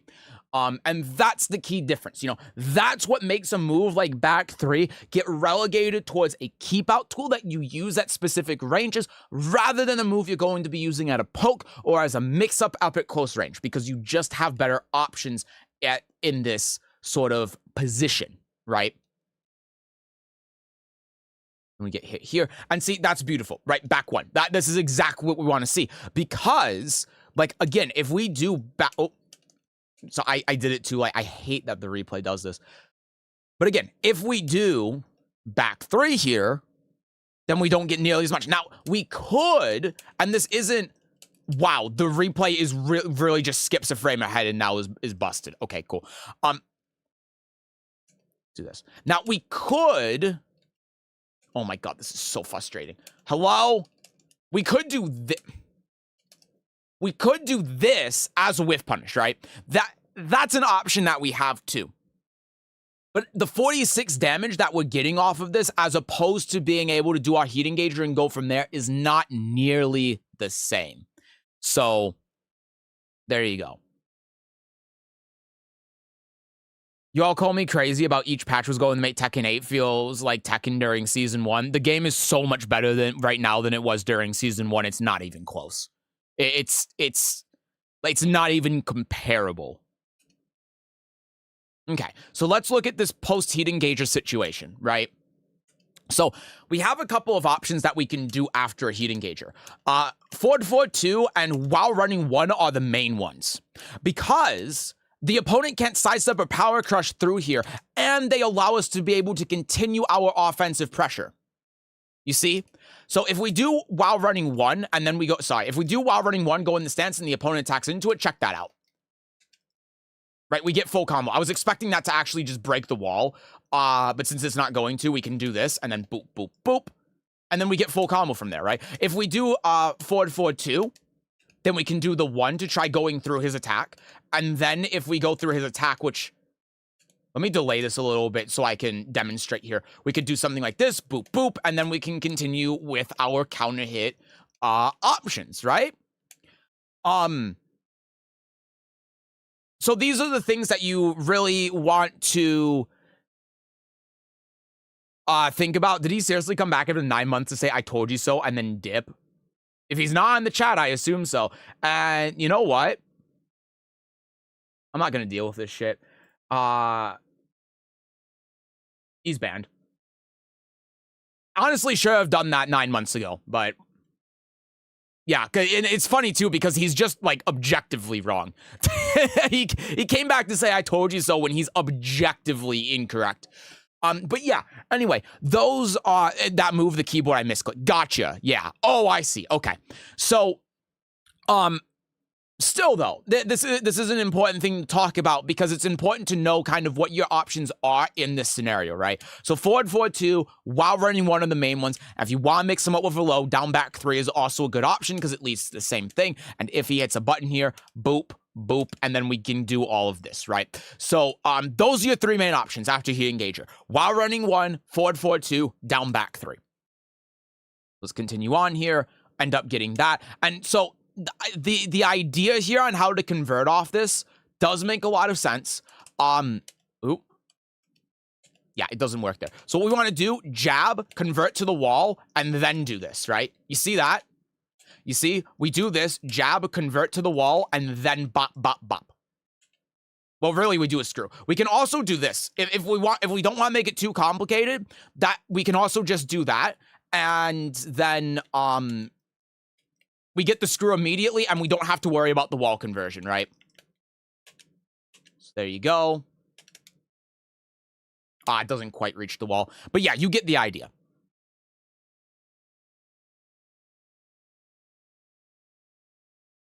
So this is a move that's launch punishable with Jin. And something, again, to keep in mind, too, if you have any multi-hit string that ends in a mid, it's usually punishable. Like 95% of the time, if you have a string that ends in a mid, it is punishable. In this case with Jin, launch punish.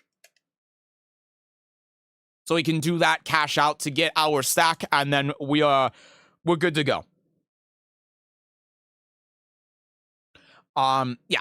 And, you know, the 1+2 here is completely fine. It ends up working out pretty well, actually. So what we can do here, just to give you an idea on how to convert off this in a situation like this, you do that.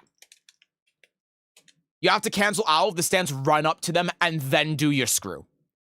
So if you want to make it a little bit easier as well, while running 1 here. That is so funny that broke the wall like that. And then we can combo off of it like that. But even if it didn't break the wall, you go into Heaven and Earth, and then you get Heaven and Earth 1 afterwards. So yeah.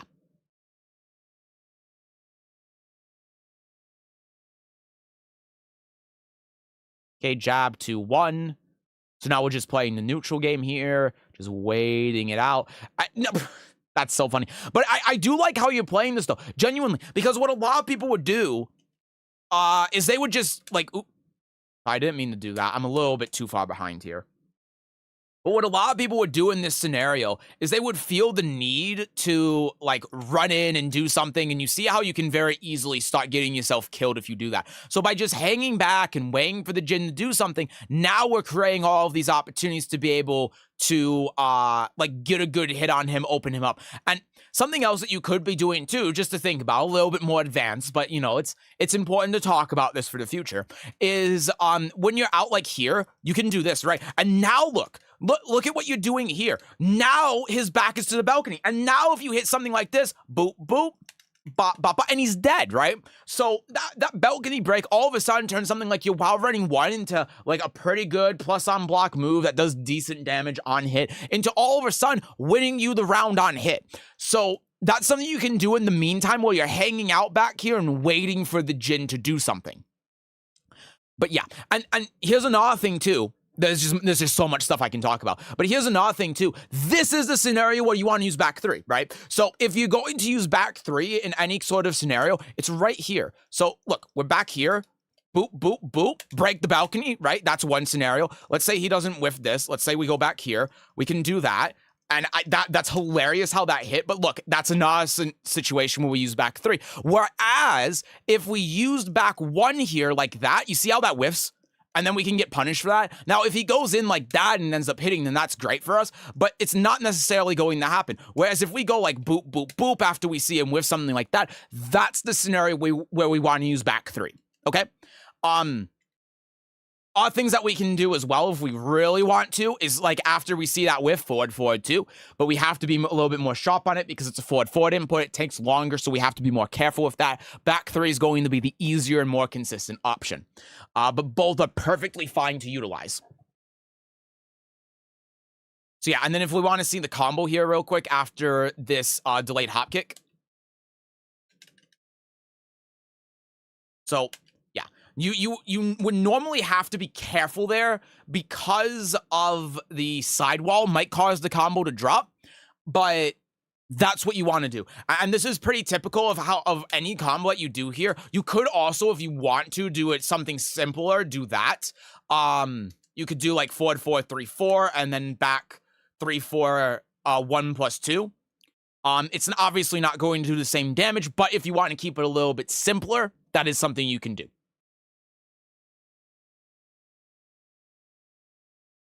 Let's continue on.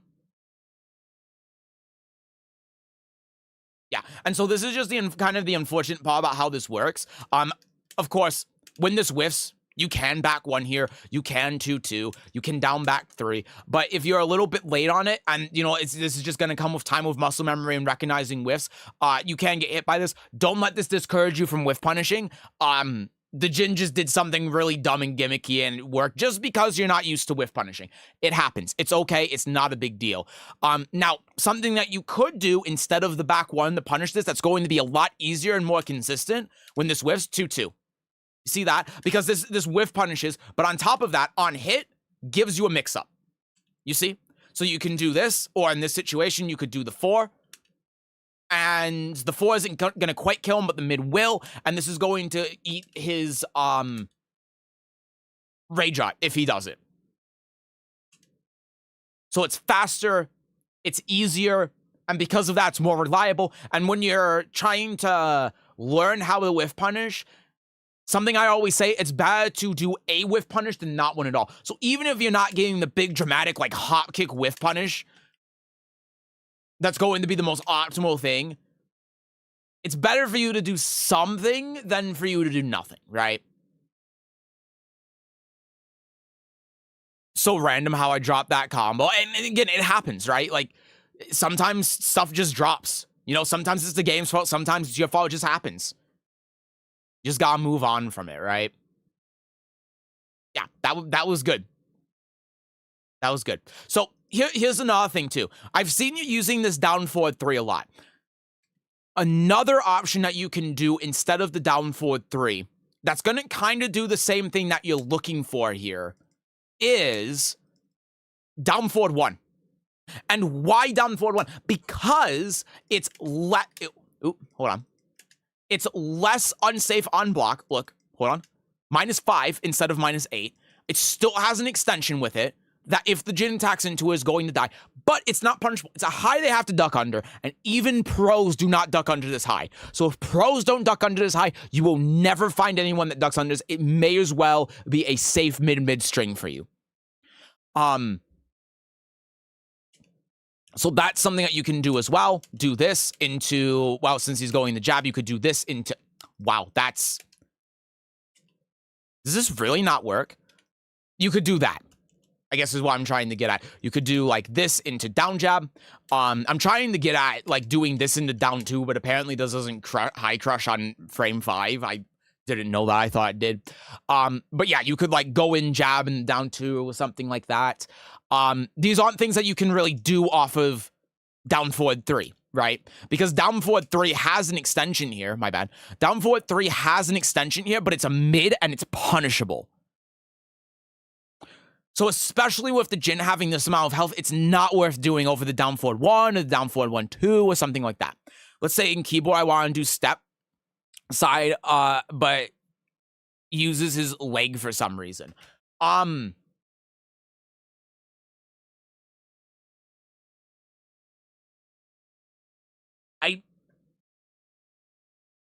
don't know what you mean by that. I'm going to be honest. I'm sorry. I don't know what you're trying to tell me when saying that. Run a sidestep. Yeah, I don't know what you mean by using the up leg. I don't know. I'm sorry. But yeah, down back 3 counter hit, that was good. So he does power crush there. Reset neutral. Just kind of waiting it out now. Yeah, and so here's another thing, too, to think about. In the same vein as a multi-hit string ending in mid is going to be punishable, right? That's a generic rule. So, but let's think about this logically, right? If you have a string that is a multi-hit string, and you don't know if it ends in a mid or a high, but you can't punish it, then what does that tell you? What can you infer from that?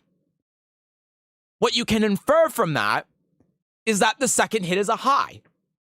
There are a bunch of moves in this game, like Fung's Wild Rising 1-3, for example, that look like a mid, but they're not punishable. And the reason for that is because it's actually a high, even though it looks like a mid.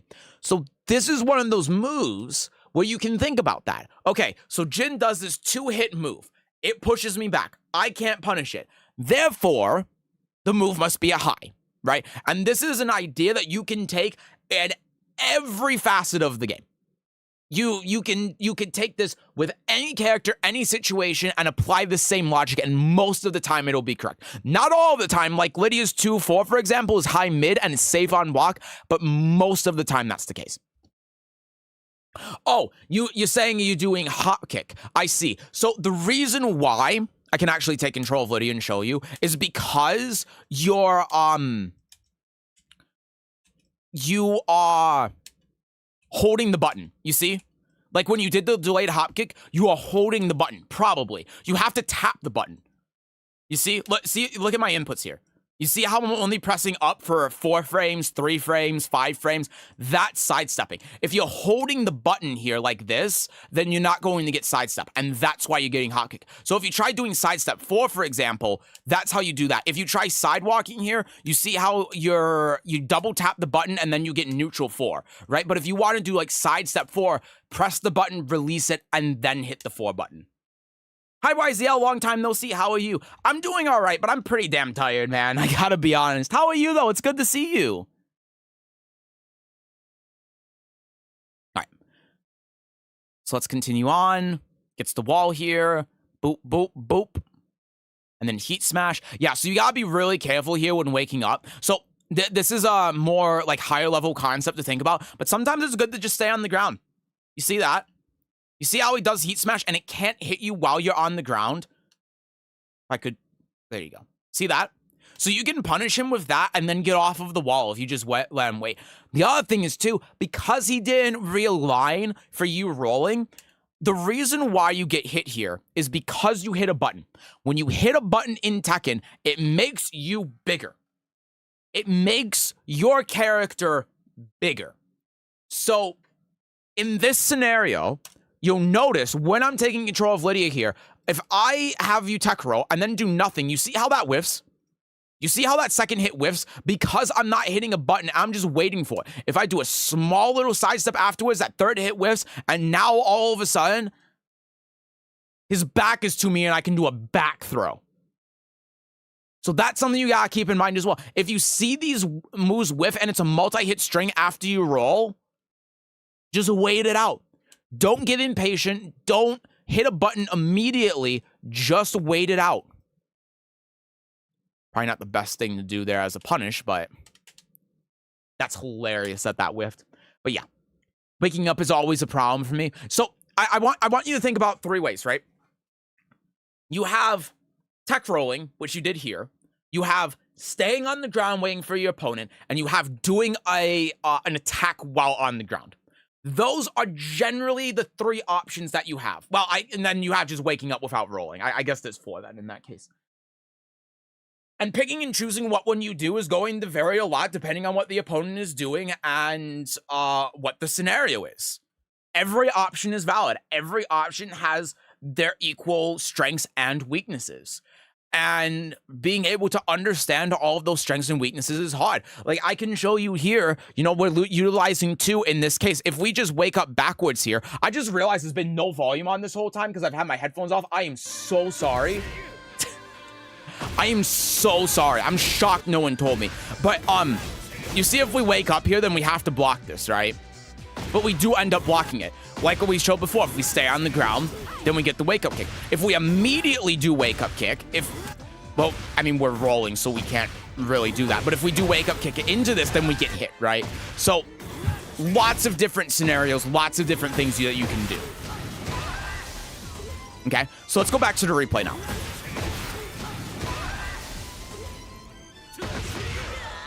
And we end up getting hit by the 1+2.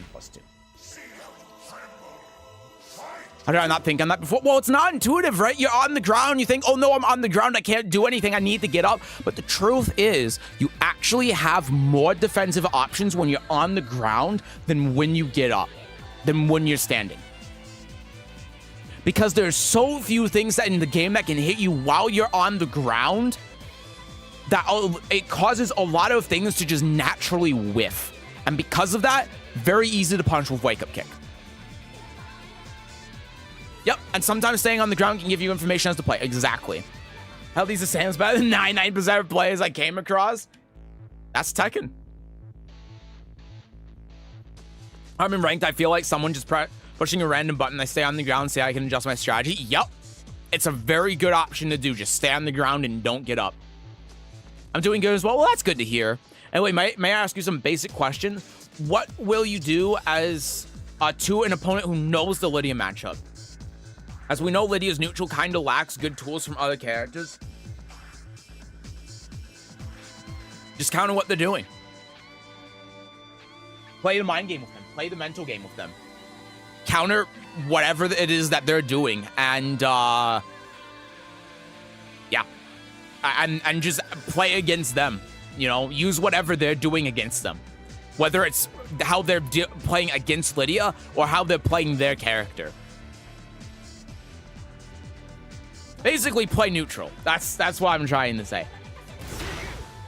Okay, so yeah, again, right? Remember that move's -14.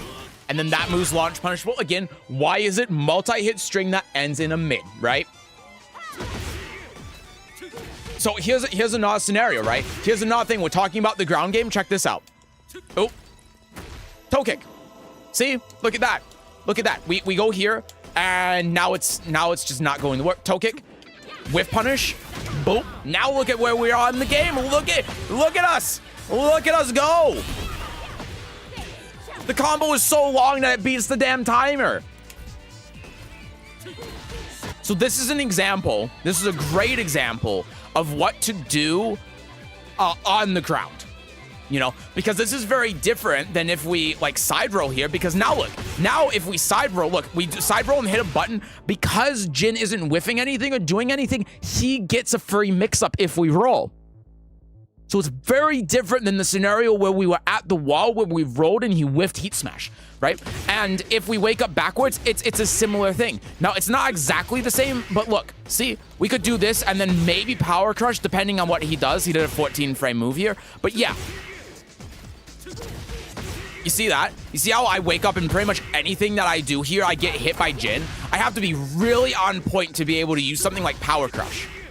And because of that, it's not a great option. So most of our options here are offline. We could wake up kick here as well, but then we can also toe kick, right? And now that's going to reset neutral and allow us to be able to win against Jin in this situation. So there's that. And see, now it's been turned on its head, right? So now I can actually show you what the Jin can do just to give you the same idea. So look, you run up, toe kick. See that? You see that? You see how with this run up, if they're trying to enforce an Oki situation, you can do that. Now, if we do like a normal wake up kick, you see how we get hit there? If we do a spring kick here, you see how that actually ended up whiffing, which is really weird. And then you see how if we tech roll, I guess the other way. Yeah. The other way. You see how that realigns and then we end up blocking it, right? So this is another case where if we use like any of our wake up options here, then we're going to end up getting hit. But if we toe kick, if the game would let me, hello, game, please. There we go. You see that? There you go. And then he ended up just doing the string and then hop kick. I think keyboards some lack elements like the hitbox and toe kick as far as you showed me. It's still perfectly doable on keyboard and hitbox. It's just it can be a little bit awkward if you're not used to it. The inputs of Jin though, he was mashing Rage Up +1, yeah. How do you toe kick? While face up, feet towards, you press down 3.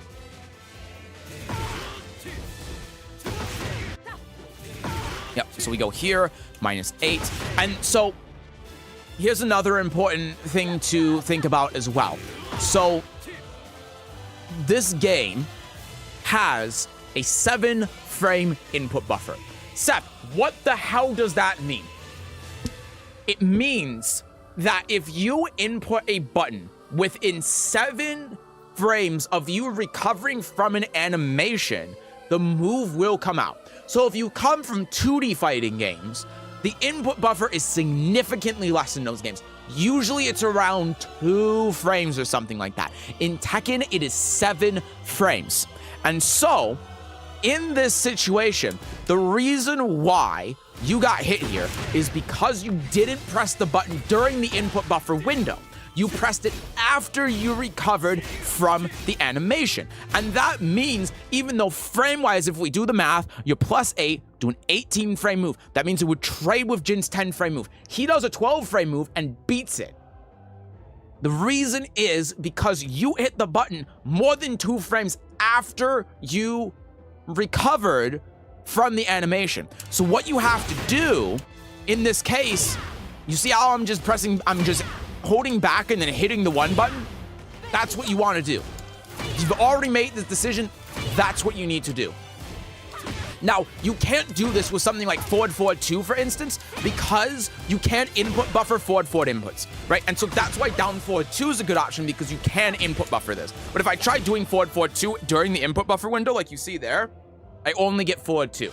So that's what makes doing forward 2 a little bit tricky, and is something a lot of people don't quite understand in these situations. So what I'm trying to say is there are exceptions to the input buffer window rule.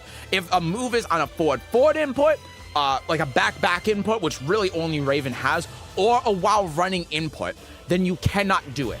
But if it is a forward input, if it is a back input, if it is a normal input, even if it's a core circle forward input, like this, see, I can input buffer core circle forward 4 and it will still come out. It's only with forward and while running inputs. That's what you have to keep in mind.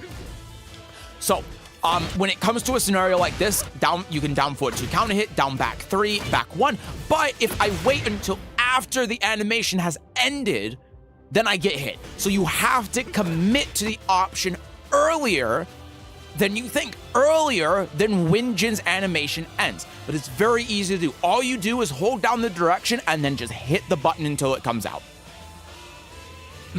Hi, Mamek. Good morning to you, too.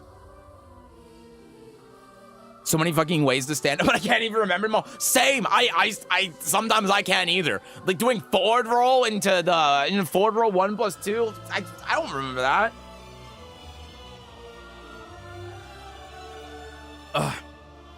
So I press way earlier in bed timing. So here's what you do, right? You just spam the button. That's all you do. Like during the animation, like, okay, here, let me go back a little bit more, if I can.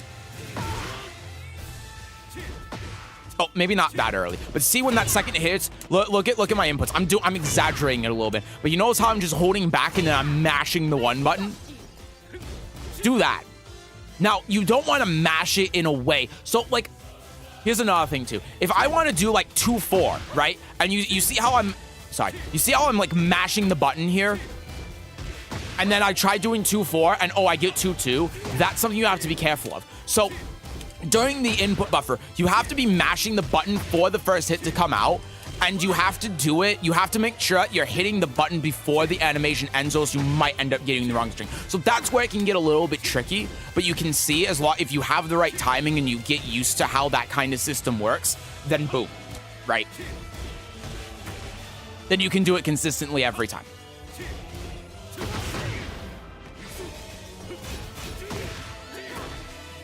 So yeah, and notice how he's done this flowchart multiple times too. So this is something that you also have to look out for.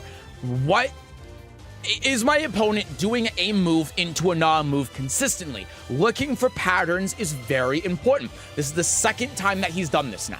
So he's done that low and then hot kick. And then if he hot kicks here, I mean, at this range, you can punish it, but just to block it, hot kicks are generically, universally -13 on block. Every character Besides June. June's is minus 12 for some reason. But every character's minus 13 on block. We go bop, bop, bop. And there you go, right? This was a good option because you saw that he ended up whiffing this last hit, and then we go for the counter hit option. So what do we do afterwards? Well, the wall's right here, so we could do something like this and then go in the heat, bop, bop, bop, just to keep it really simple if we want to. Another thing that we could do for a little bit more complexity here is... Oh, that actually didn't reach. I'm kind of surprised. It can be a little bit tricky to figure this stuff out with how the wall is. Oh, the wall is about to break. I didn't even realize. So we could do something like this, break this balcony, and then we still have our screw left over, so then we can screw and then finish the combo. Right, so that's sort of what we're looking for. Now, the while running 1 here, perfectly fine. And then 1, 2, 3, end up getting the counter hit, break the wall, and then I'll just take control so we can look at the combo here if we want to.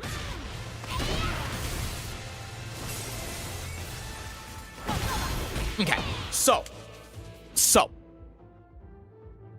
here's something to think about when it comes to combo structure. You want to save the screw for after you break the balcony. Why is this? The reason is because let's say I just do a screw here, right? Let's say I do this, break the balcony, and now, oh no, now I can't get to the wall. Oh no, now I lost the wall, and now when I end the combo, I don't have anything to show for it. But if we save the screw for after we break the balcony, and this requires a good knowledge of the combo structure of the character to be able to do this on the fly. Thankfully, Lidia is not too difficult in that regard. Forward, forward, 2, jab, back 3, 4, 1 plus 2. Break the wall here. Now look at this. Bop, bop. We do that. Go here. Activate heat. Okay, maybe we can't do the jab there. My bad. So we go here, jab, do. So let's not jab here. Let's do this. Go here, activate heat burst, bop, bop. Now we have the wall, right? So now not only are we getting a bigger damage combo, but we're able to finish at the wall, and we're able to get wall pressure and Oki afterwards. Whereas if we use the screw before, like when we use the while running 1, we cannot do that. So this is something that I'm not trying to tell you to learn and remember right now, because this requires a very strong understanding of your character's combo structure and not necessarily their like bread and butter combos or the combos that you see online on the weekend, a spreadsheet or whatever. Because these can be very situational and they can change on the fly. So it requires you understanding like what your character's combo moves are and how to utilize them in these situations. But while you're learning the game and while you're learning the character, it's a very important fundamental thing to think about and know about with combos, right? I don't want to tell you this stuff and tell you go learn it right now, but I want you to know it. I want to tell you it so you know it, so when you are exploring more combo routes in the future, that's something that you think about. Can you talk more about combo structure? What's the starter, tornado, screw, ender, tailspin, etc.? So basically, when it comes to combo structure, you have like the launcher, you have filler, you have a screw, and then you have either filler or an ender. It depends. So like in Lidia's case, one of her filler moves is forward, forward 2, horse 2. So the reason why it's intuitive that you use it after this is because this is the same scenario as after you launch the opponent, right? Because they are being launched. So you just use the same fill that you would use after like hop kick or after 3-2. It's the same thing. And then next part of combo structure here is that back 3, 4, 1 plus 2 is wall conversion. Another move that's wall conversion as well. 1, 2, 3. These are both moves that you can do, right? So what we're doing here when it comes to the wall conversion is we're doing the forward, forward 2 for filler. And then instead of doing the screw, we're substituting that with the wall conversion because we want to save the screw for the balcony. And if you notice, the screw here does the same thing as the wall conversion, right? It converts them to the wall. So we're doing the exact same thing, but just with a different move so we can preserve the screw.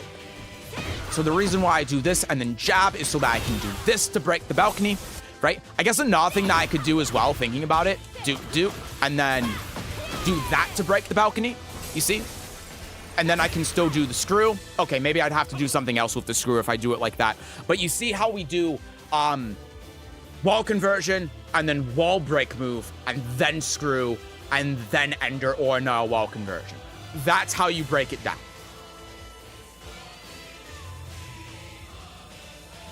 Neo 3 just got announced? I'm gonna look at that after this. What? Neo 3? I'm so hyped. I fucking love Neo. I didn't know they were gonna make another one. I'm watching that right after this. Oh, I'm so happy. Thank you for telling me that. I would love to watch that trailer.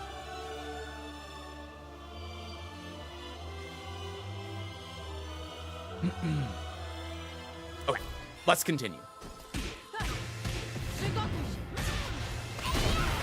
Marvel released their own fighting game? So wait, there's no Marvel versus Capcom, it's just Marvel now? Uh-oh. So something you have to be mindful of with Lidia, this is a Lidia specific thing. This move is actually punishable on block. It's -12. I know it says that it's -4. This is a lie. Because you can't exit out of stance on frame 1.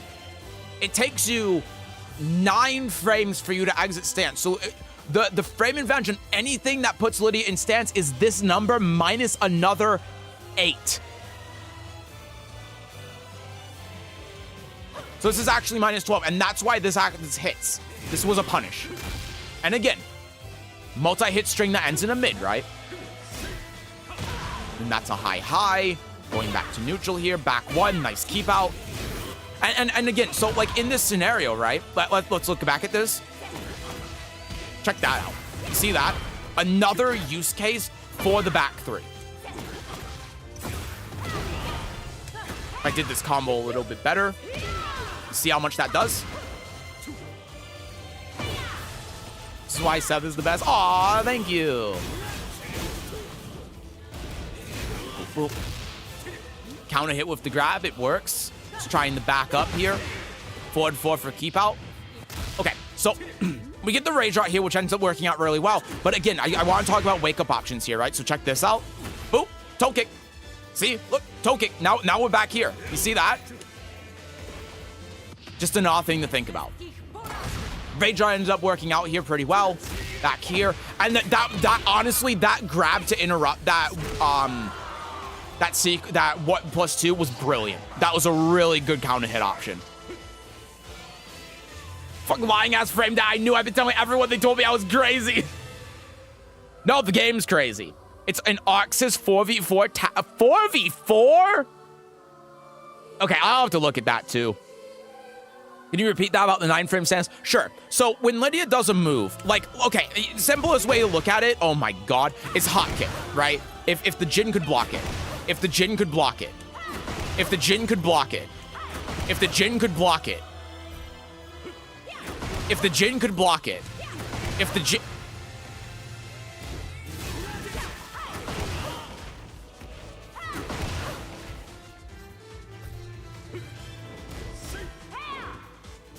He's going to block here. See, okay, you see how that says -5? You see how this says -5 on the hop kick? Hop kick's -13, right? Universally, generically, hop kicks are -13. What is -5 minus 8? -13, right? And that's because Lidia's exiting the stance and able to block when holding back on frame 9.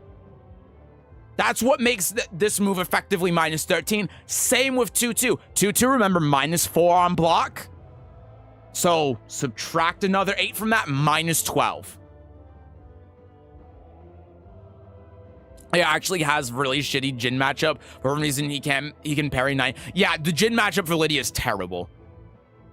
We all know Jin players don't block. Imagine if Lidia had a -5 hot kick. Yeah, could you imagine? That would be crazy. Some people think that she does. That Jin flip strings launch punch, right? Yep, it's minus 16. So down 2. And again, just waiting it out, seeing what he does. And you notice how the Jin just keeps hitting buttons? Right, so we're just waiting here. We're just waiting. That would be a time where you could use that. Or you could go in and do this, right? Let's wait for him to whiff something. Ah, shoot. Wait for him to whiff something.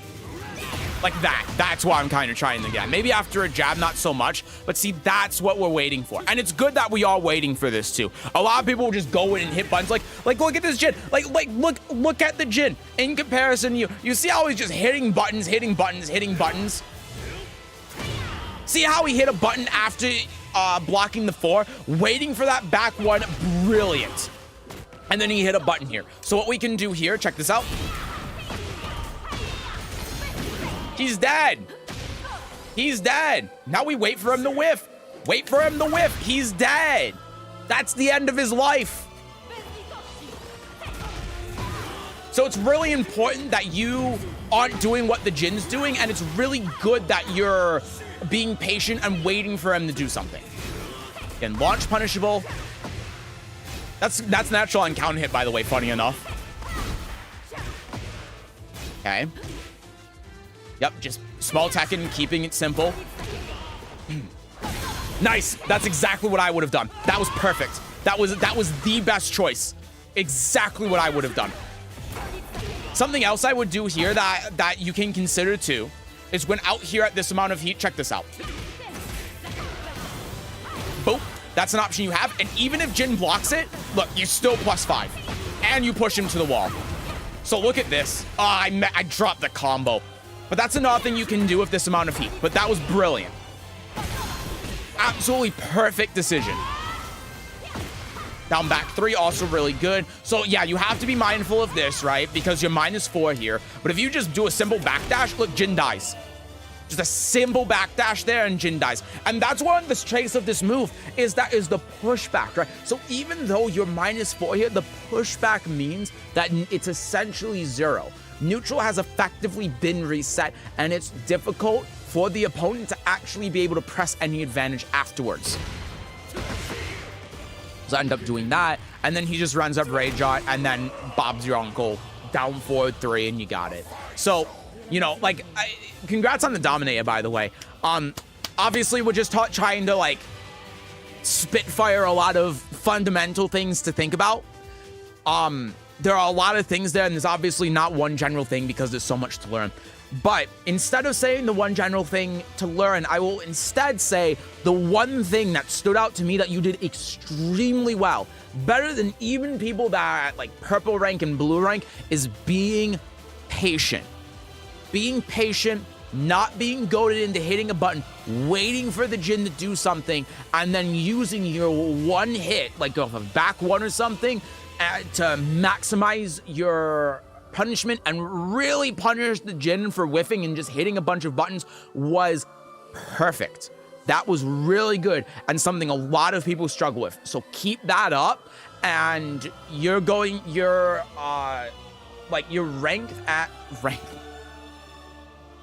accelerate up the ranks if you keep doing that and you keep playing patiently like that. And don't fall into the trap where you feel the need to hit buttons or you hit a ton of buttons. Keep it simple, be patient, wait for the opponent to do something stupid and punish them for it like you were doing here. That was fantastic. Thanks for the tips. Yeah, no problem.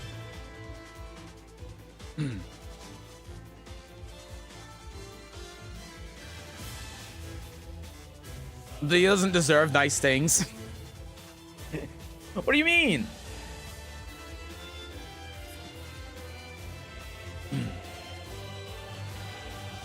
Lidia gets more value from spacing, movement, and punishment. She has the best punishment in the game, period. I agree. So Cat 1 buff was actually not. The Cat 1 buff was huge. Always love when my opponent just kept pressing and whiffing and finding the timing to release the Lidia nuclear pull and punch.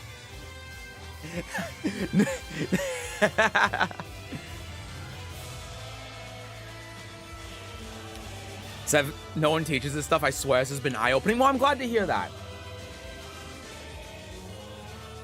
I'm really glad to hear that. Okay. So I haven't seen Fried Dino in the chat. So colonizing Japan, you will be next. And then Fried Dino will do on stream last because Squiddy was going to look back through the VOD and look at that stuff. So I want to make it easier for him and Fried Dino to be able to find that, even though I don't think he's here. So yeah, we'll do that. And then that's going to be the stream for today because I am exhausted. And then everyone else who wasn't here, you guys, I'm going to do as a recording tomorrow or Friday. So yeah. I love Dino Nuggets. I do too. My goal is I want to play you nothing crazy. Hey, you know, every Saturday we got video games. No one teaches Lidia at all. That's why Seth. Oh, thank you. I'm happy to, though. I love this character. You know how I feel about this character? With everyone saying that she's like, oh, she's a terrible character, stands 50-50 garbage, I hate her, blah, blah, blah. I love her. I think she's the best. She's the most fun and best designed character in the game. I love Lidia. So I'm more than happy to spread the Lidia propaganda. And I think it's worked. I think that I have managed to convert many people. I think if it wasn't for me spreading the Lidia propaganda, the Lidia hate would be a lot more widespread. And I am more than happy to do my part at telling people that they're wrong. Lidia is literally the best designed character in 8. Yes. Yep. I told Michael Murray right to his face that I think Lidia is an amazingly designed character. I'm so happy I was able to tell him that too. If you told me at the start of Tekken 8 when it came out that I would be saying to Michael Murray's face, I would be thanking him for making any character in this game as fun as they are, I would have said that you're an idiot. I would have said you're crazy. You got the wrong guy. Hands up.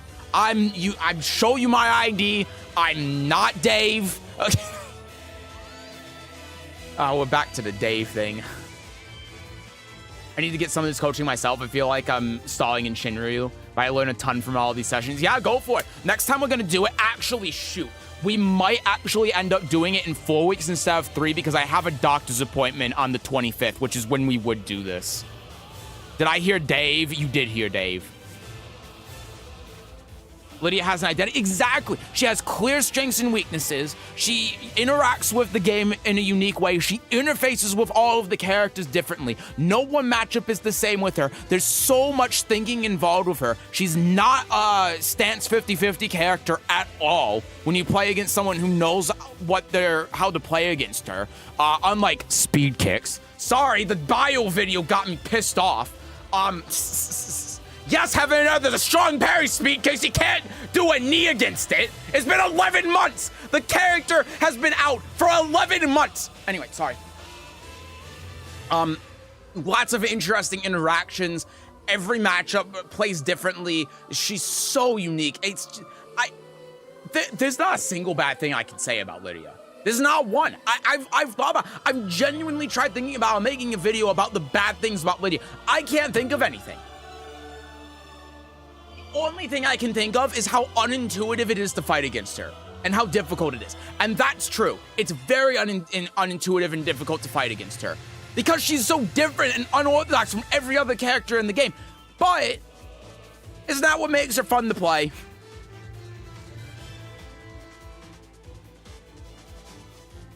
That thing is, she has a boring car in the intro. No, that's funny. How did she get the car in the space? I faced Brian playing in Blue Ranks and he was very passionate during PS5 tournament thing for Evo. But to be honest, trying the pressure too much. Even Nina has great pressure. It's true. I think Brian's thing is that he has such good pressure and mix-ups and combo damage. He just has kind of everything. I like it because she's from Poland and she's Balkan country like Romania. Fair enough.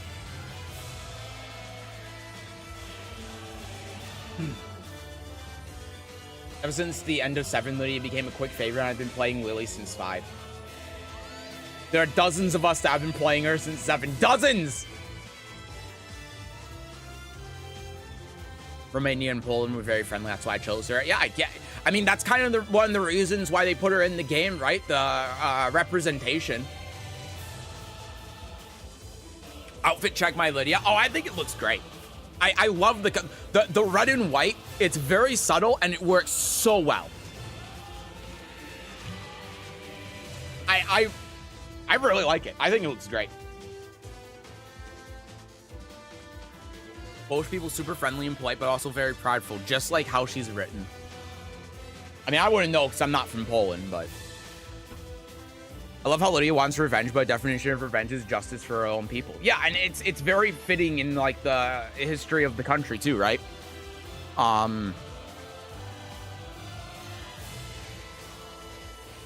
Impatient, but not passion, but you get what I mean. Yeah.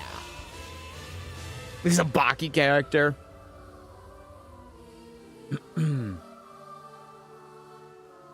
I live in a real crater. I don't have locals. Aw, man. Play more room matches versus homies in Discord is that way stronger than me, though. 10% win rate in the mode, but I hope it'll pay off. Hey, as long as you got people to play with, right? Thing I like about Lidia is that he actually expands on a moveset and meaningful. Yes, this is the problem I've had with every character in the game since the game came out. No one, like, coming from Soul Calibur, where every character's heat mechanics are unique to them. They have a unique character gimmick. They all feel different. Every character in Soul Calibur 6 feels like you're playing an entirely different game. It's very difficult to go from playing one character to another character because of how different and unique they are. The problem with Tekken is that characters are way too generic in this game, and Heat does the opposite of what it does in Soul Calibur, where it just makes characters more generic because they just do the same things as one another. They get some big plus frame move, they get a better mix-up, or they get some strong, absurd mid or low, and then they have a plus on block mid into Heat Dash or punish into Heat Dash into full combo. Like, that's all it does. Whereas Lidia and Heihachi and a couple of other characters actually utilize heat in a unique way that expands on how you play the character and adds to player expression. If every character did that like Lidia, I would be playing half the roster, but they don't. And that's what I was excited for when Tekken 8 was announced and I saw they had the Soul Charge system. I was like, oh, it's going to be like Soul Calibur and characters are going to have their own unique gimmicks. Like when I saw Law with the nunchucks and he could use them in Heat, I was like, oh, Law's going to get a bunch of new moves that he can do with the nunchucks while he's in Heat, and he's going to have a gimmick that revolves around the nunchucks. And then I saw Law's and I saw the little the spot trail that was behind him when he went into like silent entry or dynamic entry. I was like, oh, Law's is going to have some sort of resource that he has to use to be able to go into the stances that he can enhance when he's in Heat, and when he goes into the stances he gets these powered up moves when he has enough of this resource, but every time he goes into the stance it drains the resource, and that's why the electric spark is behind him, because it's showing that he's using this resource to go in the stance and yada yada yada. Because I was thinking of it optimistically like it was Soul Calibur, because that's the shit they would do in Soul Calibur, and I was thinking the Tekken devs would actually be creative and make all of the characters unique and interesting, but no, instead Lars goes into stats and he just has a burst that gives him a free mix-up on block. Who thought of this shit? Anyway, sorry. When did you say next time was? I think it's actually gonna have to be the 2nd, because on the 25th I have a doctor's appointment and I don't know if I'd be on time. She doesn't have enough muscles. I don't know what it would look like if she had more.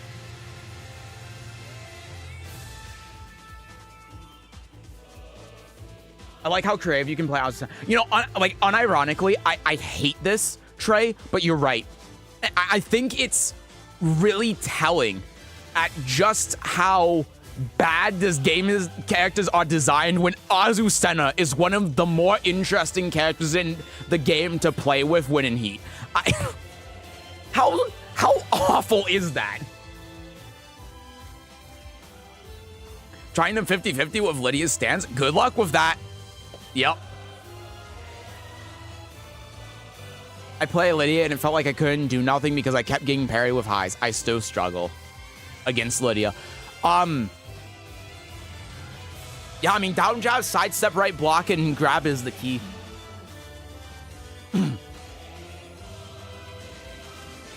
Lily has the most annoying accent, personally.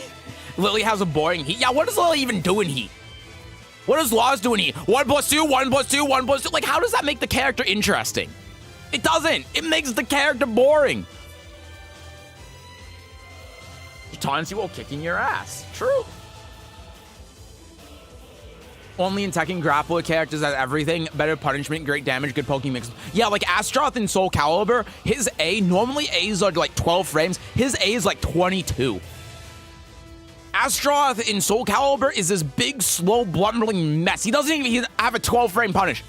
Every other character in the game has a 12-frame punch. Even Nightmare has a 12-frame punch. Astroth doesn't.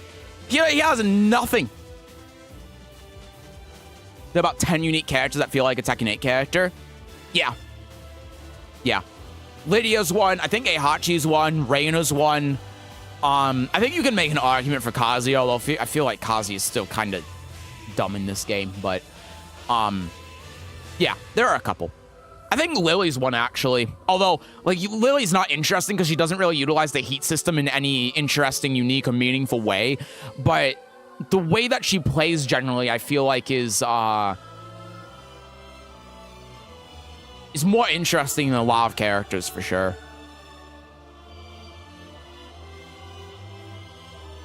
I'm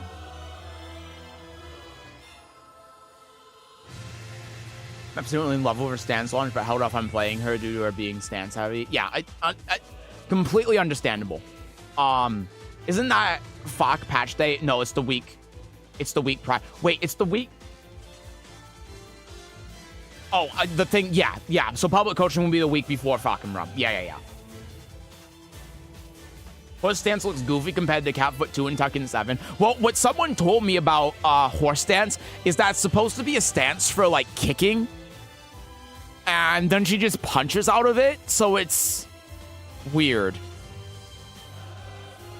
The Sabaki parry stuff timing is rough, so I never make him work. That's why a lot of people do it off of flowcharting, like, June, what is it, Izumo 3 or whatever, that makes her -6, and then Sabaki. What time do you usually start stream? 4 p.m. Eastern time, usually. Okay. All right, colonizing Japan, I have made you wait for long enough. Sorry about that. We got caught in the Just Chatting Vortex. Do you have a game that you want me to watch, or do you want me to do the one I recorded for you?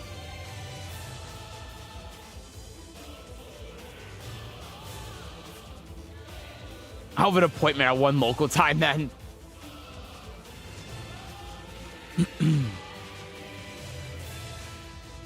They nerfed Heat Smash tracking properly, right? Yeah. Why does Cleave Heat Smash still track on both sides? Because it's like, it's not plus on block and leads to a mix-up. That's why. Depends on what you recorded. Yeah, hold on. Let me pull this up real quick. I recorded this one. Against the law. Lily has a tracking problem. For the love of God, buffer to give her a better tracking move. Don't even get me started on Lily's tracking, man. I have no memory of this match. I'm pretty sure that this was like the 3rd match on the list when I recorded it on Monday.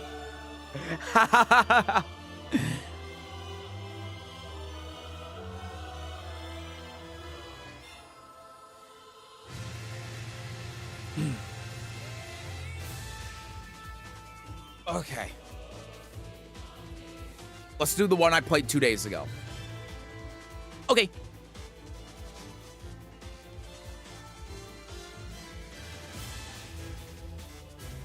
It's either a King or a Brian match. Okay.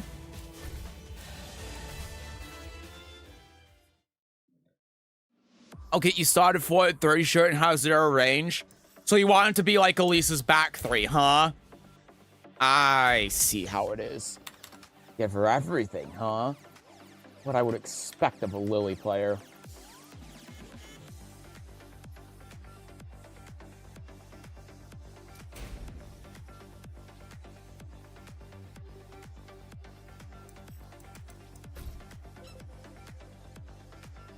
Three, NNF. G, oh, capital T.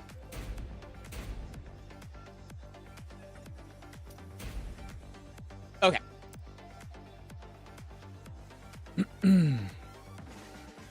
Should be 34, 35 on the replay list. Okay. I want to get smothered by Elise's jiggly lady pillows.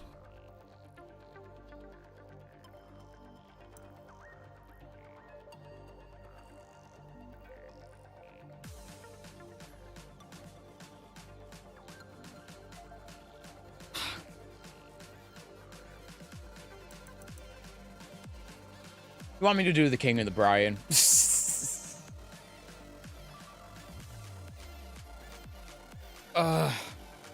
But it needs no buffs. All you do is 3 + 4. Like a 3 + 4, and that's all it is. True. Let's leave it up to chat. King, you know, I kind of had a feeling. Hate that motherfucker. I was kind of thinking the same thing. Brian's more fun. First you say you want Lily tracking buffs, and now you're saying Brian's more fun. I can't believe this.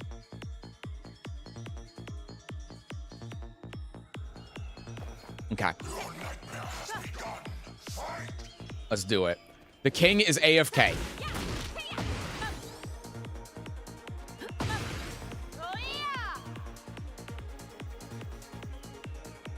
So what do you guys think? Should I do the king game or the Brian game? What are we thinking? Do we... What? All right, well, all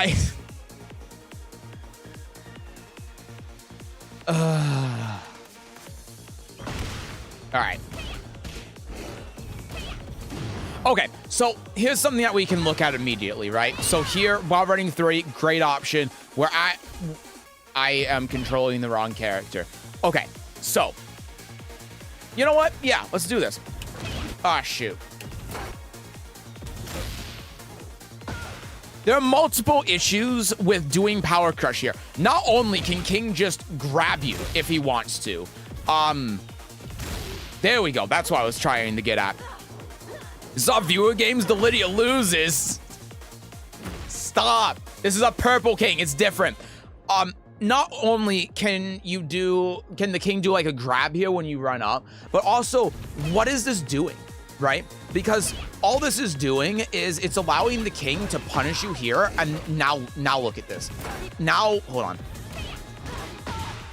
If I could actually, oh my Jesus Christ. Hello? Am I just not? Oh, I don't have the, oh, that's, I have to hit that button for Shining Wizard. Okay, my bad. So what I'm trying to get at here is that you can just do this, and then if I actually knew how the timing for when this recovers, there you go. Like Shining Wizard. And now it's like, okay, now we're out of the corner. But you see how much that we take because of that one arm move? And what are we doing, right? I mean, obviously, if the king ducks here or attacks into it, then, like, yeah, we're going to end up getting wall splat. So that's a thing. Okay, well, sometimes. But on the other hand, though, if the king ends up blocking this, then we're just in for a really bad time. So why do that when instead we can do this, right? Because now we're forward 4-2, force the mix up with the back with his back turn there. And if we counter hit, which is what we're trying to do the power crush for anyway, then we counter hit him, we wall splat anyway, and he can't do anything to actually beat this. So the other thing that we can do as well, if he, okay, well, let me do it like this because he's going down jab because of the recording. We can do that, right? That's another thing that we could do. We could run up back 1, keep the frame advantage here. Of course, the recording's going to be a dick about it, so I can't really demonstrate. But you can also see that, like, if we run up, back 1, sidestep, avoid that, then we can wall spam afterwards, so like that. And if I could actually get back 1, I'm way too tired for this shit. See? Like that. Boop, boop. So yeah. a lot more options at our disposal to essentially beat the same thing that we're trying to do with the Power Crush here, but without getting punished or even losing our turn.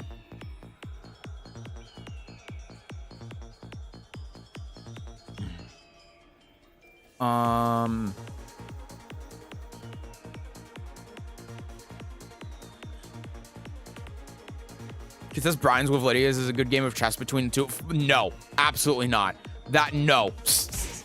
No, playing against Brian is hell. So we end up getting the grab on that. That's good. So after this grab, what we need to do here, dash into it. That's what we want to do. And then, of course, if the king's going to duck like that, then back one. Okay, no, down jab. Did that. Nice break. So, one of our priorities right now should be getting away from this wall, right? So now that king is -3, what we can do, we can take our turn by trying to get... Jesus Christ. We can take our turn by trying to get away from the wall, right? And if we get away from the wall and we do this correctly, you see this?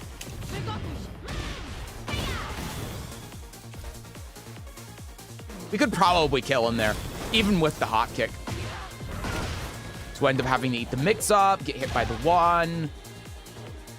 Now we're back here. And like, see how the king is waiting for this too? I am controlling the wrong character.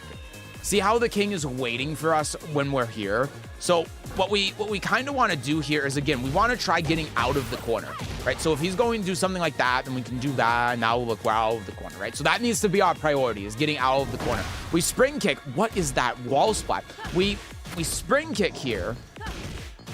And the king's kind of waiting for that. And if the king was a little bit better with his punishment, then he would just launch you for that, and then you would lose.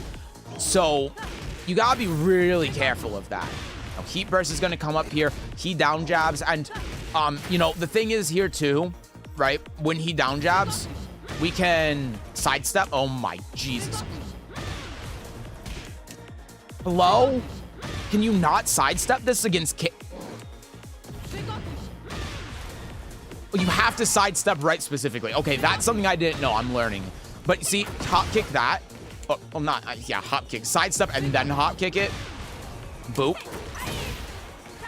And then he's dead. But even besides that, right? If we want to answer with our own option, down jab, front crouch, down forward 3, he's dead. See how we can set that up at the wall? But because of that down jab, King's able to just go off with the pressure from that, and then that ends up costing us the round. So just a little thing to think about.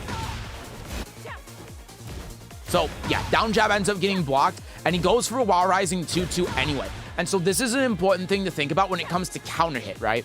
Because when down jab hits here. Oh, sorry, I took control of the king again. If we did with the input buffer, it would trade.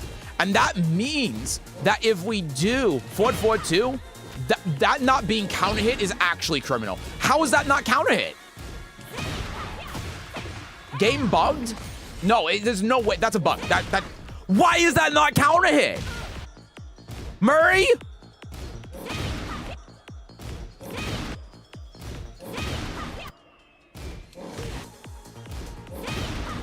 I don't know, but either way, you see what I'm trying to say, right? This is where we'll use our counter hit buttons. Very important thing to think about when blocking a down jab. It opens up all of our options to be able to counter hit the opponent here, and especially if the king's just gonna hit buttons. But even if we just stay still and don't do anything, -12. So, you know, the patience here is a very big key in dealing with this king player. Makes sense. Yeah, makes sense. He's hitting a button. You hit him while he's hitting a button, and it's just normal hit. Yeah, makes sense. We gotta get some sleep. I'll see you next stream, Seth. Have a good night. You too, Latino Will. Thanks for coming by. Sleep well. If king is threatening with neutral 2, you can kind of just flash duck him and launch at those key moments. Also true. Yeah.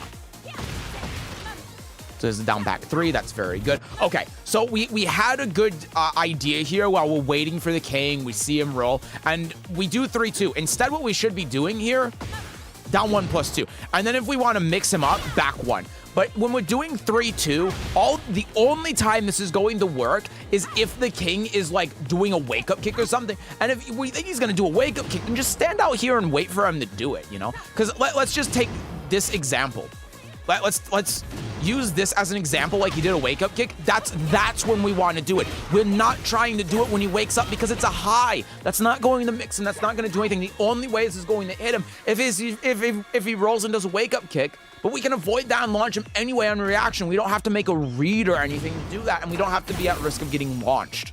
So that was a good power crush, good break on the throw. And see, that's what I'm talking about with the forward 2, like the scenario before. That was very good. This was also very good. Get the second stack, boom, dead. Well done. I'm coming back to the game to continue maining Lidia and have by my side, or have my side be Ana. Nice. I still need to learn Ana. Is it true that you can still do forward 2 instant down block to block the down jab? You've always been able to do that, yeah. You can't low parry it, but yeah, you've always been able to block it. Yep, so we go here. While running 1, he ends up ducking under it. And so this is going to give us information in the future, of course. If he's ducking under that, we can forward 2. So even though he made a good read decision here, that just means that in the future, if he's making these kind of high-risk decisions for unprompted for no reason, then we just forward 2 every time, and he's going to eat it. So we do that. End up not getting the float, which is fine. So we kind of, after this float, we kind of get lost. So let's break this down a little bit. So we get the float here. We can do a full combo, of course, if we want to, if we're able to get the conversion off, right? But let's say that we don't. Let's put ourselves in this position, okay? So we don't get this. Forward 2 to beat wake up kick. That's an option that we have. It's a very common scenario as well. Another thing that we can do, down 1 plus 2 when he wakes up. If he rolls or he wakes straight up, then that's going to be an option that works. Dash in the back 1. The dash to realign with the opponent rolling and change the timing for when he wakes up. And then here, back 1. And then he decides to do his own back 1 afterwards.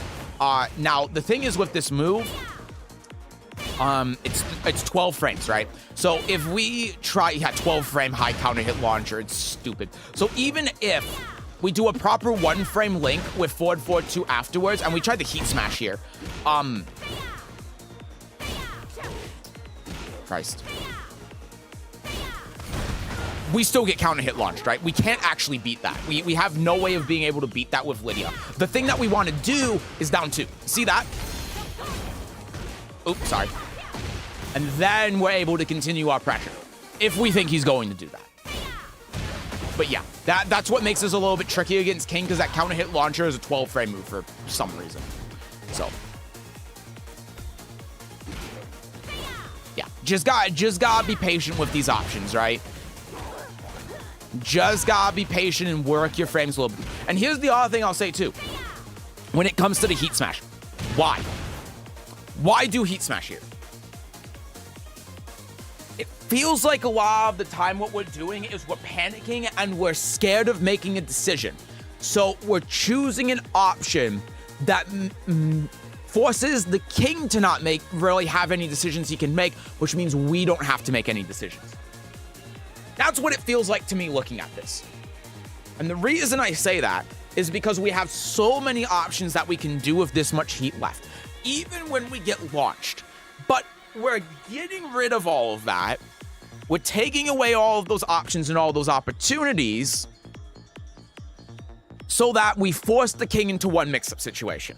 So again, if we go back here and we just look at a sequence here, so let's do right here, down 2. That's genuinely insane. Okay, sure. So, like we showed before, oh my god, I did it again. But like we showed before, this is a very valid thing that you can do. I'm just dropping everything, apparently. I did the 1 frame link, that's why I traded. So yeah, this is something that we can do. Bop, bop, go here, do that. I have no idea what I'm doing for combo. I'm losing my mind. But you see, like, what I'm trying to get at is you see how much health he loses if we're making these good decisions and these good reads while we still have heat available. And even if he blocks it, we're still safe and we're still putting him in more scenarios where he has to guess. But if we just do Heat Smash, we lose the potential to do all of that. Yeah, not the best use of resources. Exactly. Because not only does it not make a lot of sense frame-wise, but even if it hits, even in the ideal scenario when you do Heat Smash there after the back one, it's still not good. So if it's not good in the ideal scenario, then it's not worth it when you're faced with the worst case scenario, which was kind of what we had to deal with there. Seth, I just played Tekken for the first time in a while, and now I want to jump off a bridge. I'm so sorry for your loss. Friend loves ducking my forward in heat, and they crash out on him because he's the only man crazy enough to duck Lidia there. Also, some good advice for the King matchup is the faster you moves, all the less pressure King is able to get on you. Yeah, because then he'd have to commit to the grabs and stuff, 100%. That was a good power crush. Then we did the Heat Smash. And this is a similar thing that I'm talking about before, right? Because I want you to look at it from this angle. We run up, and do this. Check this out. Now we Heat Smash. See the difference there? Now we Heat Smash, right? Another scenario too. Let's say that we're low on heat. We can do this.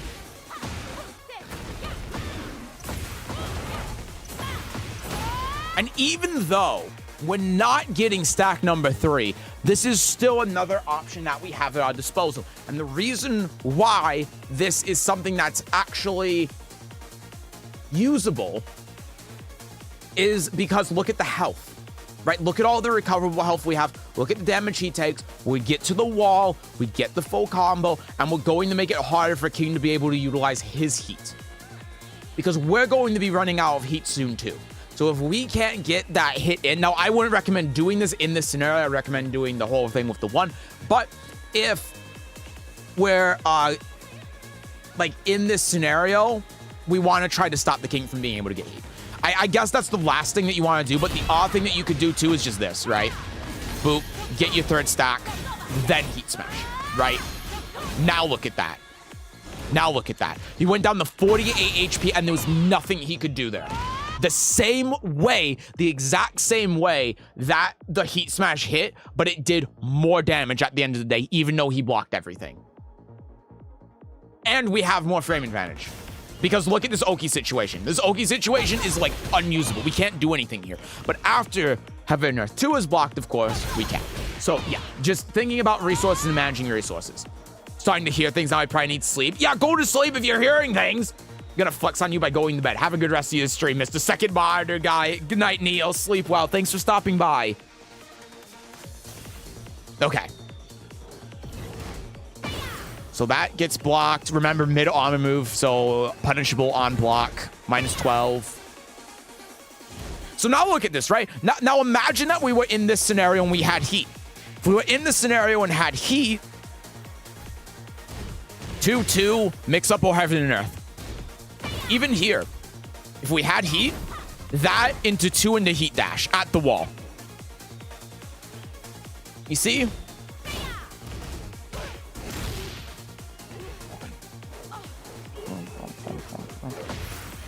Am I crazy for thinking optimized heat combos are okay to do 80 plus damage? Yes.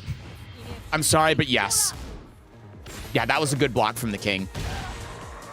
So again, we gotta think about...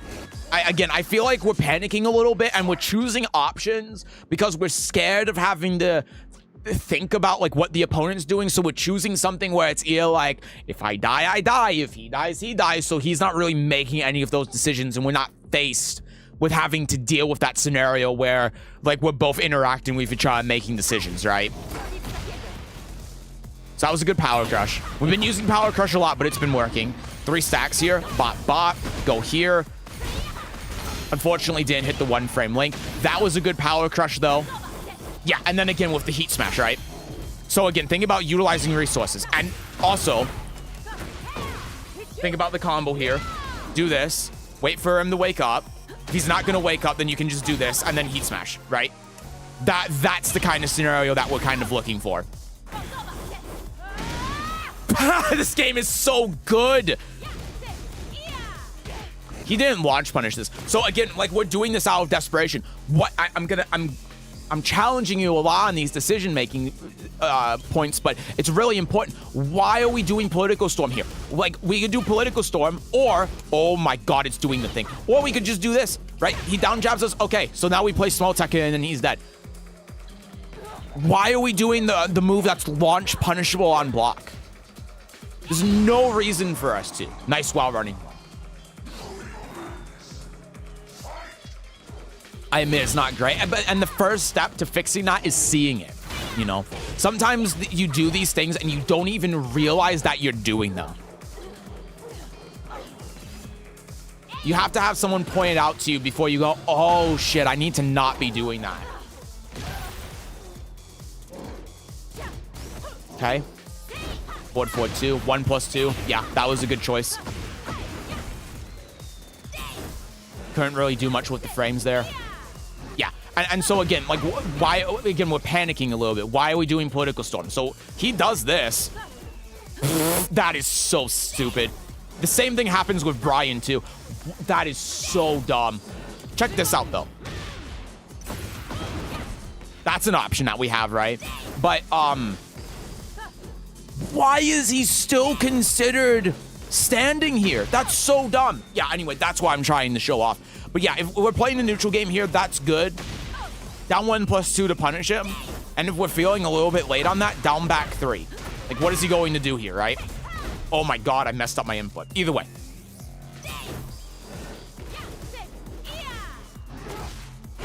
And then while rising 4. And I actually kind of expected him to do a grab, but either way.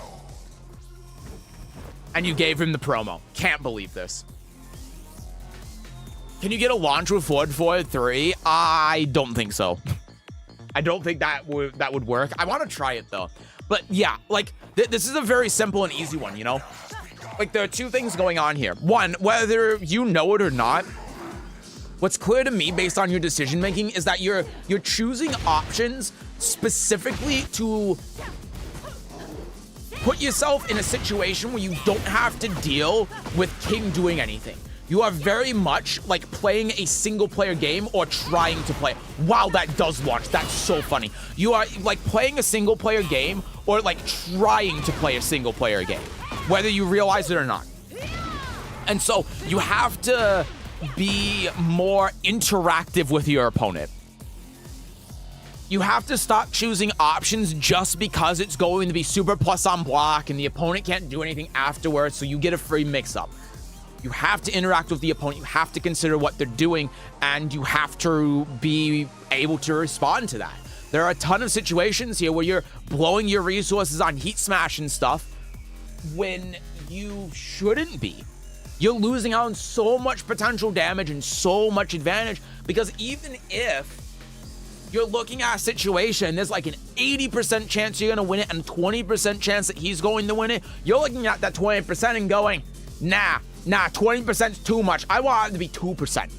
And even though if it goes down to 2%, what you're actually getting off of it is substantially less, the risk reward is a lot worse than it is before. You're looking at it and going, nah, I don't want him to have a chance. And that's just causing you to use your resources more. It's causing you to do less. And on top of that, it's giving King more opportunities to be able to play his game, enforce his game plan in the future. It's worse for you long term.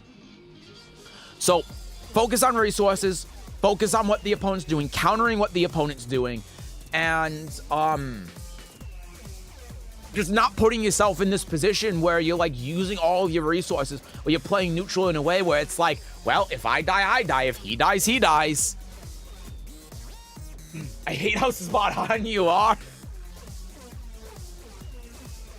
They locked me in a white room for 2 weeks and I came out of it, and now I see the earth, but I'm also clinically insane, slightly.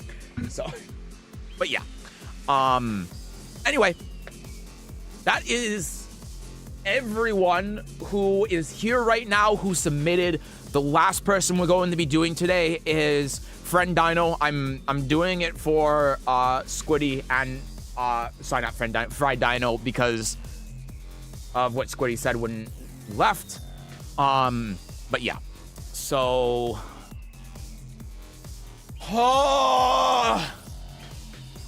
I'm gonna take a little bit of a break though. I want to watch this trailer for Neo and this new like Marvel fighting game that you guys have been talking about before we get to this. I need a little bit of a break before I do this last one.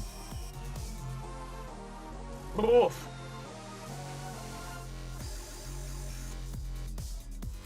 She can't hit Yoshi when he does that shit too. Yeah, it's really weird, right? I see low parries that lead to 80 plus damage already. That's only with a couple of characters though, and that's under ideal scenarios, so. That's with what the wall and heat burst and all of that available. 443, 444. 443 is what launches in there. It knocks over, that's hilarious. Yeah, I did not expect that. It is very funny. Okay, I'm gonna get up and use the restroom real quick, and yeah, I'll come back, and then I want to look at this Neo 3 trailer and this new Marvel fighting game that apparently exists, and then we'll do the last coaching for Fried Dino. So yeah, Oscar gets 53 off a low parry, and that's dumb as fuck. Yeah, it is. What does Lidia get off of hers? I mean, if she does down forward 4 slide 3 and then does full combo, with forward 3, ooh, it might be north of 60 thinking about it, even without the wall. I want to see what you think about Neo 3. I'm excited to see the trailer. Yeah, let me run over to the bathroom. Watch it.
Okay.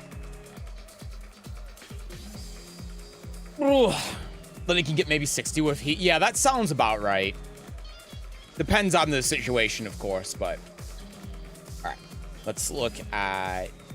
Neo 3. Wait, I just realized the fucking thumbnail. God damn it, man. I just realized the thumbnail for the YouTube stream. Oh my god. Why does it do this? I changed the thumbnail. The thumbnail on the stream, on my stream settings, is completely different than how it's popping up in YouTube. Why? This shit doesn't make any sense. It's a completely different thumbnail than what's showing up on YouTube. Dude, I hate YouTube live streaming so much. I need to just make one. This is why people who stream on YouTube have one static thumbnail that they use for every stream, because YouTube isn't consistent with the thumbnail you actually use for the stream. Whatever. Yeah, see, I changed it again, and now it's... Okay. Neo 3. Here we go.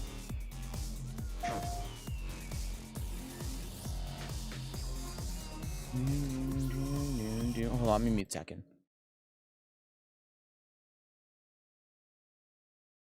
And let's hope this doesn't lag because of my chat being on the other monitor. All right. Spirit stones. Shining stones imbued with humankind's never-ending dreams. Oh, there's the music. Since time immemorial, this power has been the impetus for human wars. Oh, this is so exciting. Oh! Do. Ominous atmosphere. And one Oh, okay. presence of Aratama. It looks like Neo, and I love that.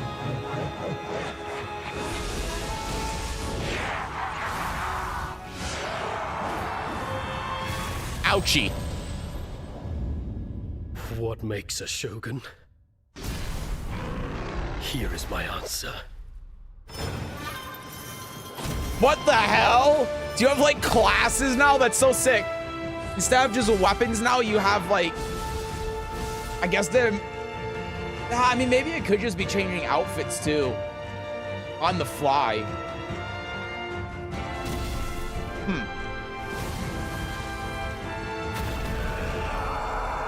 Ah. How foolish of you to have entered the depths of hell. Yeah, this looks sick. Yeah, I mean, it looks like more Neo, right? And I'm happy with that. Like how Neo 2 was. Be warrior. Tokugawa Oh, Takechio. it's Tokugawa. Okay. Early 2026.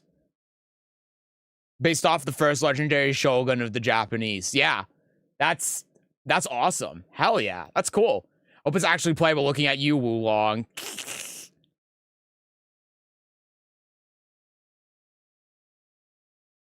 Don't turn the yokais, you gain ability. I see. Okay. Yeah, transformations that do parry, and they have a beta. Oh, they have a beta out? I'm assuming it's only for... Oh, man, I just realized it's going to be PlayStation first, so it's not going to be out until, like, 2027 on PC. Oh. Yeah. I can get 54 with Lidia after low parry, 3 stacks, down forward 4, slide 3, while running 2, horse 2, 1, and forward 4, 3. Okay. So optimal conditions without the wall, it's 54. That's reasonable. Okay.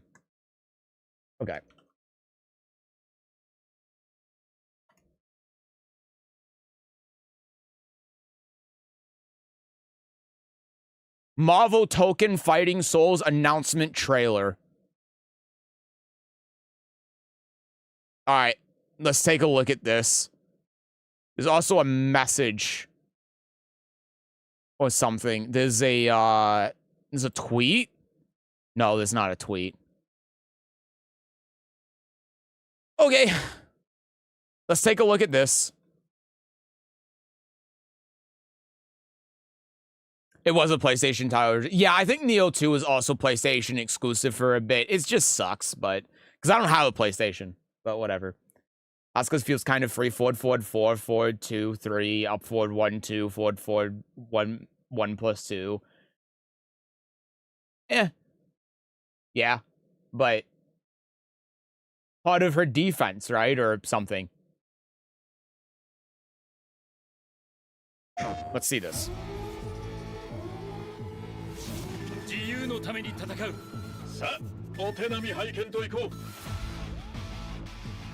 It's Marvel, baby! Dude, Max, when he was watching this, must have been freaking the fuck out. This is crazy.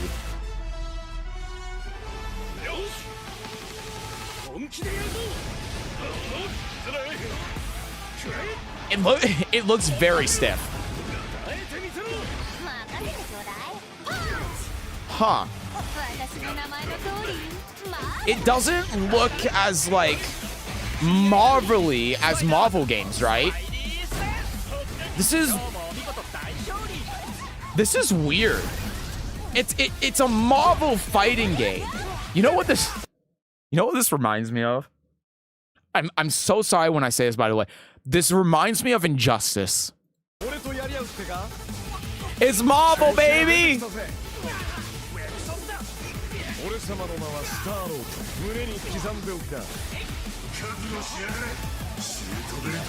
Man, this is so weird because it's like Marvel, but it's not. Because the combos aren't like 20 years long, but look, you're still using the tag mechanics. It's like you get one hit per character and... Huh.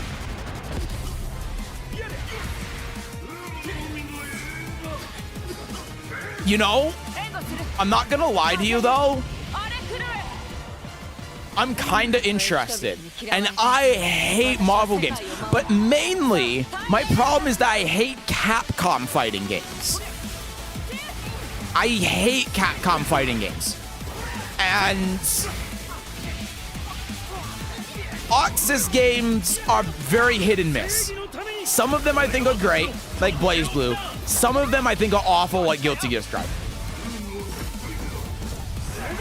But it looks cool, and I don't know any of these. I don't know a single character on screen. I don't know who the hell this is. I don't know who this idiot is. Like, this guy looks stupid. I've never seen this guy in my life. This may as well be a new fighting game IP. Officer, I don't reckon, like, I don't know who this is. I don't know who the hell these legs belong to. The only thing I recognize here is Captain America's shield, but even then, I don't recognize his stupid hair. So, like, that's the odd guy. I don't know who this dumbass is. Who's this guy? This is like discount Tenmu Iron Man. I don't know who any of these people are. I've never seen them a day in my life. And despite that, it looks neat. Must be really cool if you're a Marvel fan. Did you like Granblue? I did actually. Yeah. I like Granblue a lot.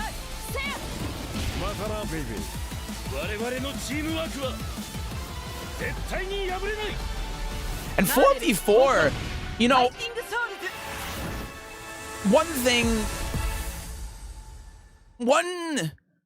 oh good, this one's actually on Steam and it's coming next year.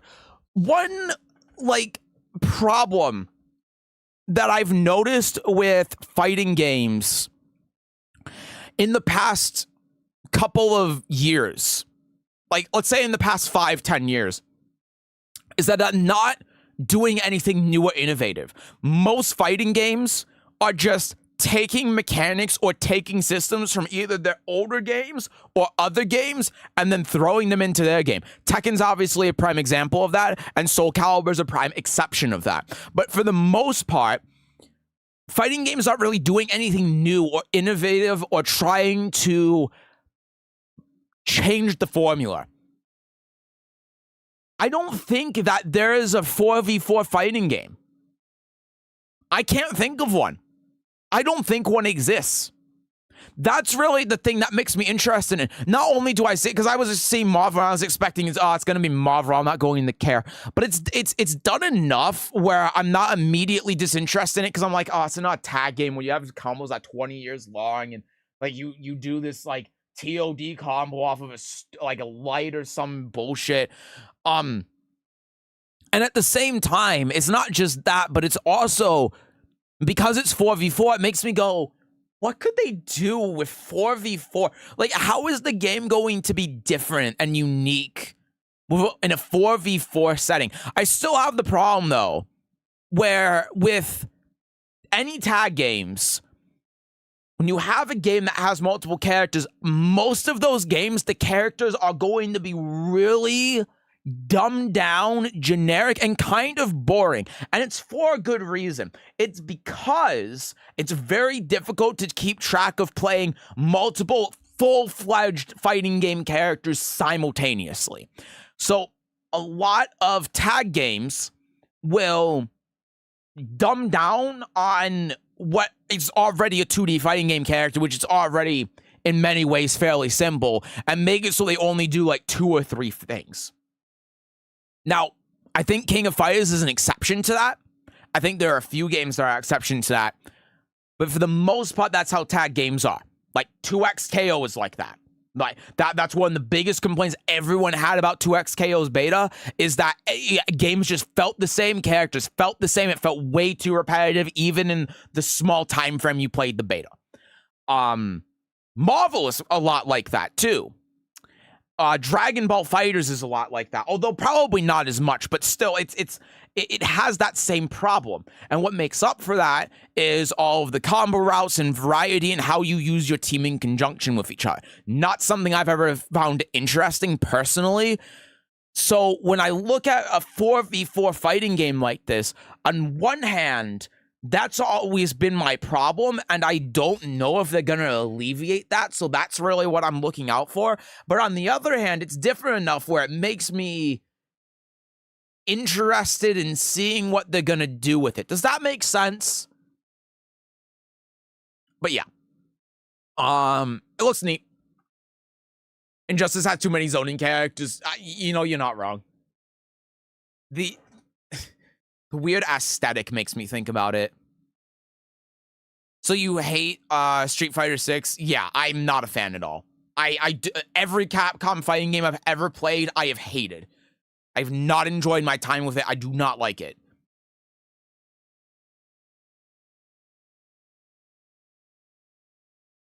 Marvel, but anime. True. They all speak Japanese. Doesn't it seem Fogwell's gym? I like the little references. See, if you're a Marvel fan, you must be looking at this and being like, oh my god, this is so sick and cool, and I didn't think they were going to do it. I don't know Marvel, but it's cool that there's a Marvel fighting game again. Marvel is very much ingrained into fighting games, as weird as that is. And so there being another Marvel fighting game is neat. It's ingrained in the fighting games in the same way games like Mortal Kombat and Street Fighter and Tekken are. Which is wild, but it's true.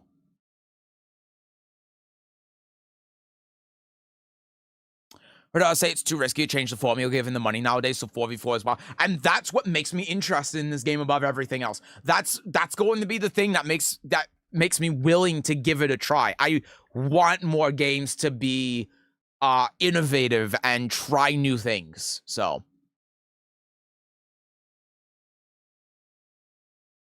Neo 3, we know the Nagina might be a new weapon.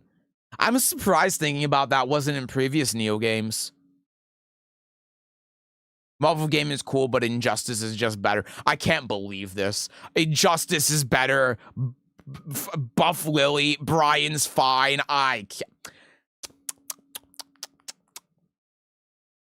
It's up to Shane NetherRealm to not fuck up the next game. Well, honestly, I think that's more on Warner Bros. Like, yeah, it is on NetherRealm, but Warner Bros. Is really just sabotaged everything that they touch, including Mortal Kombat. The only tag game I ever liked was Dragon Ball FighterZ. Yeah, I think the only, team game that I've liked in any way is King of Fighters. So far, do you think Dokkan will be better than Tekken? Well, remember Arc System Works made DNF Duel, so...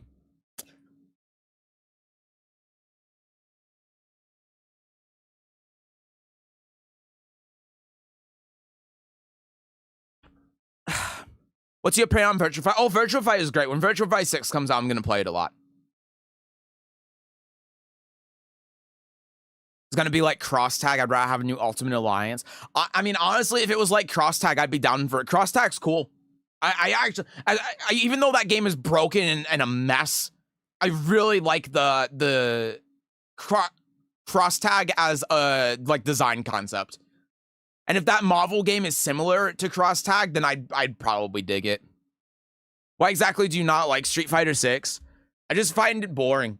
That's really what it comes down to. I find Street Fighter to be boring, repetitive, antiquated. I don't like the systems. I've never liked the drive system. I've hated Drive Rush since day one. I know that that's a popular opinion now, but when I played Street Fighter 6 and I didn't like it, that was not the popular opinion. I just don't like the systems in the game at all. I don't like combo structure in the game. I don't like combos being such a focal point of the game. There's not a single thing I like about Street Fighter. Cross Tag was fun for like a year. Yeah. And I think it's because it had a good foundation and a good system. It was just executed in a poor way. I love Batista, and 9 was my main in every BlazBlue. And 9's cool. It's kind of a shame, though, how dumbed down 9 is in cross tag. But again, it's like what I'm talking about before with having the dumbed down characters for a tag game. And that's what makes me a little bit wary of that Marvel game too. But yeah. I knew you'd be a virtual fighter lover. I just got introduced to it and I'm loving it. It's a great game. Street Fighter has never been more than a strike grab the game. Yeah. And I don't like the strikes. The grabs I can get over, but I really don't like the strikes and how they work. 9 Central Fiction was so broken but fun that the overhead rock gives me nightmares. Okay, so we got one more to do now. We got Fried Dino, last coaching, 5. And then I'm going to get out of here for today.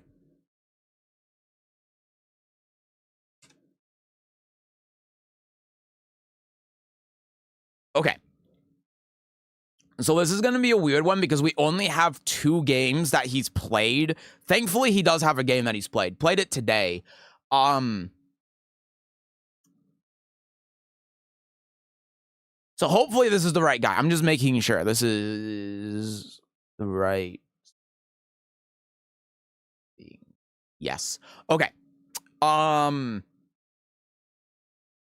yeah, we'll just look at the one game that he lost of the 2 that he played. And yeah. You don't like overhead low into death combo with free half-screen mix? Surprisingly, no, I don't. You would think that I would actually, but I actually don't. No, I'm not into it. All right, last coaching for today. Let me actually turn on the audio this time. All right. Starting out with electric like that. Go there. Nice duck under the electric, yeah. Not really much to complain about right now. It's been pretty solid so far. Boop, boop. Go for the Oki. Very nice. Forward, forward, 3. Yeah, and right here. So we go here, do that. Nice here. And then we try sidestepping. And, you know, like, this is fine to do, right? Because if I take control of the Jin, and we sidestep the correct direction as well. So if I take control of the Jin here, and I do, like, what is happening? Did the replay break? Oh, God, the replay broke. Hold on. I gotta do it like this. Yep. God, man, I love how they broke the replay, like, 5 months ago and then have never fixed it.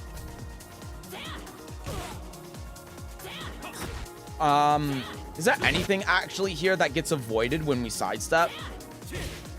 No, I think that we're actually too minus on whiff to be able to sidestep here. So while I understand the idea behind this, we just don't have the frames, right? So after we do this, I mean, we could do something like, what's her power crush? Yeah, this would be the option that makes a little bit more sense, although I still wouldn't recommend it because of the position to the wall. But if we think that Jin is going to do an option here after the whip, power crush is the way to go. But yeah, we just don't have the frames, unfortunately, to be able to sidestep here. Now, of course, if we didn't do the attack, like, let's say we did, oh my God, this is impossible with how this works. Let's just say like that. Like obviously we can sidestep here. The idea sound, it makes sense, but yeah. Anyway, let's move on. It's really difficult to demonstrate this. It's fine. I'm sure you get the idea. Yeah, and then something else to keep in mind too, Jin's can-can's launch punishable. If he's throwing this thing out, you gotta launch punish him for it. You have to.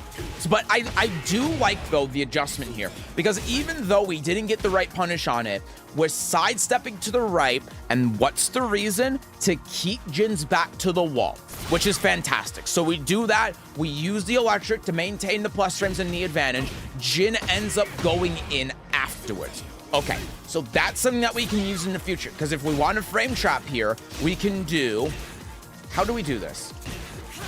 Yeah, that's what I'm trying to get at. So we can do something like this, and then bop, bop. And that's how we can kind of try to maintain the pressure from that position, right? And if the Jin is going to hit a button here, then of course we have a ton of options to be able to maintain the wall. So now we just gotta try to get back the wall and stay there. Very nice with the down forward one. Get the hell sweep in there. We're just trying to stay in. No, excellent block here. This was a fantastic block, minus 14, pushing him to the wall. There you go. Okay, so one thing you gotta be careful of here, though, after this 2, is that Jin can just grab you here, right? And if Jin grabs you here with the counter hit grab, then we are not in a great position. So he doesn't do that, thankfully. But that's something you gotta look out for. Good plus frames into the mid there. So now how's Jin going to change this? That was a good...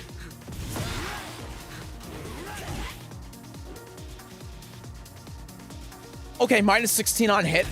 That was a great sidestep. The Jin's doing a good job at fuzzy going. And now look, the Jin is jabbing here, getting the pressure, getting the frame advantage back. 1, 2, 3. Now he's out of the neutral situation, yeah? So how do you avoid this? Just as a little bit of a matchup thing.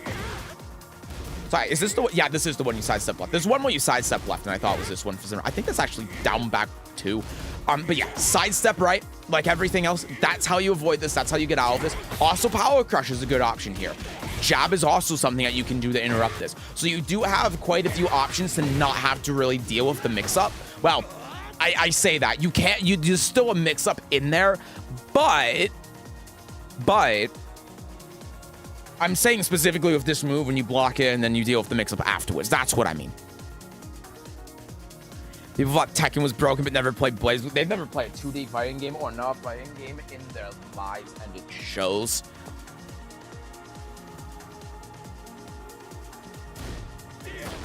Okay.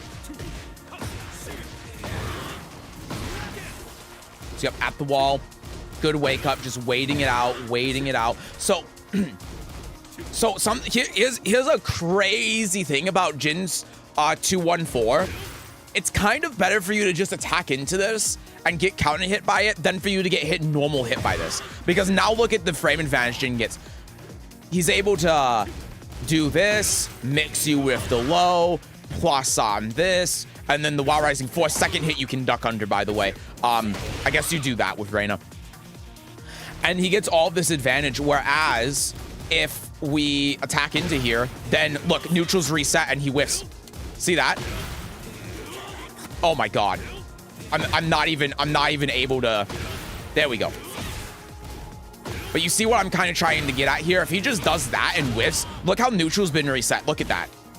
I can't do electric. I can't do anything to save my life. So in many ways now, after the nerf, it's actually better for you to get counter hit by 214 than to get hit by it normally, which means when Jin does 2-1 like this in the current patch, you actually want to just try taking your turn like he only did the 2 hits, because you want to see what that stops. We can look right here. 2-1, 1-1-2, hit confirm into this. See that? You see that? So we're getting all of that advantage off of interrupting Jin doing 2-1 when he's -3 and then trying to do another one and threatening with the counter hit on the last hit. And what happens if Jin finishes the string instead of doing something afterwards and we do the same thing? Look at that. So that's how you kind of have to look at the situation now in the current patch when you're playing against Jin. This move is better on normal hit than it is on counter hit. And because of that, when Jin does 2-1, you should not be afraid to contest it.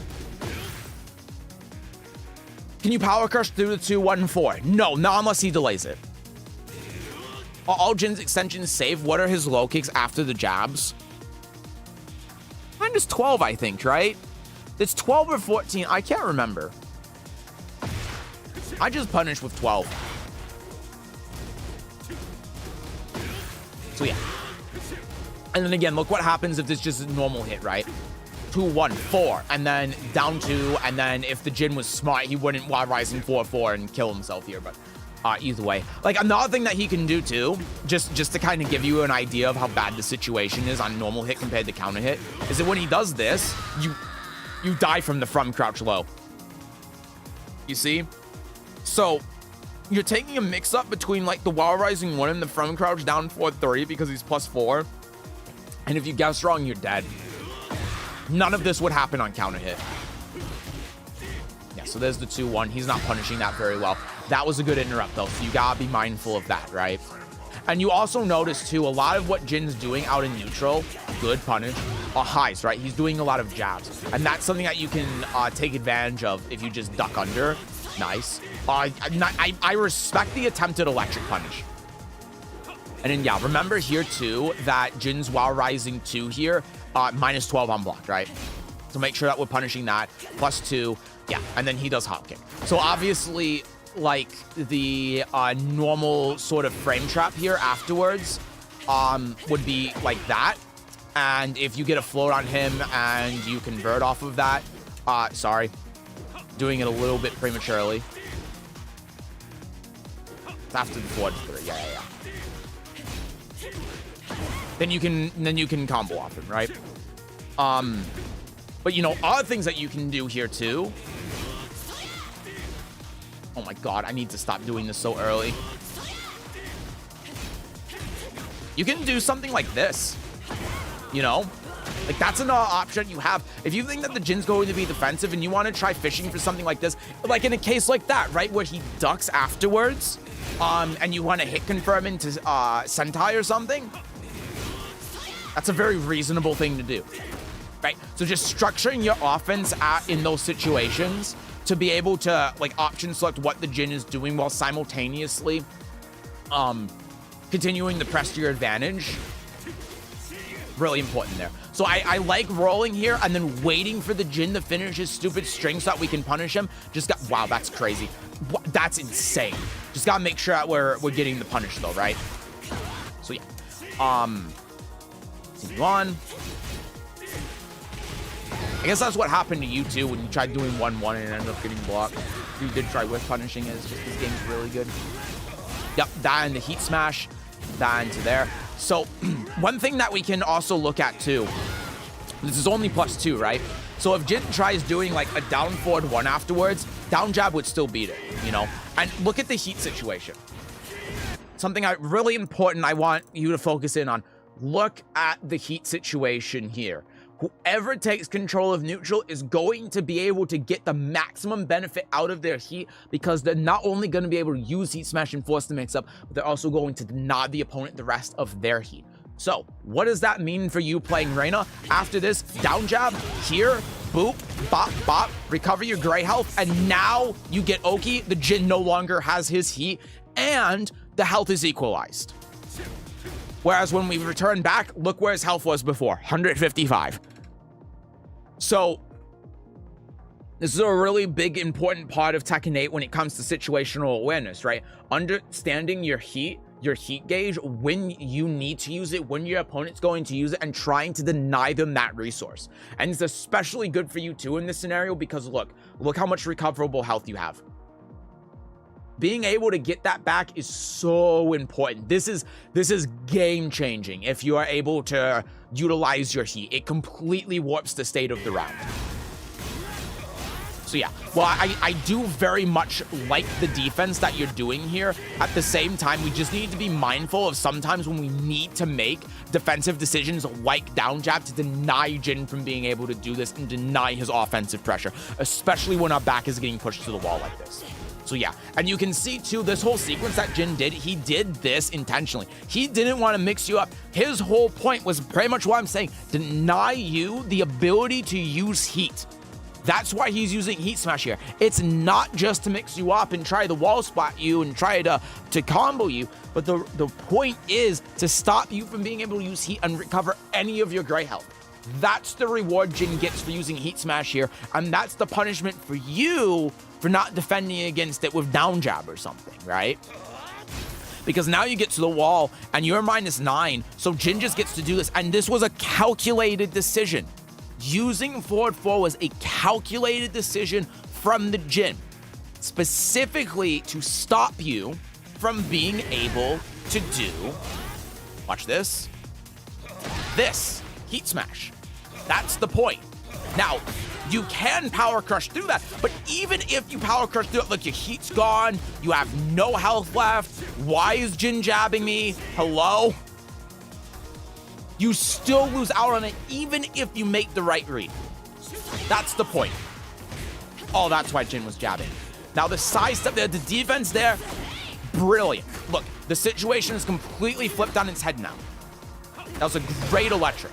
Now on the ground, again, that can, you have to be really mindful of. This is a situation where I would probably just stay on the ground because now look. Now he's dead. And we didn't even have to do that much to be able to do that, right? But yeah, I mean, even if he can's like you launch him and then he dies. That's just a matchup thing that you gotta know. And then yeah, frame trapping with the down forward 1, forward 2 in the stance. And you have to be really careful here in many ways when you're doing this, because I want to show you real quick. If you do like this, see how Jin can just rage at you? This beats everything that you can do out of the stance. So what you would have to do here is you would have to do like empty. Hold on. You would have to do like Sentai empty, and then do something like, I mean, you would have to block and then you could do something like that, right? Just as an idea for what you can do with Reina. If you have a Jin that's being really defensive and waiting for you to do something, and then yeah, you see he hot kicks here, right? So obviously there are a couple of things that we can do here. We can just block, right? And that's going to kill him. But also small Tekken. And that's what's important right now. You know, so we're trying to do, I don't even know what this move is. Oh, this is the manual crouch dash. So I guess we're trying to actually do forward 3 and it was a misinput, but we're trying to go back into Sentai and force another mix up. But all we need to do, like, look at the time on the clock, look at the health. All we need to do is play small Tekken. And look, he's dead. That's all we need to do.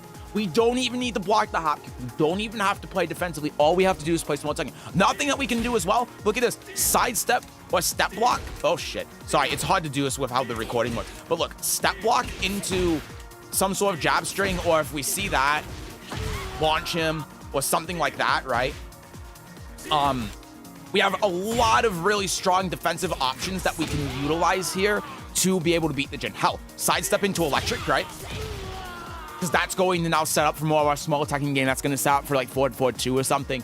So yeah, just because of like the health differential. Now, I will say, if Jin had more health, maybe there can be an argument for you trying to do more tricky things. If you had heat going into Sentai, or try doing the Sentai 3. But given the situation, low time left on the clock, a little bit more health than Jin, Jin's going to have to do something here. And you're +4. Just play the small Tekken game. Poke him out. Force him to make a mistake. Make him scared. Doesn't paying attention. I'm sorry. Hi, Bagel. Hello. Can you just sidestep that heat? In that situation, probably. But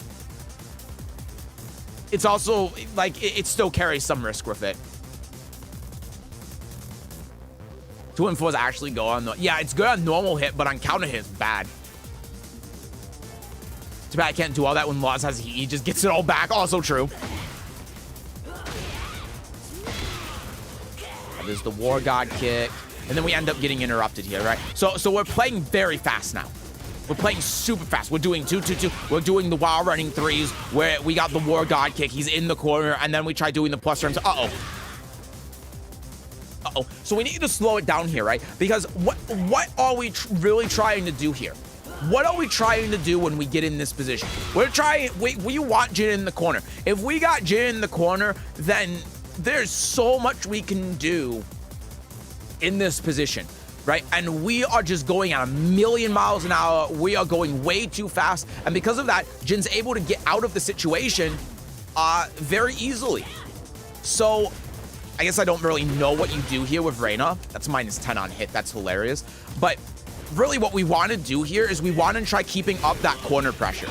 So what we're doing is we're just looking at things that are going to... I thought that broke the wall for some reason.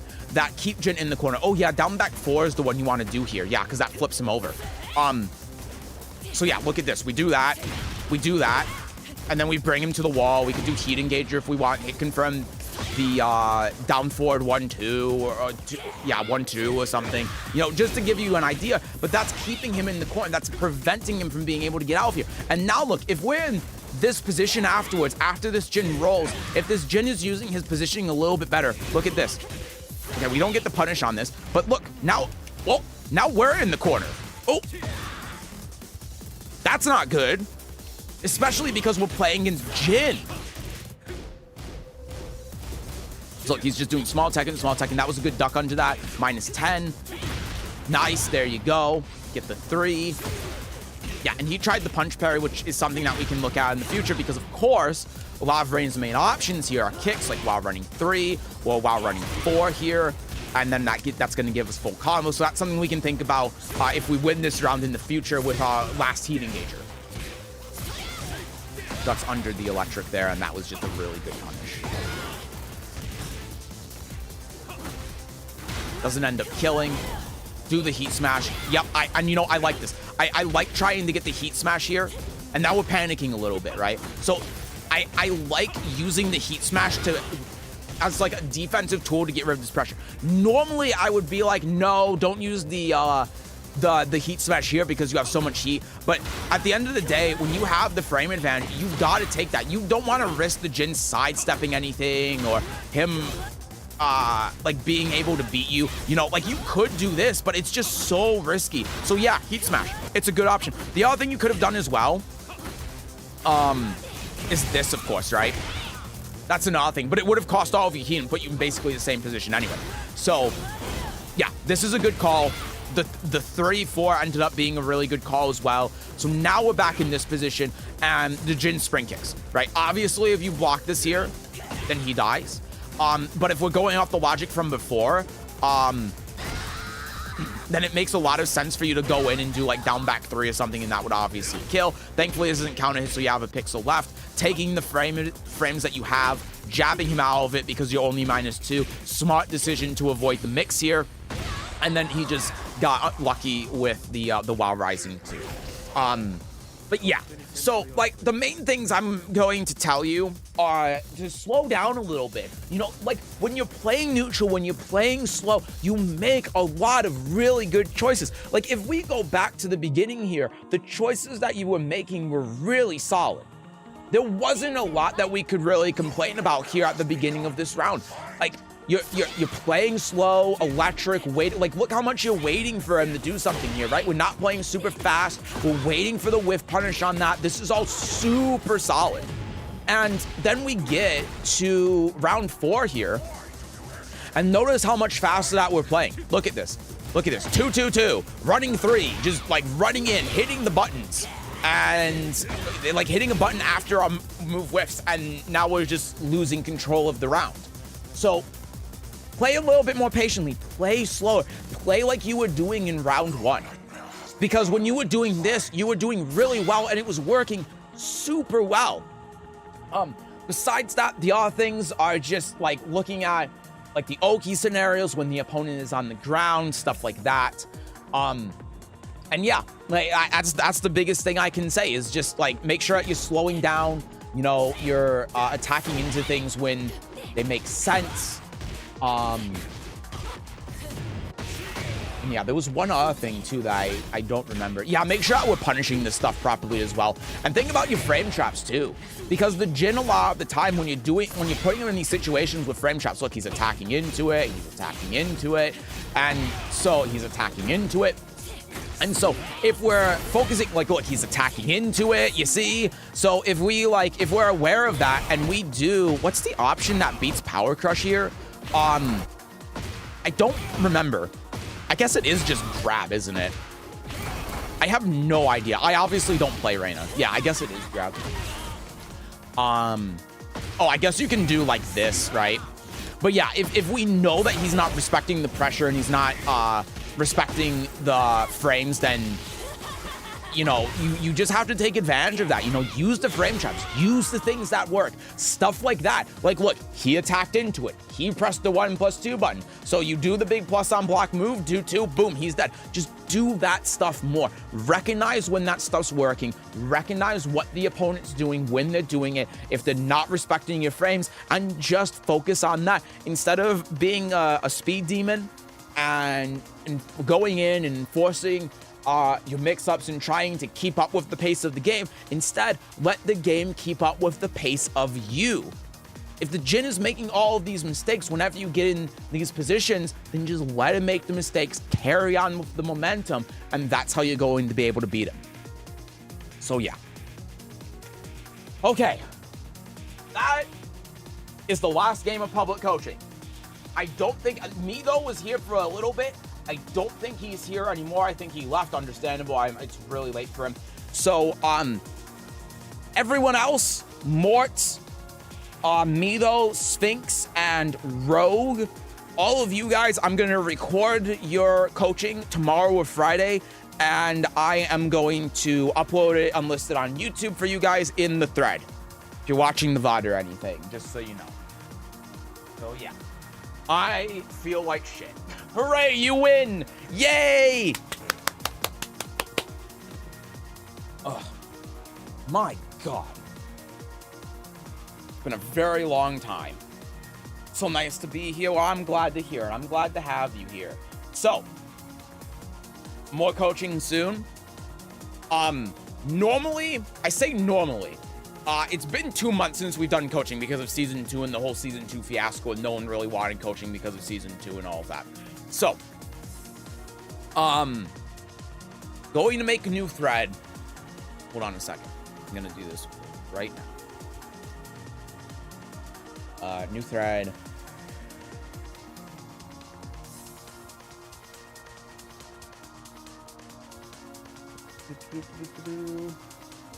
Seven dash 2. Tekken IDs, please. There we go. Okay, so, thank you so much. Yeah, of course.